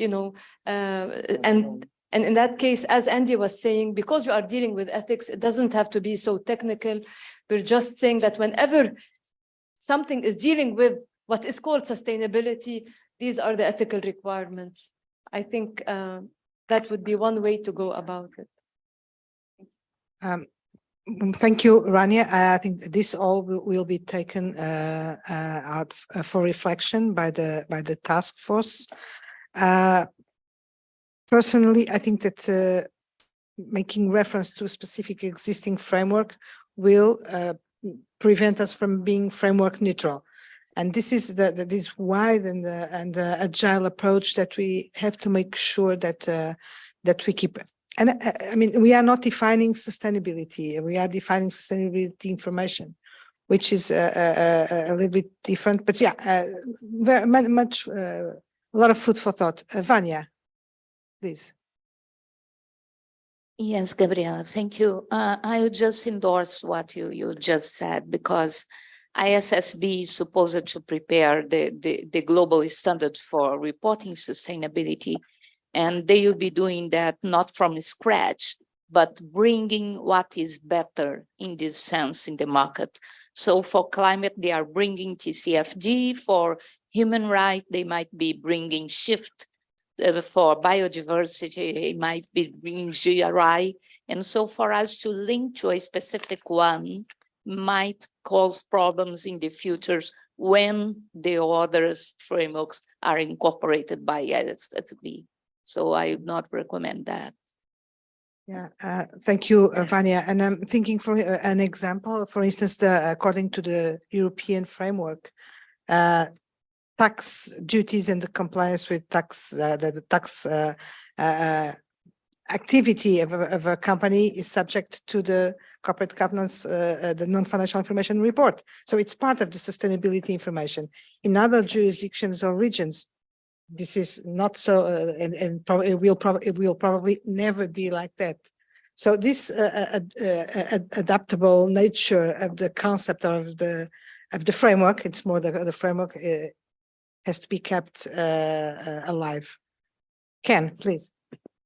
Yeah, thank you, Gabriel. And I just sort of had a thought in reaction to Rania's suggestion to consider, if you will, hooking a definition in the code to how the concept of sustainability information might be defined in the relevant reporting framework. And I wasn't thinking that you were suggesting, Rania, that we would go with, let's say, the definition in the IESBA standards or the definition in the GRI standard, but that you would essentially say in our definition that sustainability information well, it's in effect how it is defined in the relevant or in the applicable reporting framework. And therefore, we're not specifically defining it for purposes of the code, but insofar as the reporting framework has defined it, this is essentially the definition you work with in terms of applying the code. Yeah, and that has some appeal to me because it then makes it framework. It is framework neutral because we're not tying the definition in the code to a specific definition, but it leaves it to the reporting framework. And what we would then need to do is think about what we should be doing in terms of those sustainability assurance engagements that we would shunt across to Part 4B. Because if we're dealing with the Part 4A equivalent standards, meaning the same level of standards as for audits, we would essentially go with the definition. But for those assurance engagements that would be outside the scope of the Part 4B equivalent standards, do we need a generic definition, if you will, of sustainability information? And maybe that's a question that the task force or the work stream can consider. Yeah, so I could say essentially a way that we could kind of think through it and see whether we can come up with an approach, a proposal. Thank you. Thank you very much. I don't know if Ashu, can you confirm that we don't have Wi-Fi internet? So, because I'm not receiving the emails as well. I don't know. Yeah, so we're having issues, but there's another event in the building, and we think that might be what was causing the issue. Oh. Okay, so I can't receive Yashu's email. Ah, oh, you have it. Okay, okay. Okay, thank you, Sylvia. So apologies. In the meantime, we got comments from Yashu, and her comment, my comment is that if we use the same terminology with the IEESB, we need to use the same definition. The PAs will confuse if we use the same terminology, but with different scope. We can make some little change that make the PAs can tell. That's the comment we received from Yashu.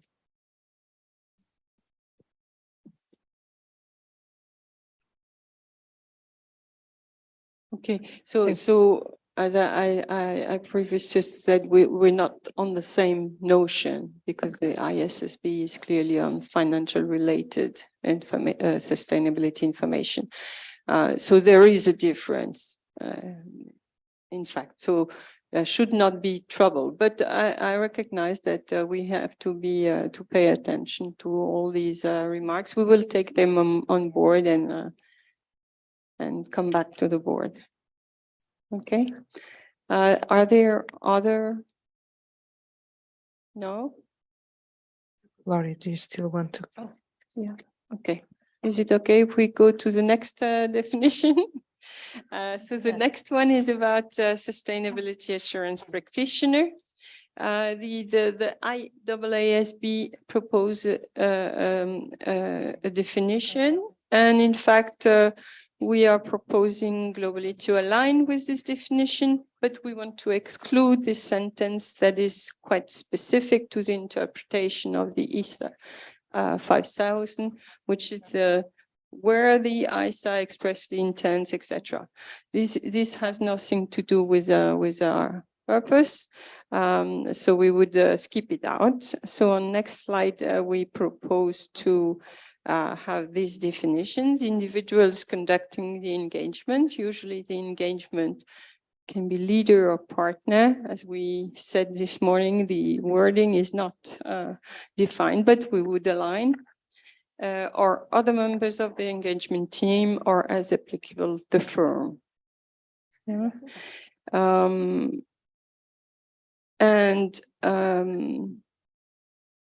So depending on the fact that we have a fully integrated approach or part 5 or standalone approach, we might, it's on next slide, please. We might have a slightly different proposition. The wording could be more synthetic in the part 5. With practitioner, while if we are in an integrated approach, we need to make it specific. And so sustainability assurance practitioner would be our recommendation. So, okay. I don't know if there's any comment on that. Thank you, Christelle. Comments on this next definition, Angie?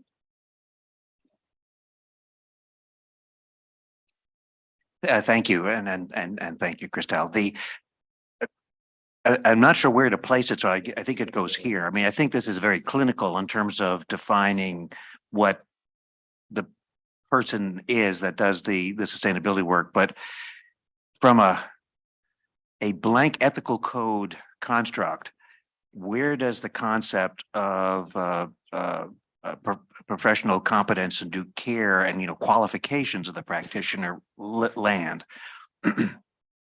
So when we look at the code from only applying to professional accountants, I think there are qualifications to be a professional accountant. And we don't define it because each member body defines it differently, but they're qualifications.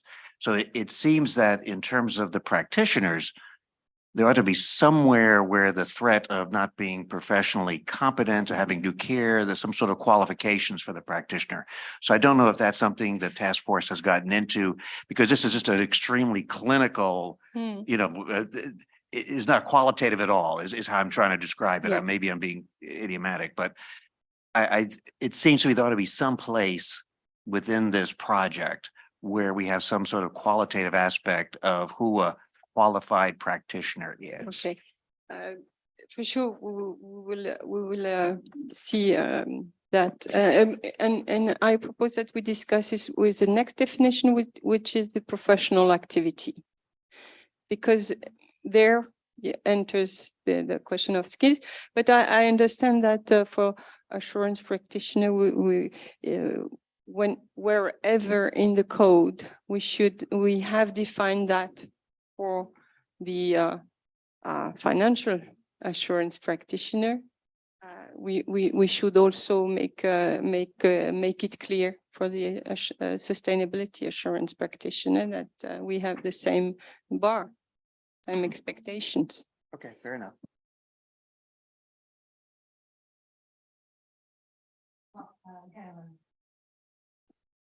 If I may, so thank you. And following up on Andy, and I've had a chance to think about this a little bit since the CAG meeting. I understand where we want to go to distinguish between financial reporting and sustainability reporting, but I'm not sure that this is the place to do it in the maybe it's in the definition of what a partner is. It scopes in sustainability leadership. And the reason I say that, at some point we're going to get to reporting. And reporting, historically you've had partners signing because they sign on behalf of the firm. And it's and in some countries like my own, I mean, you have to be registered, you have to be appropriately licensed and so forth. It has to be at that level. So when you say leader, I don't know where a leader stands in that hierarchy. Do they have the legal ability to sign the firm's name, whoever the firm is, either inside public accounting or outside of public accounting? So I think, maybe the alternative is really look at the partner definition, because you're indicating that individual would be at that level to take full responsibility for the work that's being done and put whatever company, their ownership on the line and responsible for that opinion. Mm-hmm. Thank you, Galen. Mark, please. Thank you. Just sort of following on really from Galen's comment there. The problem in part becomes trying to write a definition for two completely separate things. So on one hand, we're looking at a definition, as you said, Galen, that covers a regulated profession carrying out a regulated activity. At some point in the future, sustainability may be a regulated profession delivering a regulated activity. But in many jurisdictions, certainly in the short to medium term, it may be a completely unregulated profession carrying out a completely unregulated activity. And indeed, although sustainability may have a range of reporting frameworks, there is not the regulatory infrastructure that's sort of built around that in the same way. So my question then becomes that there is a trade-off between a definition that is so generic it can accommodate both, or something that needs two definitions because it's trying to include two totally separate disciplines. And both of those are unsatisfactory. So there may be merit for the time being in sort of maximizing the ambiguity to the extent possible, because I don't really know how you land one way or the other. Thank you, Mark. Christelle, do you want to respond? Yeah, I think I'm a little bit puzzled. We need the definition, and we align with the IESBA because, in fact, it is linked to assurance to a large extent. If we need to define some ethical aspects for the person leading the assurance work, we are in this assurance world. Okay, so what's about saying that we do not need a definition? We need it for the rest of the code. Why wouldn't we need it for the sustainability? I don't know. And where is the problem with the fact that there are some people that in some jurisdiction they are regulated, they are sometimes accredited, or they are independent with no definition of independency. But that's a regulator's affair. Yeah, the level of requirement for this accreditation of the quality of and competencies, etc., and level of responsibilities taken by these persons. This is a question of regulation and shouldn't have an impact on a framework neutral approach. But maybe I'm wrong, and we'll discuss this on the assurance side. Thank you, Christelle. Ken, or do you want to speak after the others? Yeah. Yeah, it's just on this issue as to how we are approaching the definition of a sustainability assurance practitioner. And I think what is missing here is the definition of an engagement partner or engagement leader, whichever term we want to use. But an engagement partner, just so the board can be reminded, there is already a definition of an engagement partner in the code. And that definition says, and that goes to Galen's question as to whether the engagement leader would have any sort of a certification under regulation or law, etc. The definition of an engagement partner is very clear in the code, and it says it's the partner or the person in the firm who is responsible for the engagement and its performance, and for the report that is issued on behalf of the firm, and who, where required, has the appropriate authority from the professional, legal, or regulatory body. And that goes to Christelle's point that this board doesn't have to worry about how the individual is certified and authorized, because that's a matter for national jurisdictions to determine, whether it's a professional body, whether it's a legal or regulatory body. But the individual who will bear ultimate responsibility on behalf of the firm will have to be appropriately authorized. But importantly, under quality management standards, and that's where the quality management comes into play. This is not for the code, but the quality management standards, in this case, maybe it's going to be the IESBA standards, will require those individuals who act as engagement partners or leaders, So I don't think we need necessarily to have to worry about how we make sure that individual is suitably qualified, competent, and authorized to actually act in the role of an engagement partner or leader. I think the concept is already in the code. All we are discussing, to my mind, is whether we use the term partner or engagement leader. But we would keep the current definition of the code apply equally in a sustainability assurance context. And then we can, for sure, I mean, from my perspective, and we see any particular issue with so from the IESBA to the definition of a sustainability assurance practitioner, which is quite generic.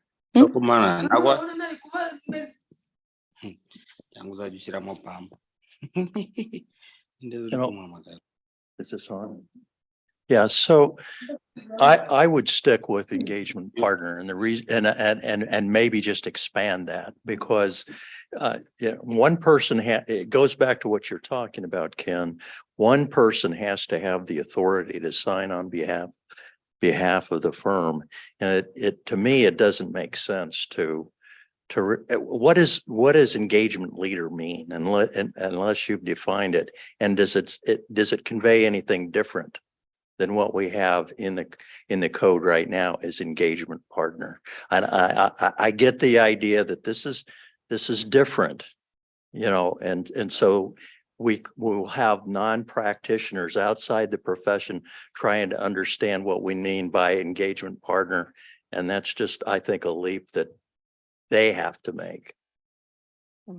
Okay, yeah, we want to address the fact that in most of the well, outside the firms, there is not a question of partnerships, or it might be marginal. At least on the biggest actors, they're not partners. They are leaders, senior executives, chief of whatever. And so, Shareholders. yeah, and so we need a generic term. That's, I agree. Now, what do we convey if we stay with the partner? That was the question that we raised. Yes, I have a similar concern, if I may here step in, because as Christelle is saying, if we think about who are the other service providers, most of the time they will not be recognize themselves in the words partner and firm, because we are not speaking about the firm, but firm for those non-professional accountants doesn't mean anything. Firm can be anything, can be any kind of organization. So again, some additional things for reflection. This is one of the moments where we have to put ourselves in the shoes of those who are part of totally different organizations with different structures, different constructs, etc., and see if it fits into. Not sure. Well, stop here. Let's see how it goes. Rania, sorry, Sadia. So I had a similar comment to what Ken was saying, and I would second looking at the definition of engagement partner and whether there's room to actually talk to a leader role in that definition and not within the definition of sustainability assurance practitioner. I think as much as we want to accommodate more people, we shouldn't confuse professional accountants that have been familiar with the term professional partner, engagement partner, and have to consider if there's an engagement leader, which might be something that they use within the firm. So we don't want to water down a definition that's already known. I do want to re-emphasize Andy's point, and that's the case of eligibility that we haven't discussed. Who will be eligible to go into the role of an engagement partner and engagement leader, and what would be the prerequisite so that we know that you're going to be applying the code with all that it's backed against, and that is a professional body, examinations, continuous development programs, those type of items. And I'm not saying it goes within the code, but it's probably a preamble or an introduction to how you could use the code. Thank you. A quick reaction is, I think we need to be careful that we're not stepping into the quality management realm in trying to specify conditions for individuals to be eligible to act as engagement leaders or engagement partners, and we have to really consider very carefully what is already in ISQM 1, because ISQM 1 specifies a number of requirements relative to the eligibility of individuals to act as leaders, as engagement partners. You know, how they are qualified and whether they're the right individuals who are authorized to sign reports on behalf of the firm. So that's what I would caution, that we don't start to build a sort of framework, if you were, to identify and select those individuals who can act as engagement partners or leaders, because we don't do that in the context of audits, for example. Thank you, Ken. Yeah, Sadia, you want to react? I see. And my reaction would be that I saw that there is a question in the roundtable, and it's probably going to be a very valuable insight that we draw on whether, if you're not following the IEESB standards for assurance, do you have a system of quality management so that we don't have to write it? And if you don't, then we're going to have to build the criteria in. Thanks. Thank you, Sadia. See, Mark, did you want to, because I saw your badge, but not anymore. do you want to? Yeah, and maybe that's just another point of context, just so the board understands, because I do believe it would be useful to at least have a show of hands around the table to give a bit of direction to the work stream 2 as they start to, the drafting work. And that point of context is that even on the IESBA side, they will have a bit of inconsistency in how they are approaching the issue of terminology, because in their assurance standard, IESBA 5000, they are proposing to go with the term engagement leader precisely because the objective is to develop profession agnostic standards. But their quality management standard, ISQM1, will continue to use the term engagement partner. So already within, so if you were to think about a firm that is going to be using the IESBA standards, it will have to apply ISSA 5000 in conjunction with ISQM1. And the firm essentially will be juggling with two different concepts that essentially mean the same thing, right? So on their side, they have a bit of a conundrum, if you will. I mean, I'm not suggesting that we solve that for them, but that's a bit of the challenge, and maybe that's also something for the board to consider. Apart from the board, I had discussion and there was a suggestion, well, why not keep it partner or leader? And then you make the most of it, of them too. But here we had the intention to cope with the IEESB definition. We can depart slightly with an additional word. It might be responding to what you just said. But we'll reflect on it with the working group. Jeff wanted to say. So just quickly, just to remind the board, the definition or the concept of engagement leader and partner within the sustainability project is something that Workstream 1 will look at more closely. So really this definition that the Workstream 2 has is really just looking at the individuals that we want to capture, in terms of within the code. And I guess Andy's initial comment is kind of capture, well, who are these individuals and what qualifies them. So that's something that we will look at. Of course, the code, as others have mentioned, the term professional accountant is defined as a member of an IFAC member body. So that's easy. But in terms of a sustainability assurance practitioner, that's something that we will, look at. But in terms of just the definition or the concept of engagement partner leader, what we're going to use, how we're going to coordinate with IESBA, I think Workstream 1 and more broadly the task will look at that, particularly after the roundtable and we hear some, feedback. But yeah, I think I wouldn't at this point. We've got some good feedback, but we'll take it from here, I think.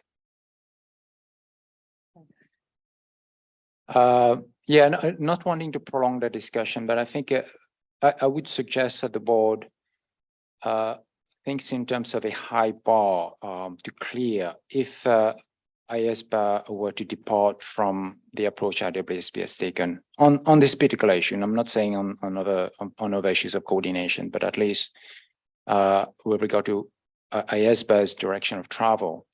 If this board were to go with engagement partner and IESBA goes with engagement leader, already we would have a difference in terminology when we're referring to the same individual.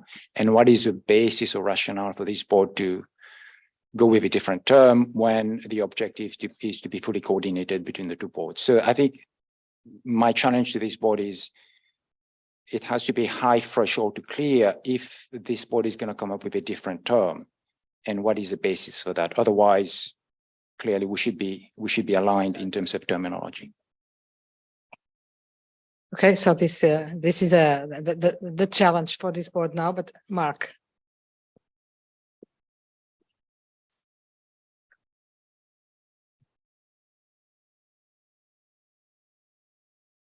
I agree with you on that, Ken, in terms of the need for there to be a high bar.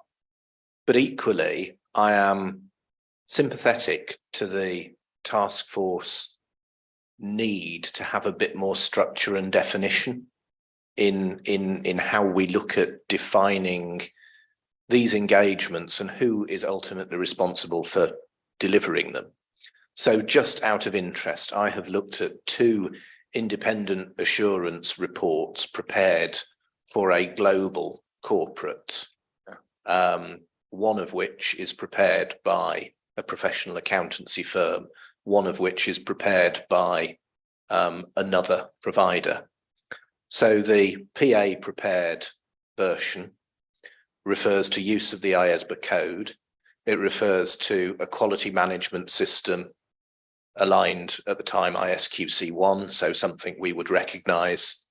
The report is signed in the name of the engagement leader, and it refers to a conclusion drawn on the basis of the evidence that the engagement has gathered. The other report, on slightly different subject matter in the same entity, talks about an independent assurance engagement. However, it refers to a mix of 5 different reporting criteria from different systems, 2 of which appear to be internally generated. It refers to a quality management standard that is not a standard, it's a certification. So it's difficult to see how that works.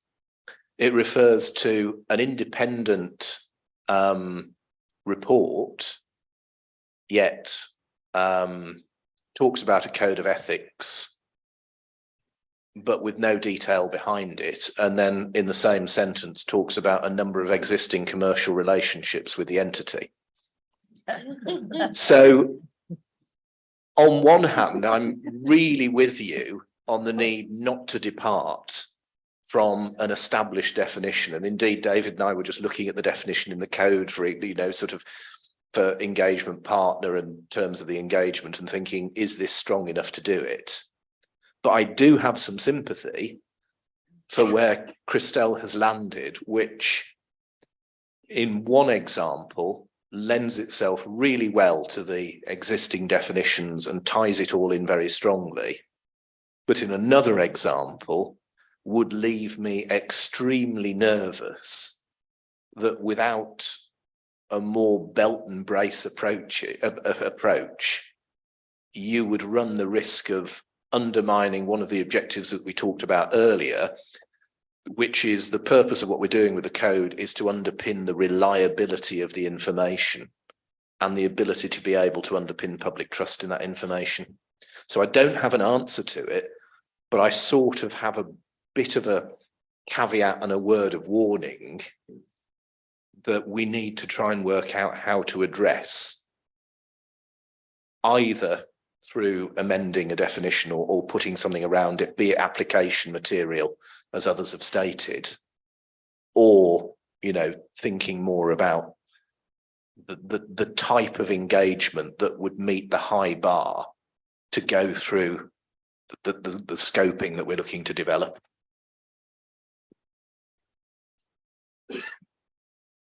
Thank you very much, Mark. It is not entirely clear to me the direction that this board is giving to the task force in this respect, which doesn't mean that we didn't listen to very substantial interventions and contributions. But I think that the task force needs a little bit more insight about how the board sees this question. Should we stick to the IESB definition?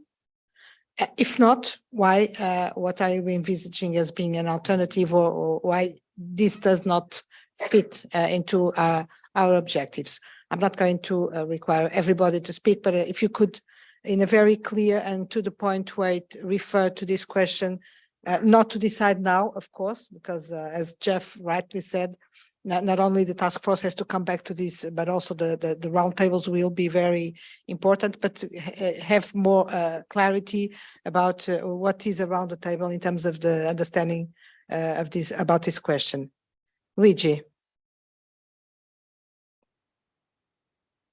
As mentioned before, I have no objections in defining terms. At the end, probably this would be necessary in order to have proper qualification, proper requirement, and proper design of the entire architecture. I probably tend to recommend now to keep open this point until when we have already defined the direction of travel in terms of what this means in terms of requirements. I would be probably, this is my personal approach, which is not necessarily the right one, but I would prefer first understanding the requirements and what we are requiring in terms of ethics to these individuals, whether we call them leader or partner, and afterward to take a decision on the definition. Tentatively, I will try to be as aligned as possible with the other board in order not to have too many differences. If there are good reasons to adopt another, I'm open. I have no issues with that. But my first interest is to define or to arrive at defining the specific requirement, what we need, what we believe is the highest bar that everyone, PA or not PA, should comply with in terms of fundamental principle and the application of this fundamental principle. Then the definition would be, I would not say the easiest task, because probably will not be so easy, but not the most relevant in my view in this approach. Thank you very much, Luigi. Point taken. Chana, please. Thanks, Chair. I would, in the first instance, stick with the IAASB definition.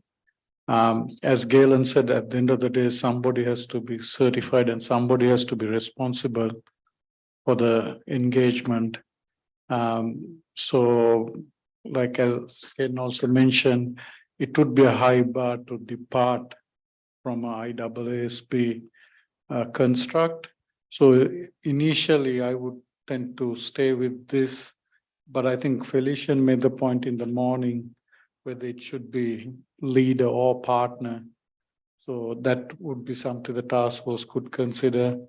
And then, you just modify the engagement partner definition, because that clearly says that this is the person who's responsible, whatever you want to call it, chief executive or director or whatever. Somebody is responsible at the end of the day. Thank you, Chana. Rich.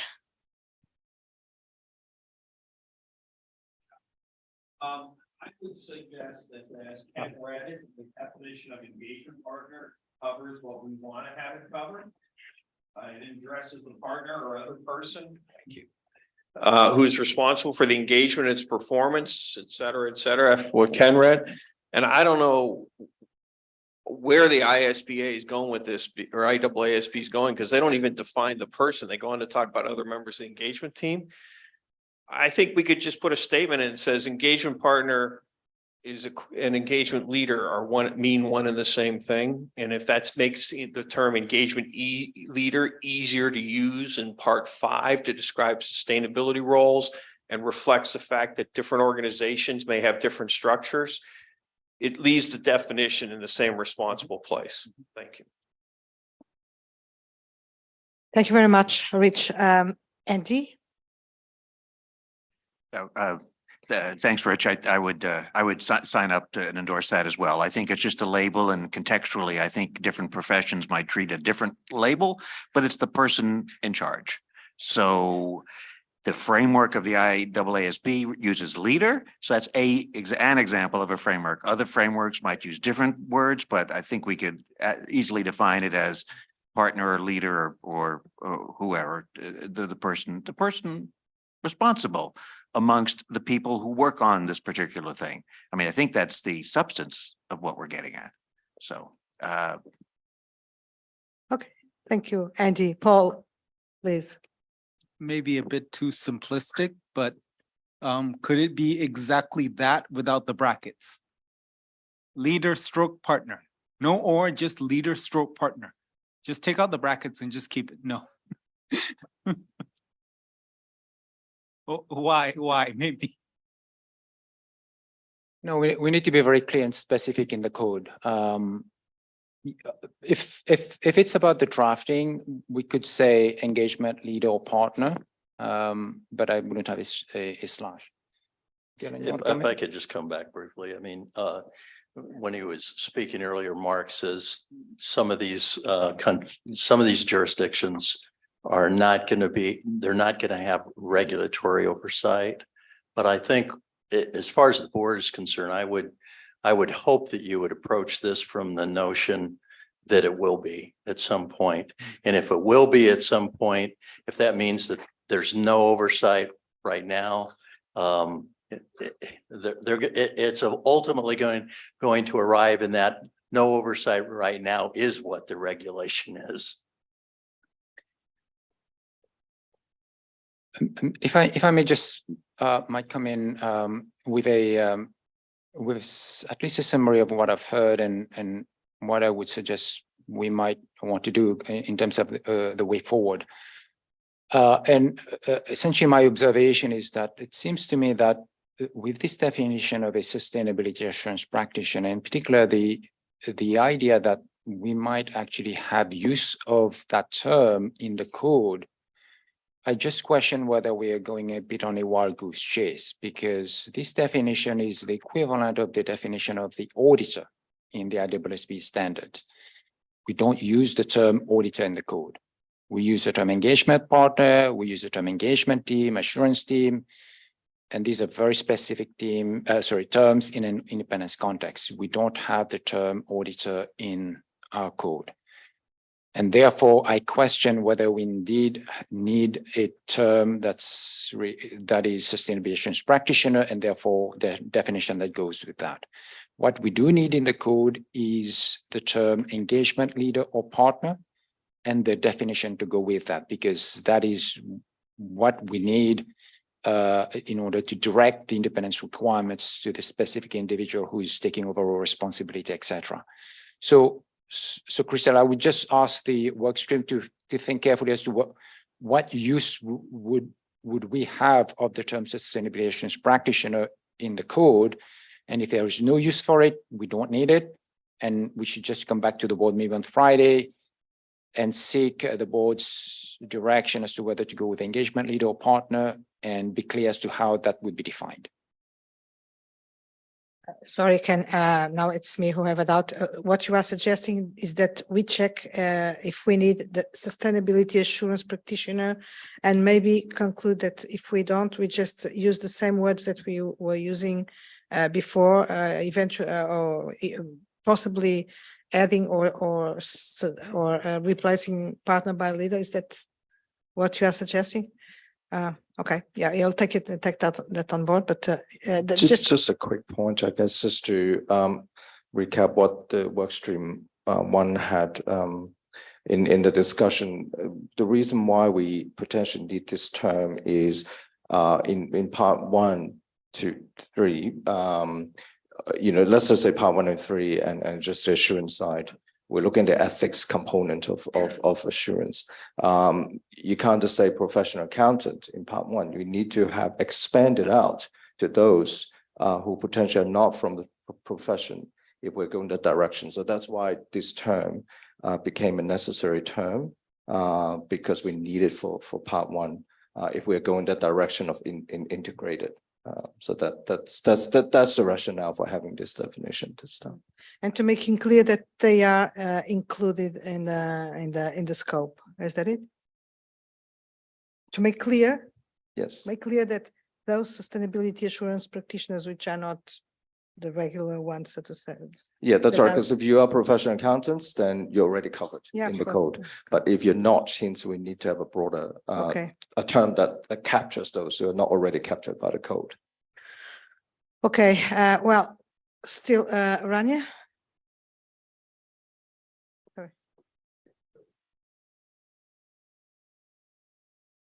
Thanks. So just clarify, Ken, so what you're saying is if you take out the term practitioner and you're saying that the code will only apply to the engagement leader, so or it's speaking to the engagement leader, is that what we're saying? And just From an independence perspective, I think what Jeff has said is from an ethics point of view, in other words, the ethical requirements, not the independence requirements, but to whom should the ethical requirements apply if they are not professional accountants? In other words, you know, how do we circumscribe is this the the message that we want to get across? I mean, shouldn't we be promoting like ethical behavior and ethical requirements across the team? I think Yes, that's what we're doing. Yes, Yeah. yes. And so I don't think that we should limit ourselves to just the partner or the senior in charge. No, that's not the Yeah. intent. Okay. From an independence perspective, we don't need this term because we already have the terms engagement partner, the engagement team, and the assurance team. Okay. So independence is taken care of. Okay. The question before the board is, do we need a term such as sustainability assurance practitioner to cover non-PAs with regard to the ethics provisions? Meaning objectivity, all the fundamental principles and anything else, all the other requirements in part 3, for But example. shouldn't they?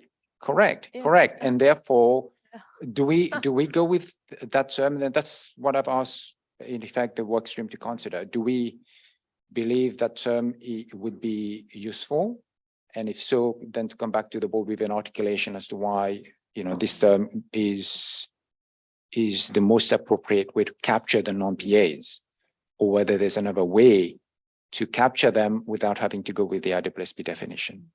I just want like a final point. I'd just like to second what Andy said. I would personally, I'd go for something like as broad, like someone who is just to describe, to be more descriptive and to keep it open for different professions, the different, you know, labels that they use, the different titles that they use, just and like other members of the team, or I would try to keep it as broad as possible, and perhaps even I would go one step further, because this is an ethics code, and you know, to raise the bar and to be even more encompassing than perhaps, you know, IEESB requirements. I just Yeah, and I would ask Rania as to why one would think this definition that's before us is not broad enough. yeah, I think it's Yeah. yeah. So if it Like is keep broad the term enough, practitioner, that's what I'm saying, to encompass all of them. You get my point. So like refer to the term, to keep the sustainability assurance practitioner as a term. Yeah. And then keep the definition as is, so Yeah. that like, yeah. Yeah. Yeah, or equivalent even, yeah. Something like that. Okay, Felicia, do you still want to speak? Thank you, Chair. Just a small one, a clarification. Maybe it's my lack of understanding of differentiating between a practitioner and a provider. So in my understanding, if you're a practitioner, you probably belong to a practice, you're trained, like what the team has been mentioning. And I don't know whether we are saying that everybody who is going to be into sustainability assurance provision has to be qualified, trained,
That was me. That was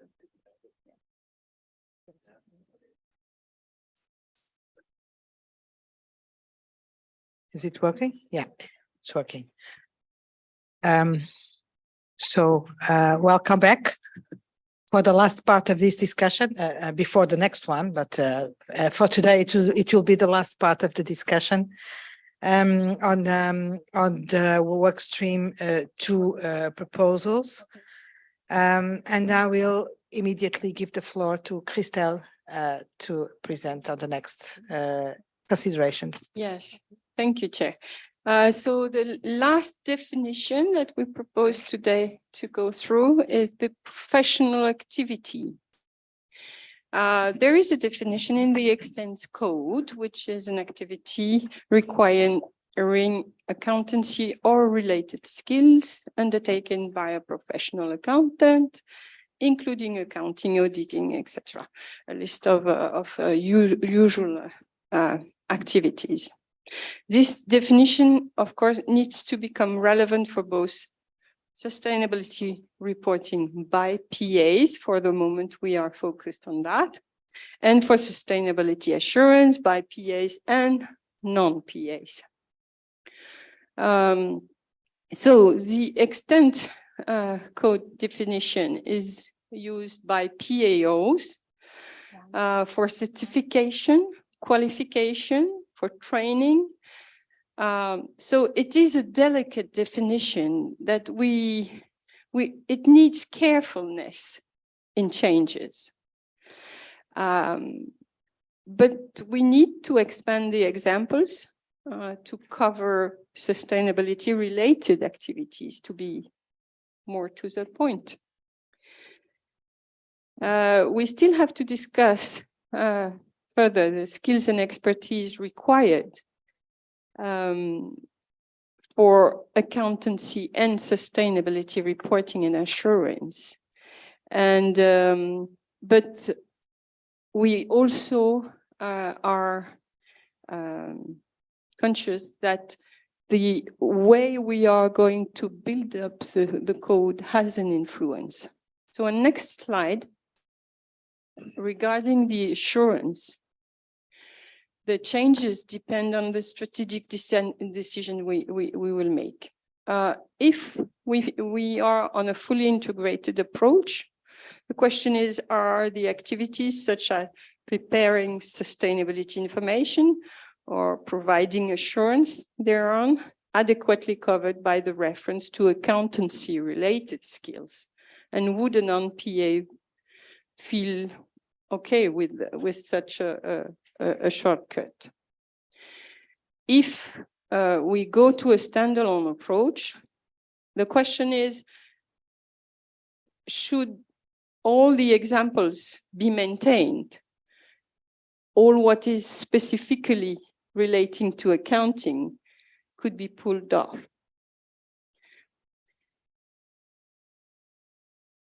Then we have a third version, which is the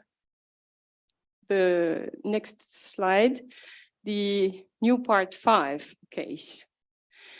There we will have to deal with both questions, since the current proposal for part 5 forces that in certain circumstances, PAs providing assurance on sustainability information would still apply parts 1 to 4A when they are also the financial auditor. So this means also that under the current proposal for part 5, we would need to change the part 1, 3, and 4 so that they include the sustainability related considerations for the PAs.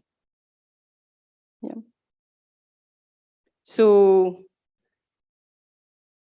here what we present is we need to define the professional activity. There is high sensitivity if we change this definition in the first part of the code, because there are a lot of things linked to it in the professional accountant world, and namely certification, for example. But we also need to adapt, and we can do that maybe more easily in a part 5. Okay. Unless we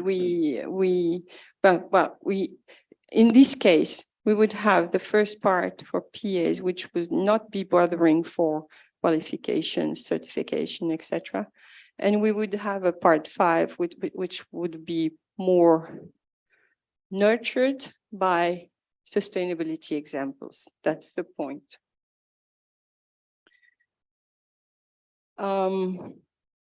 So I don't know if I answered or went to your observation, but we raised the subject of professional duties, skills, etc. within this, and we see where it is useful.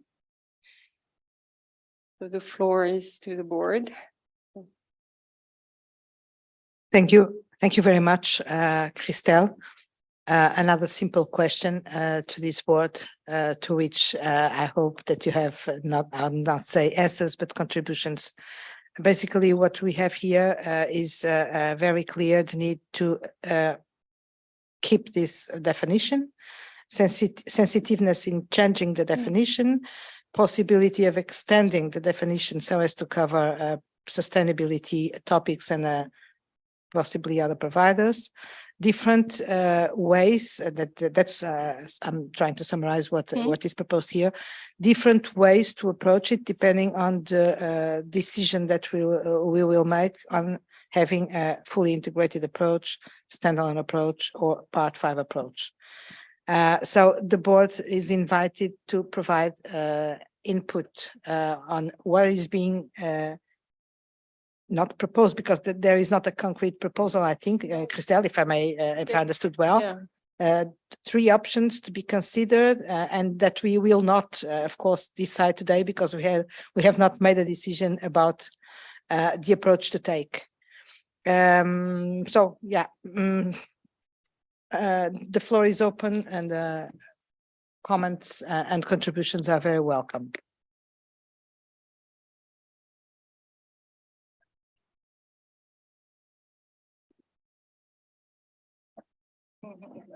Andy, front runner. Thank you, Christelle and task force. And I think you're right. This does address some of the issues I was discussing earlier.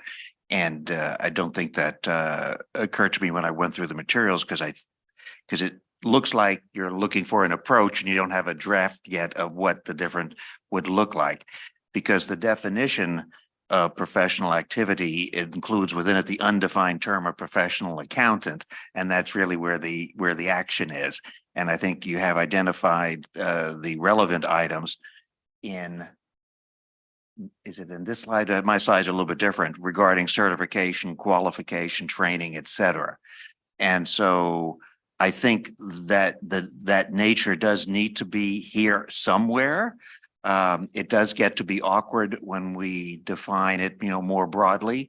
I think I would agree that professional activity probably would, if you're changing that in the front part of the code, cause a lot of mischief because of its use throughout.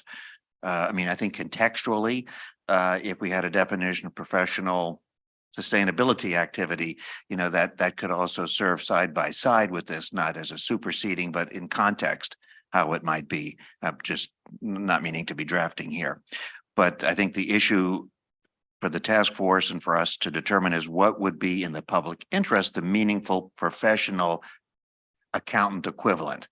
And I think you're on the right track with looking at the certification, qualification, and training, such that the person performing the sustainability assurance or sustainability services is able to, because we have an assumption that the members of an IFAC member body fit within these qualifications.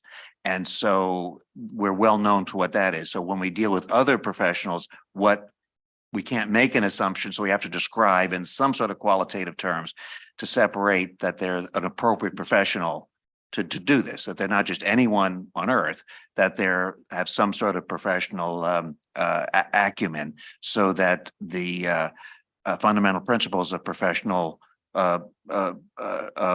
competence and due care is a reasonable thing that person could accomplish. So having said all that, I'm not quite sure where we're landing, but I think that if it does depend upon which option we ultimately take, but I mean, I do think the task force is pointed at the correct direction in terms of qualifying because we can't describe it for every profession that might exist, but we can describe some of the qualifications, and certification, qualification, training, et cetera, seems to be the right approach for a sustainability assurance practitioner. So I don't know if that's helpful, but that's just my response to that. And thank you for those comments. Thank you very much, Angie. I'll just call the board's attention for the fact that we have questions on the table. The task force has kindly provided some questions with respect to all of the options that we may have to consider, whether fully integrated, standalone, or part 5. The questions for the fully integrated approach and standalone approach are there, and then for part 5, the question is whether the activities such as preparing sustainability information, providing assurance thereon, are adequately covered by the reference to accountancy-related skills, and should all the examples be maintained, notably accounting.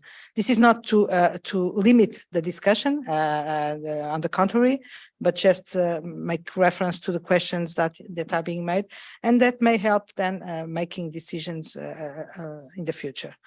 Vanya. Thank you, Gabriela.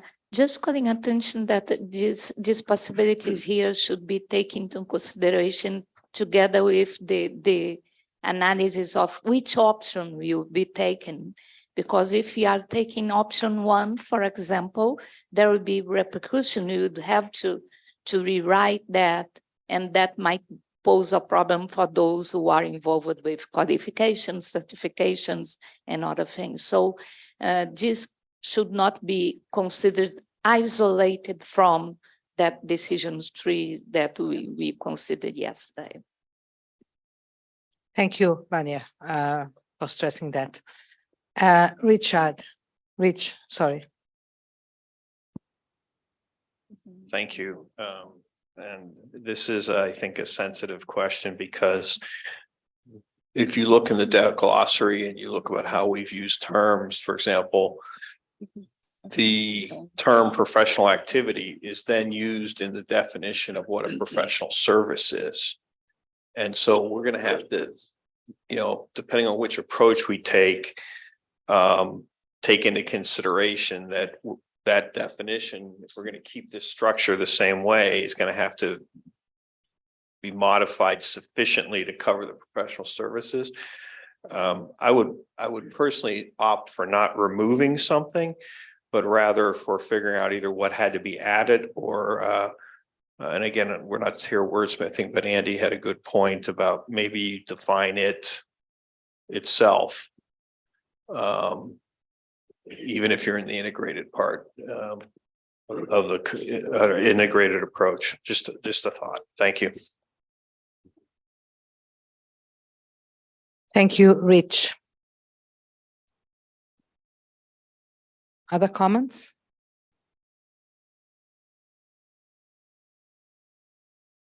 Well, don't seem so.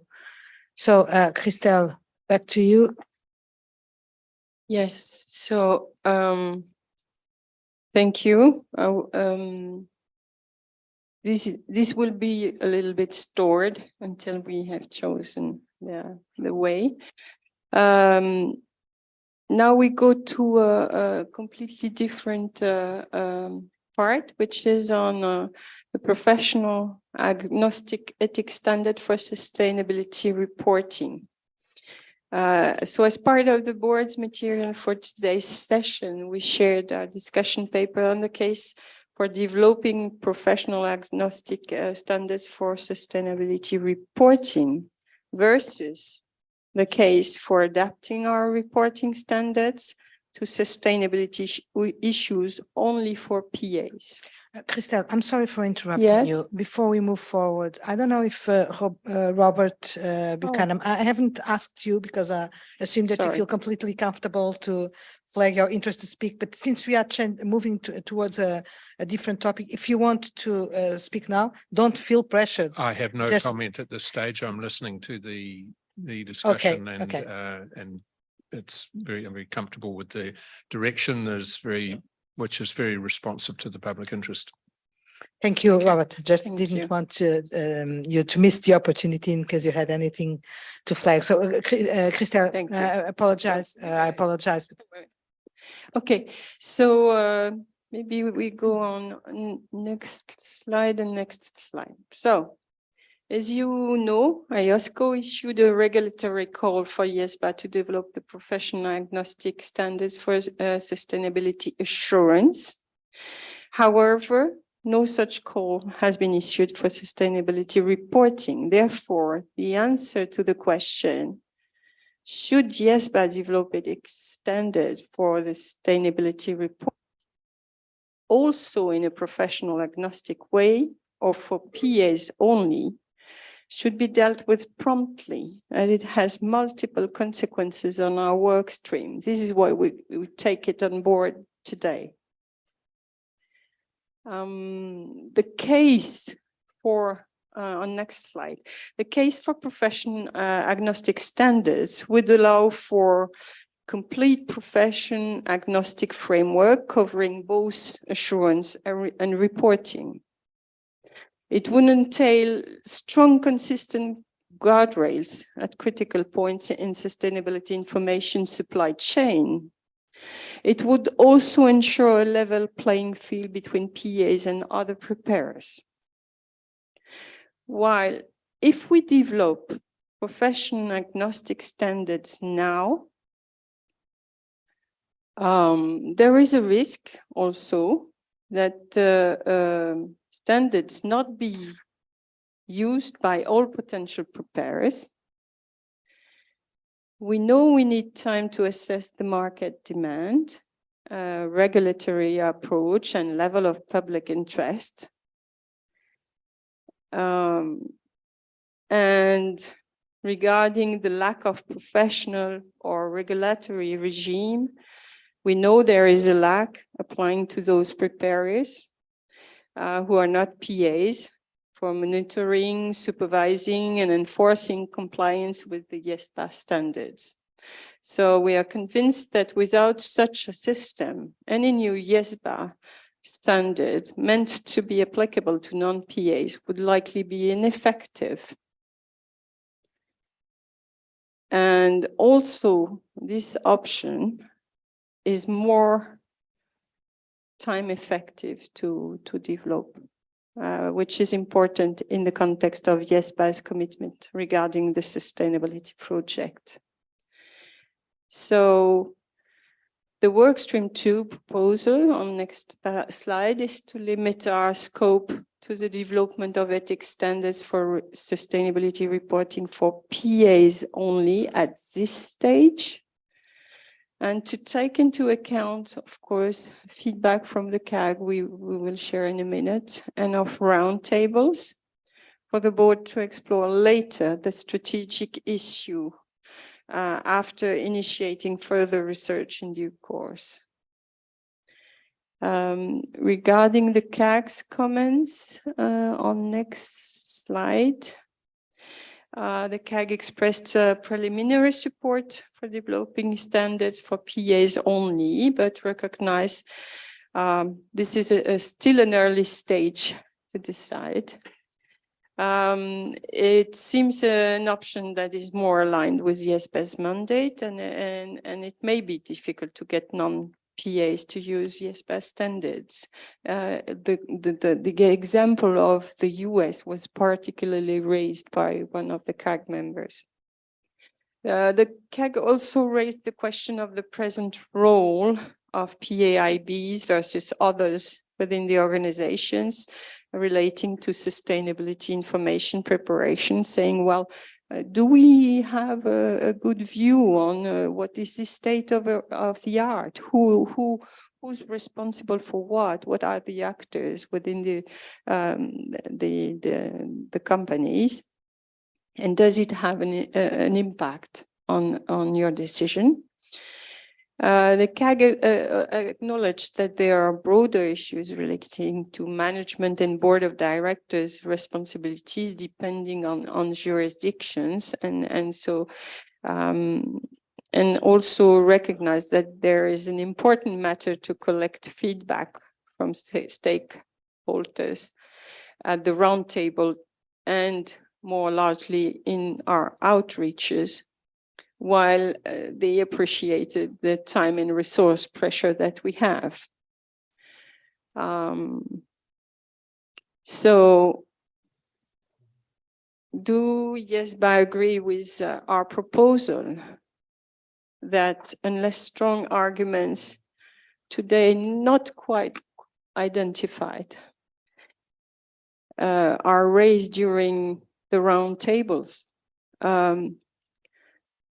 do you agree that we limit the scope of work stream 2 to develop the ethics standards for sustainability reporting for PAs only?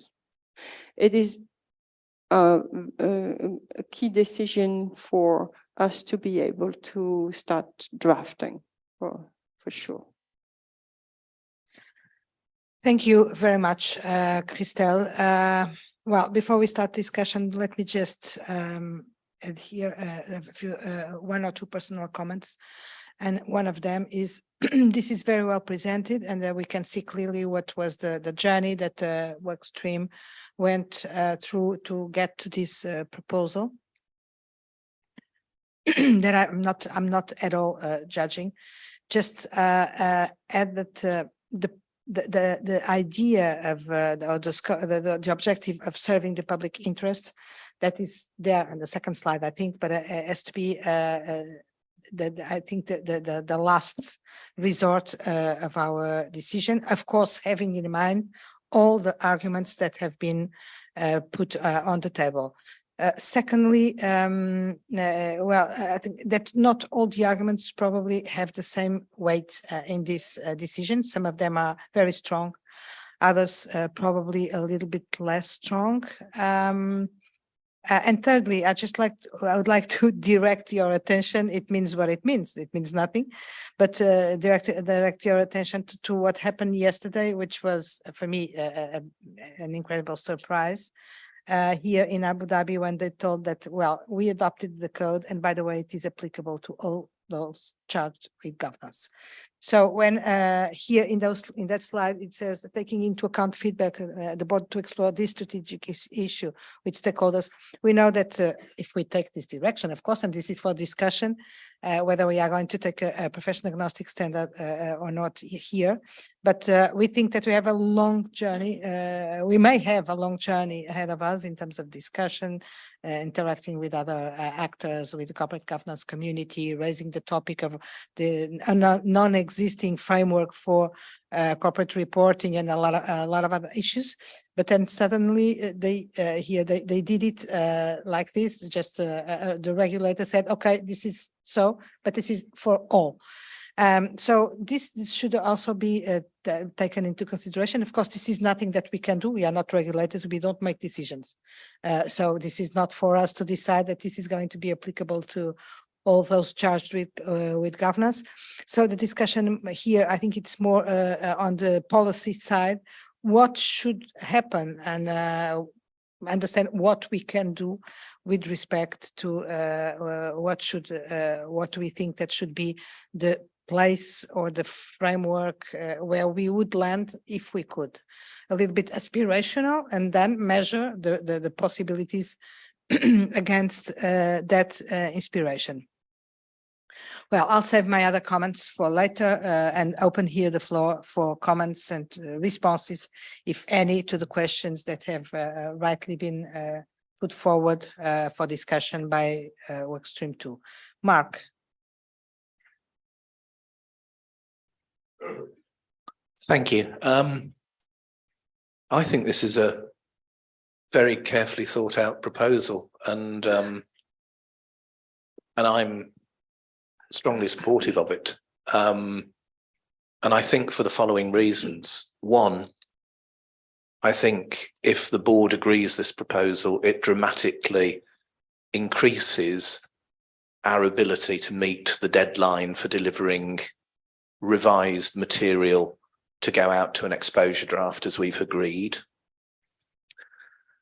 I think also in many jurisdictions, ultimate responsibility for the preparation of information rests with the directors. That doesn't change, so it provides in a way a safeguard that somebody is ultimately responsible. And I think that gives a degree of assurance. I think the other point that I would make is that at the moment, many jurisdictions use the code to take enforcement action against professional accountants who fail to meet their obligations. We are some way off in many jurisdictions having a similar enforcement regime for people who are not professional accountants. And therefore, I think in a sense, if we're looking at making this project manageable, this is a chunk that does not need to be delivered now. It could be delivered later. And I think the other thing as well that's a very important safeguard is almost regardless of who prepares this information, the other safeguard is the assurance engagement. So the fact that we have developed standards to govern the provision of a high quality assurance engagement ultimately bounces back and addresses that question of, are we acting in a way that improves the reliability of information? Are we doing that in a way that protects the public interest and underpins public confidence? And I believe we are. So I think for those reasons, I'm supportive of the task force's proposal. Thank you, Mark. Jens, please. Thank you, Christelle. Thank you, Gabriella. I understand this limited scope, and I'm supportive in the project we have ahead of us because of the timing issues and the importance of having even more outreach activities if we are also looking at the preparer side. But I would like to keep in mind that this is still an issue which we should consider, not perhaps in this project as a final stage, but I think looking around the global developments, there is a need of consistency also on the preparer side in sustainability and also in other parts in the financial sector or the governance sector. And I think from my discussions with other professions, I think there is merit to advertise our concept also to non-PAs. So I would say yes, but not forget it, to keep it on our agenda. Thank you. Right. Thank you, Jens. May I go around? Christelle, or do you want to react now? No, we can go Okay. on. Chana, please.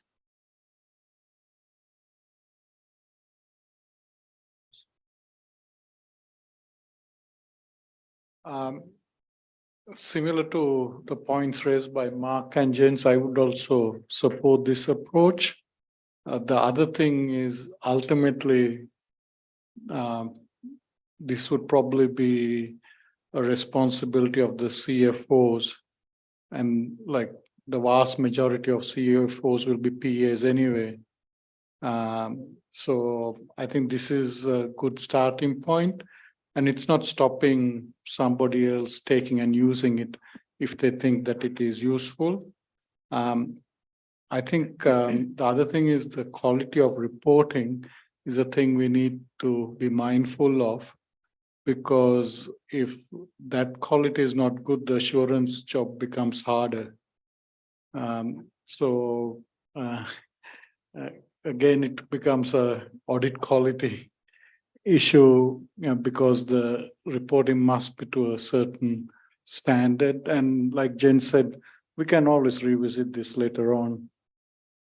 Thank you, Chana. Let me just challenge you or challenge the board before we move forward. I fully agree with you that if the report quality is low, assurance gets very difficult, but that only raises the importance of having high quality reporting.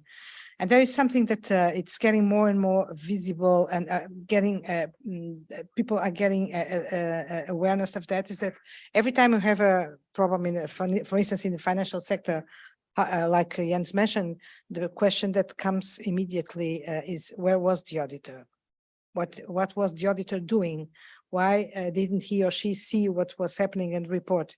But most of the times, people forget that before the auditor going there was a problem that someone created. So the first line of defense lies with those who prepare the report and not with those who assure the report, who of course have a lot of responsibility, but don't have direct, immediate access and responsibility on the information that was provided. So I think that when work stream 2 says we have to do a little bit more work on this and explore the strategic issue with stakeholders, and it's also along the lines that Jens mentioned. I think it's exactly this question that is being raised.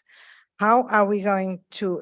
What can we do to make sure that this discussion and any possible developments are undertaken or happen, to make sure that at the first line of defense, which is, by the way, a very unregulated space, because there are some jurisdictions where there are some kind of rules, but basically what these preparers have is our code. The code of ethics. There is not much more than that. There are corporate laws and things like that. But when you say it's ultimately the responsibility of the CFO, but the CFO, if it's not an accountant, it's not subject to the code of ethics. So this is I think it's not complex. I think it's very clear that what the complexity is, that it has to be thought from scratch, I would say, because it's a conceptual framework that does not exist. And this is, I think, our big challenge. I mean, we are not going to solve it. We are not going to solve the world. It's not our responsibility to create a framework for all the preparers or all those involved in the preparation. It was what IESBA did by extending the ethics standards to all those charged with governance, be it CFOs, directors, etc. So all of them are subject to the same standards.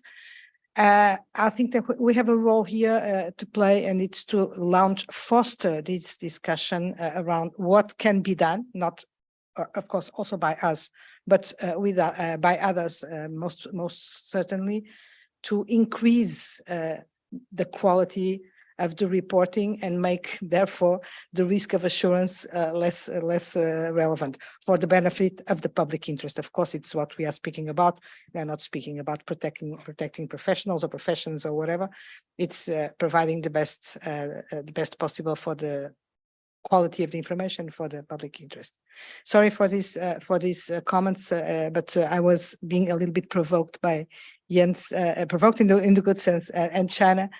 And so, Luigi. I think that the preparation of the reporting is the first step to have reliable information prepared for the public interest entity, for the public interest.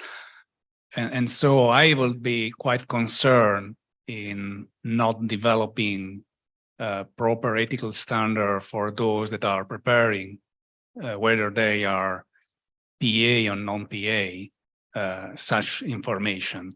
It seems to me that this could result in a lower level of quality of the information, and we should not simply rely on assurance services in order to restore this reliability, because it would be an unbalanced system, frankly. If we have to choose between having a timely standard prepared in order to keep our committed duties, I think we can assess whether to have track 1 and track 2 approach and having a second phase. But at the end, we should have proper ethical rules for preparers, which is not really different from what happens today, because we are assuming that, well, we are not assuming, but the reality is that not all the preparers of the financial reporting are PAs, frankly. And this is the reason why across the world, regulators had implemented their own rules applicable for them, whether or not they are PAs. I think we need to recognize this, and my preferred scenario would be to have ethical rules applicable for preparers as a first step. If it is not possible, we will see what we are able to do.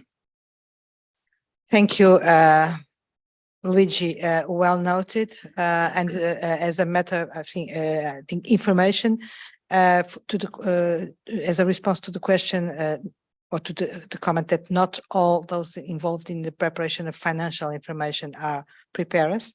I would say that it's not very, I mean, many of them are not professional accountants.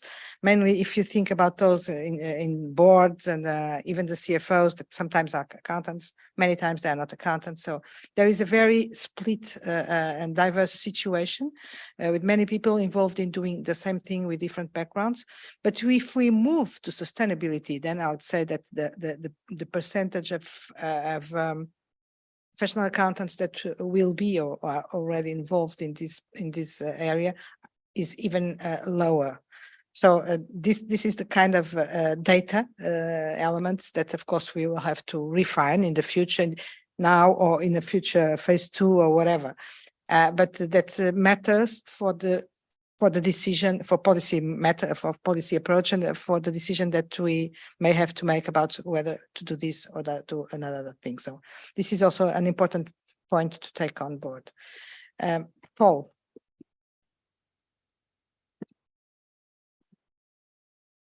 Thank you so much, Gabrielle. I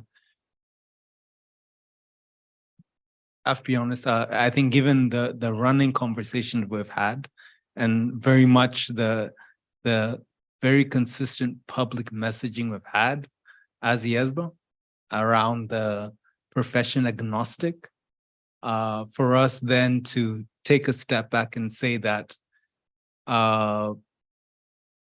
the scale of the work would keep us from delivering that, I feel creates a bit of a challenge almost in our credibility, because of what we've been saying so aggressively around profession agnostic. I very much agree with what Luigi has put out, that there needs to be clarity on, even if it's a 2-track process, we need to stay true to the outcome commitment we've been consistently making. And how do we get that with anything we do? And just how do we support one another to get closer to achieving that? But we can't take that kind of a step back. Thank you. Thank you, Paul. Very clear position. I'm looking at Christelle, but I think that Christelle is mostly taking note of what is being said. It's okay.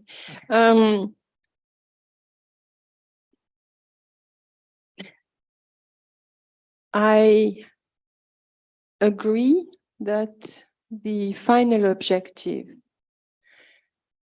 would be, if this is really what our stakeholders need, could be to have a code that would apply in all circumstances of preparation of a reporting, whatever the subject matter reporting is. So, but it is a very invasive objective, which we really think is not compatible with the timeline that we have for the first step of our delivery, which was asked expressly, which is having professional agnostic assurance part.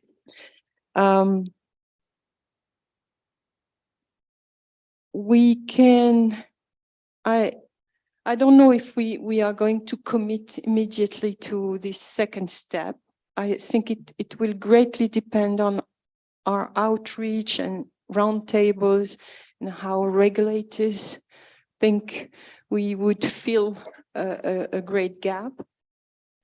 But we can promote the good principles that we are going to reshuffle, okay, to introduce the sustainability world into the part 2, okay?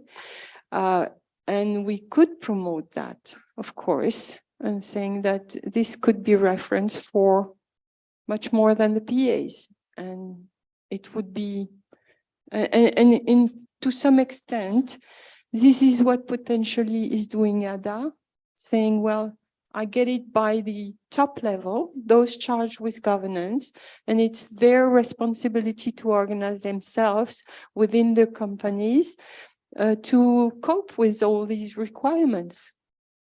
And then you don't have to, you have the issue of understandability by non-PAs that comes back, but not the level of requirements and the nature of the threats, etc., that we are addressing in part 2.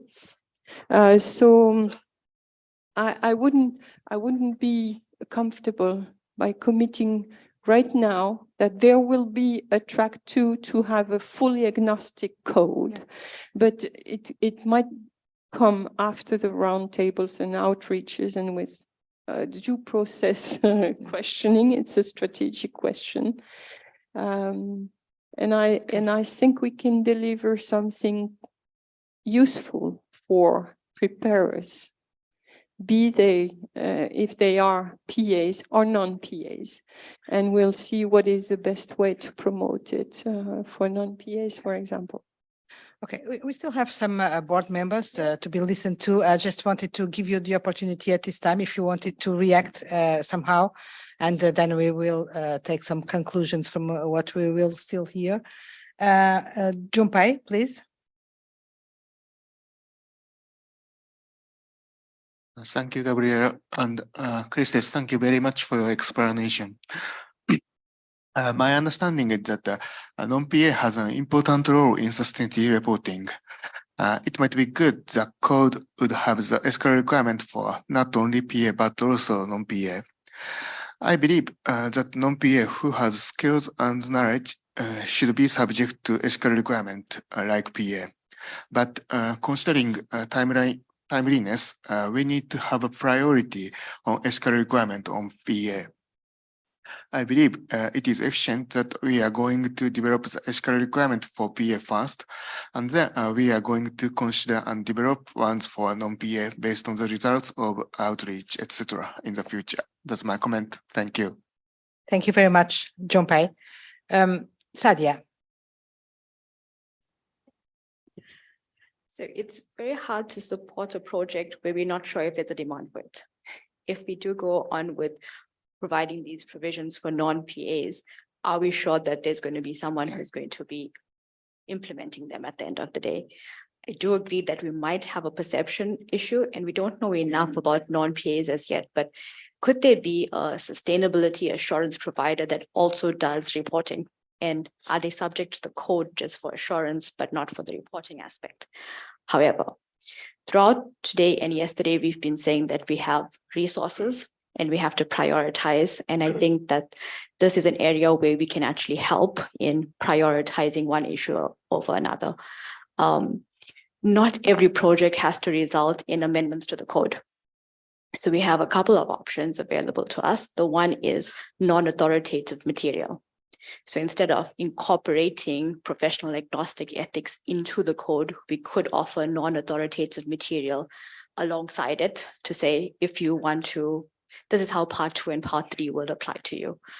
The second one, and we've done this in previous projects where we don't know enough information at the time, we asked the working group to, at the end of the project, to make a recommendation to our strategy and work plan. So while we go through roundtables, outreach events, those type of things, we might learn more. And if there is a need for this revisions to the code, this could be a recommendation that gets made at the end of the project to start a new scoping exercise and understanding. Thank you. Thank you very much, Sadia. Rania? Yes, thank you. So actually, I mean, it's difficult to make up one's mind. I mean, listening to all the different arguments, but I mean, what Sanjeev said this earlier today, I think it's really, I mean, it really clicked. Like what we're looking at right now is, you know, what's behind us, effectively. So if we wanted to really try to look forward and to try to be ahead of the curve, if we see where the direction that, I mean, this is going, the direction of reporting, the direction of the international regulatory community. I think the fact that we've been called upon to develop profession agnostic standards for assurance, sustainability assurance, suggests that, I mean, as Jens was saying, I think it shows that there is a need for consistency across the board. And I think very soon the world will realize and they will call for consistency in reporting. I think it's very important that we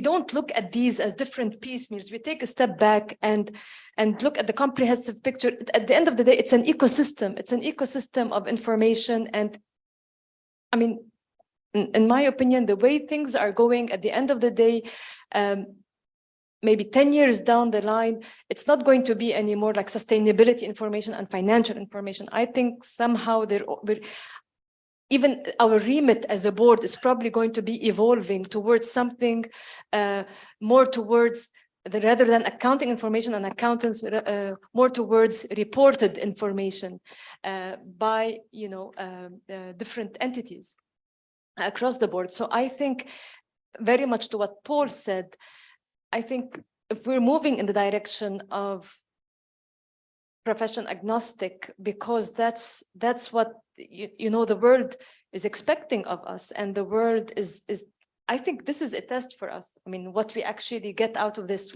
how we actually deliver, and then to take a step back and say now, you know, when we talk about reporting, we're just going to address accountants.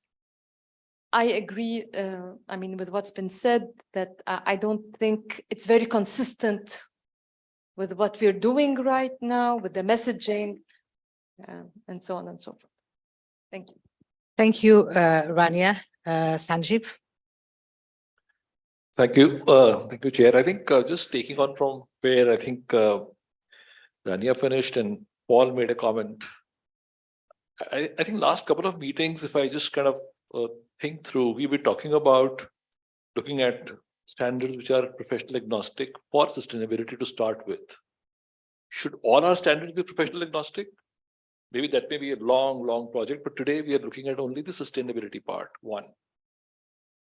Two, I think the data suggests that the reporting which is being done, there's a large number of non-PAs who are doing the reporting, because they are the experts. PAs may not be the experts in those areas. Two. Three, I think it is the ecosystem which Rania also mentioned, and the public interest, if you look at it, shouldn't the ethical standards apply to all who are reporting in the public interest? Our remit may be, and I don't have an answer to that, our remit may be that we are a board for professional accountants. And can we go beyond what our remit is in a way? But I think somewhere if it is, whether it is track 1, track 2, or part 1, part 2, can we say because of the time constraint we can't do it? That may not be the right way to respond. Maybe track 1, track 2 may be the right way then. But I think the expectation of the stakeholders have changed so much in the last 10 years. I think probably we've discussed this before.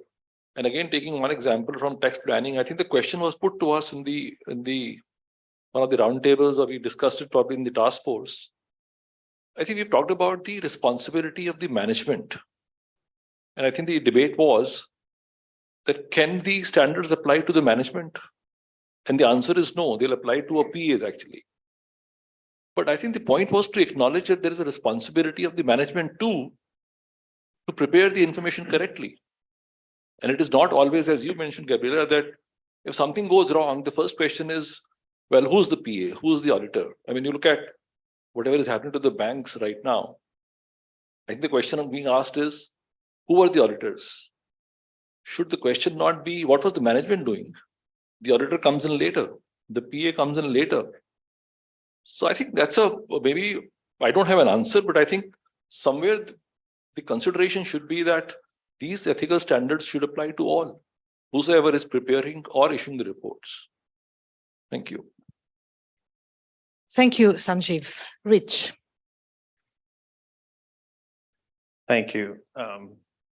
I guess if we've gone around here, I find it insightful that everybody has basically said the same thing, that we think the ethical standards should apply to preparers.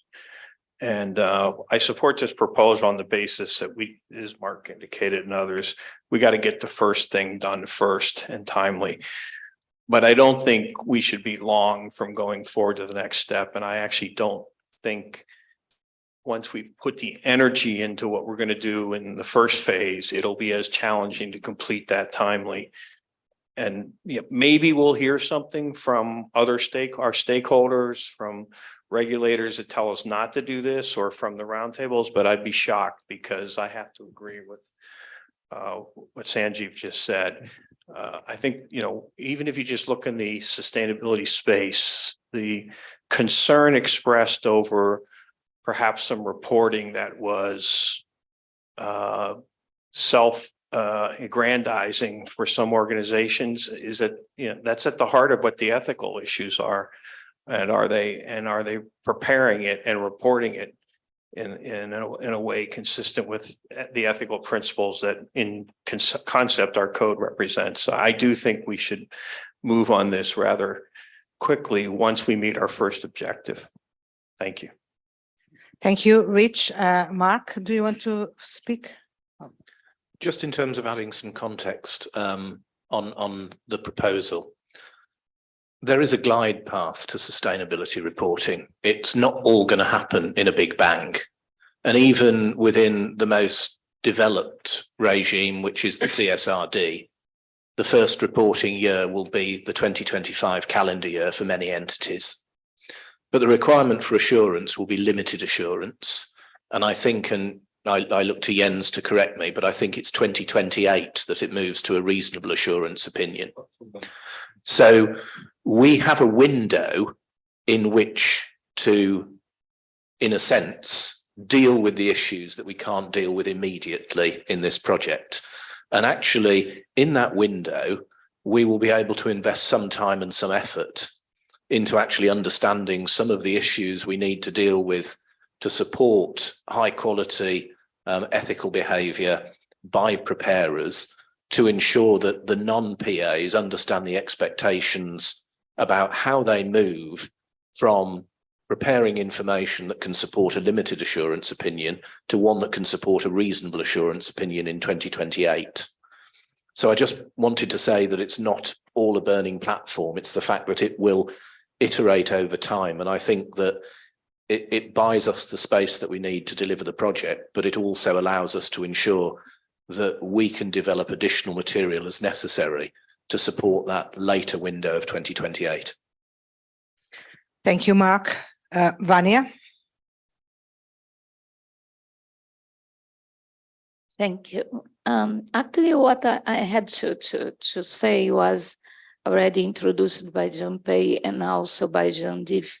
I think that if we state that what we are doing is just for PA, it will make things more comfortable for us, because we will be protecting our job is stating it is just for PAs. But do we have to state that? Because just imagine that Abu Dhabi was considering adopting a IESBA code right now, and it was stated that is just exclusively to PAs. They will not have announced yesterday that they'll be applying this as well to those charged with governance. Because in my perception, we are dealing with ethical behavior here, the ethical principles. And we are not discussing techniques, we are not discussing auditing, we are discussing what is necessary to make the report, to make the information reliable and useful for the public interest. Which of the ethical principles will be releasing the non-PA to be applying when dealing with sustainability information from the beginning? So I do not think that it is necessary that we establish that we are limiting the work that will be done. What we can say is that this is just a first phase, and then we understand that we will be evolving the application further as the sustainability information progress. Thank you, Vania. Chana, do you want to speak again? Please. Thank you, Gabriela. Just going back to Mark's point, I think most jurisdictions are going to have a phased-in approach. Even in Australia, the current Treasury consultation is exploring whether initially sustainability should apply to the top 200 listed entities, and it will be initially limited assurance and working towards reasonable. And so they're asking the question. So I think we have a window of opportunity.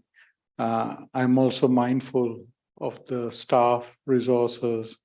So I would support Mark's comment that we have a window to deal with it by first dealing with the more important thing, Crystal. And maybe we should ask the question in the strategic work plan about the track 2, as we started calling it, because that's about to go out. Maybe we should ask the question there from the stakeholders. Thank you, Chana. Jumpai, do you want to speak? You have, yeah? Okay. Ken? Thank you, Gabriela. I think much has been said around the table, and I think I can probably echo pretty much what everybody has said in terms of the direction of travel, which is that there's a strategic opportunity for this board to take the leadership position on this issue. It is an opportunity for this board to be the leader in the public interest, because it is an issue of the public interest that we're dealing with here. It's not about serving the interests necessarily of the accounting profession, because clearly the board's remit is not about really just about what is needed to support the role of the accounting profession, but the board's role is broader than that. It is about what is going to be in the public interest after all. And that's what I would encourage the board to always have in mind as to what would best meet the public interest in the longer term. And that is the strategic window of opportunity. And I would say also that the board doesn't need to make a decision at this point right now, because we still need to go through the roundtables. And I think the roundtables, in fact, would provide a wonderful opportunity to expose this question and really collect information, feedback, reactions from the broad range of stakeholders. And maybe to Chana's suggestion to try to use the strategy consultation paper as an avenue to seek input from stakeholders. I'd probably say the work stream 2 exposure draft might be the better route to take, simply because we are going to go through the roundtables in 2 to 3 weeks' time. And if the board approves a strategy and work plan consultation paper at this meeting, that document needs to go out by early April.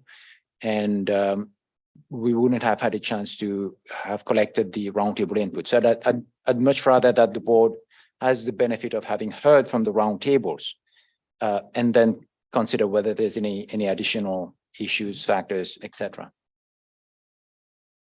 Thank you very much, Ken. Sorry, Robert, no, you please go. I'll speak. Do you prefer to speak after me? I'll speak last. Okay, so I just wanted to make some comments on what I heard. I can't resist, because I think that this has been a terrific conversation, exactly the kind of conversation that this board should be holding, no matter what different opinions we have around the table. This is really the strategic conversation, dialogue, and direction that we are expecting from the board. So really pleased about this conversation, really pleased about the approach of the board as well, which, I mean, I didn't know what I was expecting, but I was not expecting such a strategic thinking, not because I do not trust, but because it's really thinking out of the box. And as you've seen, I was being careful, and I'm careful about the approach to this proposal, or the proposal that is not being made, because I see the many constraints, difficulties, uncertainties, etc. But let me add here 2 or 3 things. First, a more operational one, and picking up on what Ken was suggesting, and what was suggested here to make a question on the roundtables or whatever. I just would say that I'm not sure that the question is the same that we are making for workstream 1 on the profession agnostic. I don't know if the question here is about developing profession agnostic standards, or is more about building a system where the standards apply to all, because I don't think that we have the same level of difficulty for those involved in the preparation of a report, of the reporting, to understand the standards or to deal with them. I mean, there are some adaptations that might have to be done, but it's not the same question that we have in for independence in assurance. But more than that, I don't think that the problem that is being discussed here around the table, and it was the board and not me or Christelle that led the conversation in that direction, was not, should we develop profession agnostic standards? The question was, should the standards that we are going to develop apply also to non-professional accountants, which is a completely different question. I mean, at least it goes in a different way. What we are doing on sustainability assurance is we have a regulatory call. We have an enough confidence that this is necessary as well. So let's make the standards that we need to make this happen this way. I think that the question here is much more strategic, much more philosophical about what we want this bigger framework to look like in 10 years' time or in 5 years' time. It's about all the reasoning that we had around it. We heard from many voices, now I will not repeat them, about why this possibly should apply to everybody. So the question, I agree that, of course, that we should make the question somewhere, but I'm not sure that we should just say, should we do the same that we are doing for sustainability assurance, for sustainability reporting, because I don't think that it's the same. So this is the first comment. Secondly, and on the regulatory call, and exactly what Ken was saying. Even if we don't get a regulatory call, that doesn't mean that if we identify here a public interest issue, that we don't go and then we don't take the lead. So we have our own thinking, we have our own motivation, we have our own life as a board and our own purpose. So if at some point in time we decide that this is in the public interest and we can do it, so let's do it, and we don't have that much to wait for that call.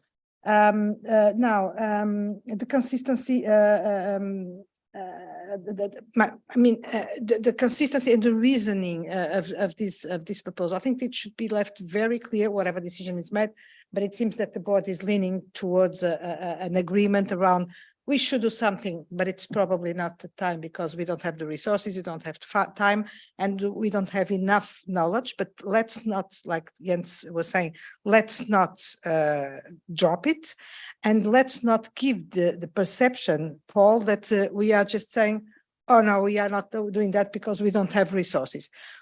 I believe after this conversation around the table that we have to keep this discussion alive, and to make it in a structured way, reach out to stakeholders, corporate governance community, etc., in terms of raising this problem.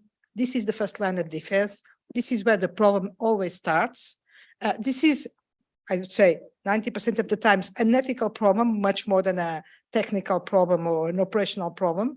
And so if if the conviction is that this is where we have to act, then let's do what we have to do. So thank you very much. I'm going to give the floor to Robert, that I'm very curious to listen about this as well, I must say. But in advance, thank you very much for this terrific conversation and contribution. Well, it's good to have the POB's comments preempted by the chair, isn't it? The POB will be very comfortable with this discussion, and I think endorsing everything that the chair has just said. So there's no doubt that there's a need to address the issue. However, the question is framed, Gabriella, and the board does seem to agree that this is the case.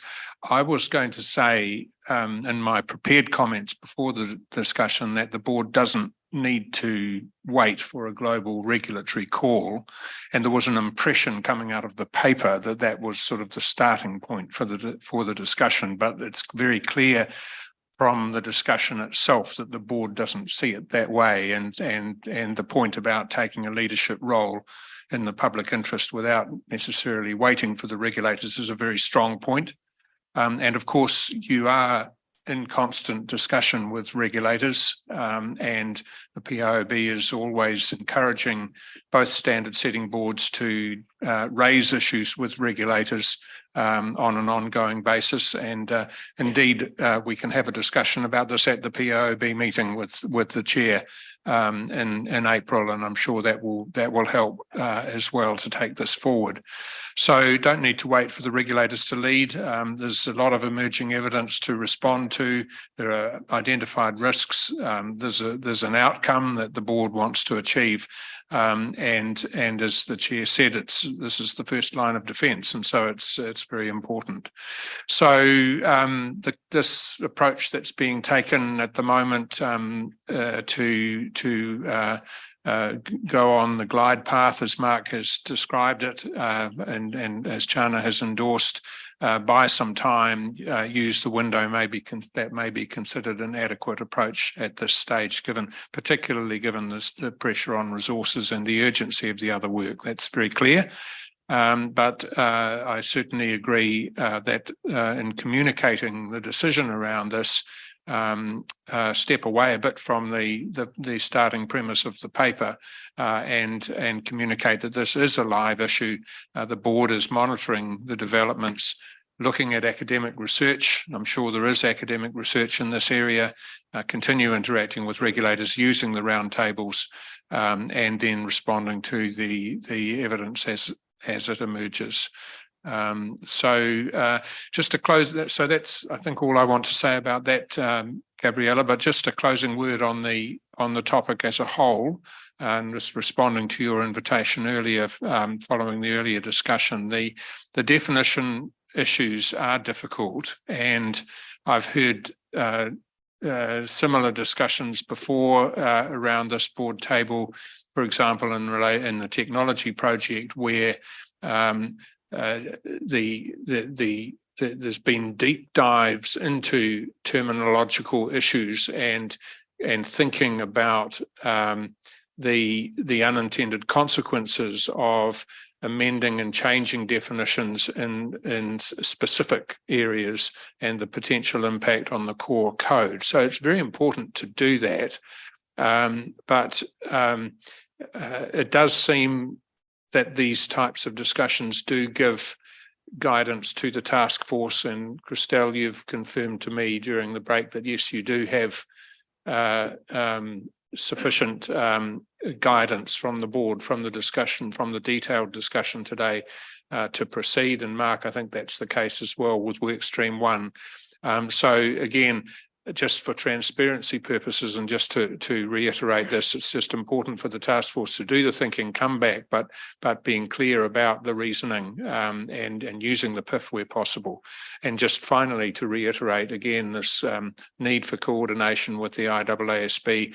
It's not that there is no coordination. James, as you and I discussed, the coordination is there. So it's a matter of using the channels, and we don't yet know what the IAASB will end up doing at its March meeting in terms of progressing this and whether it'll be able to expose in June. So it's just a matter of remaining agile and keeping the two boards aligned as far as possible.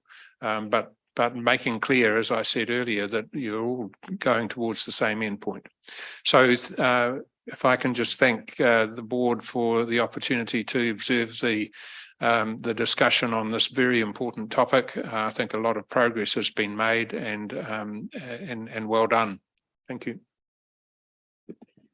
Thank you very much, Robert, for this substantial contribution and analysis of what has been discussed here today.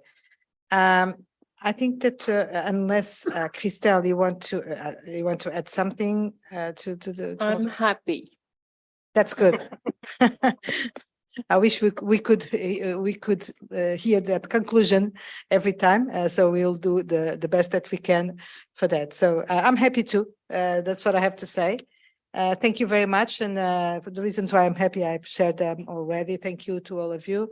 And well, have a nice rest of the day. I don't know if there are any administrative recommendations for tomorrow. So please.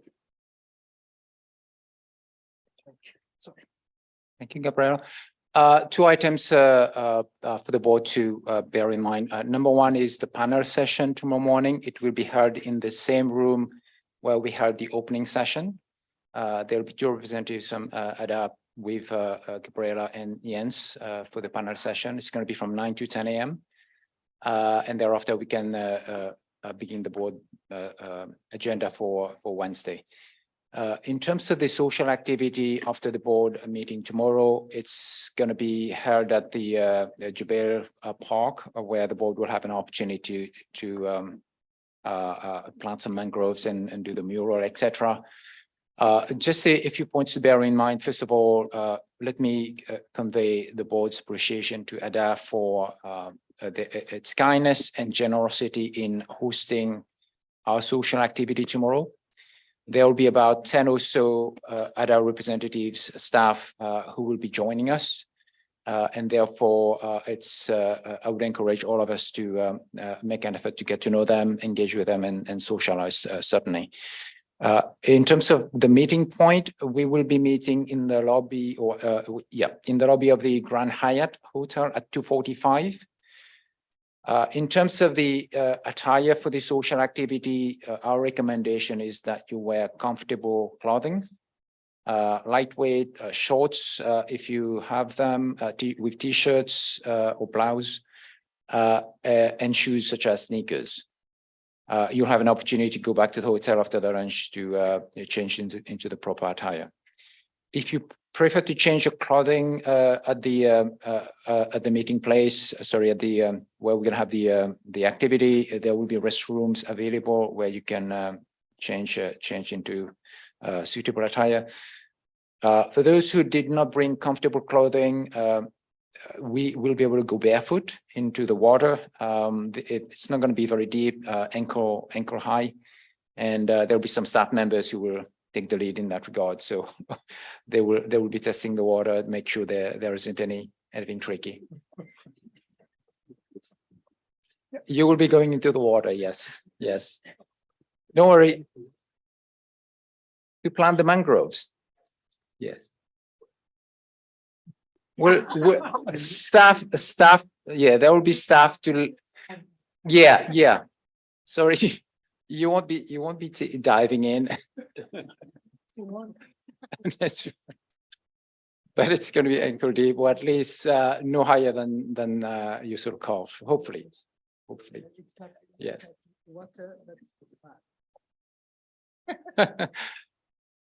There will be water, no mud, no mud. We shall see. Well, if you choose not to partake in the mangrove planting, there will be an area where you can enjoy some beverage until everyone is back. Please let us know today if you are not participating in the planting session, as clearly they don't want to bring more plants than there are going to be people planting them.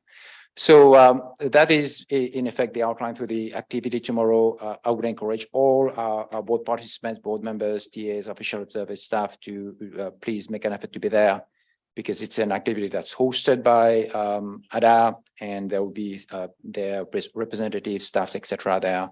And I think it'd be good to have a good turnout. Thank you.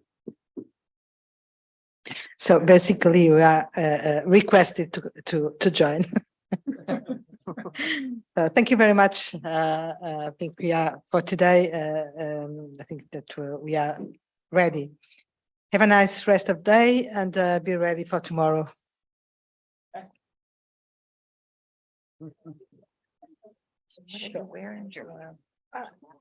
For the meeting?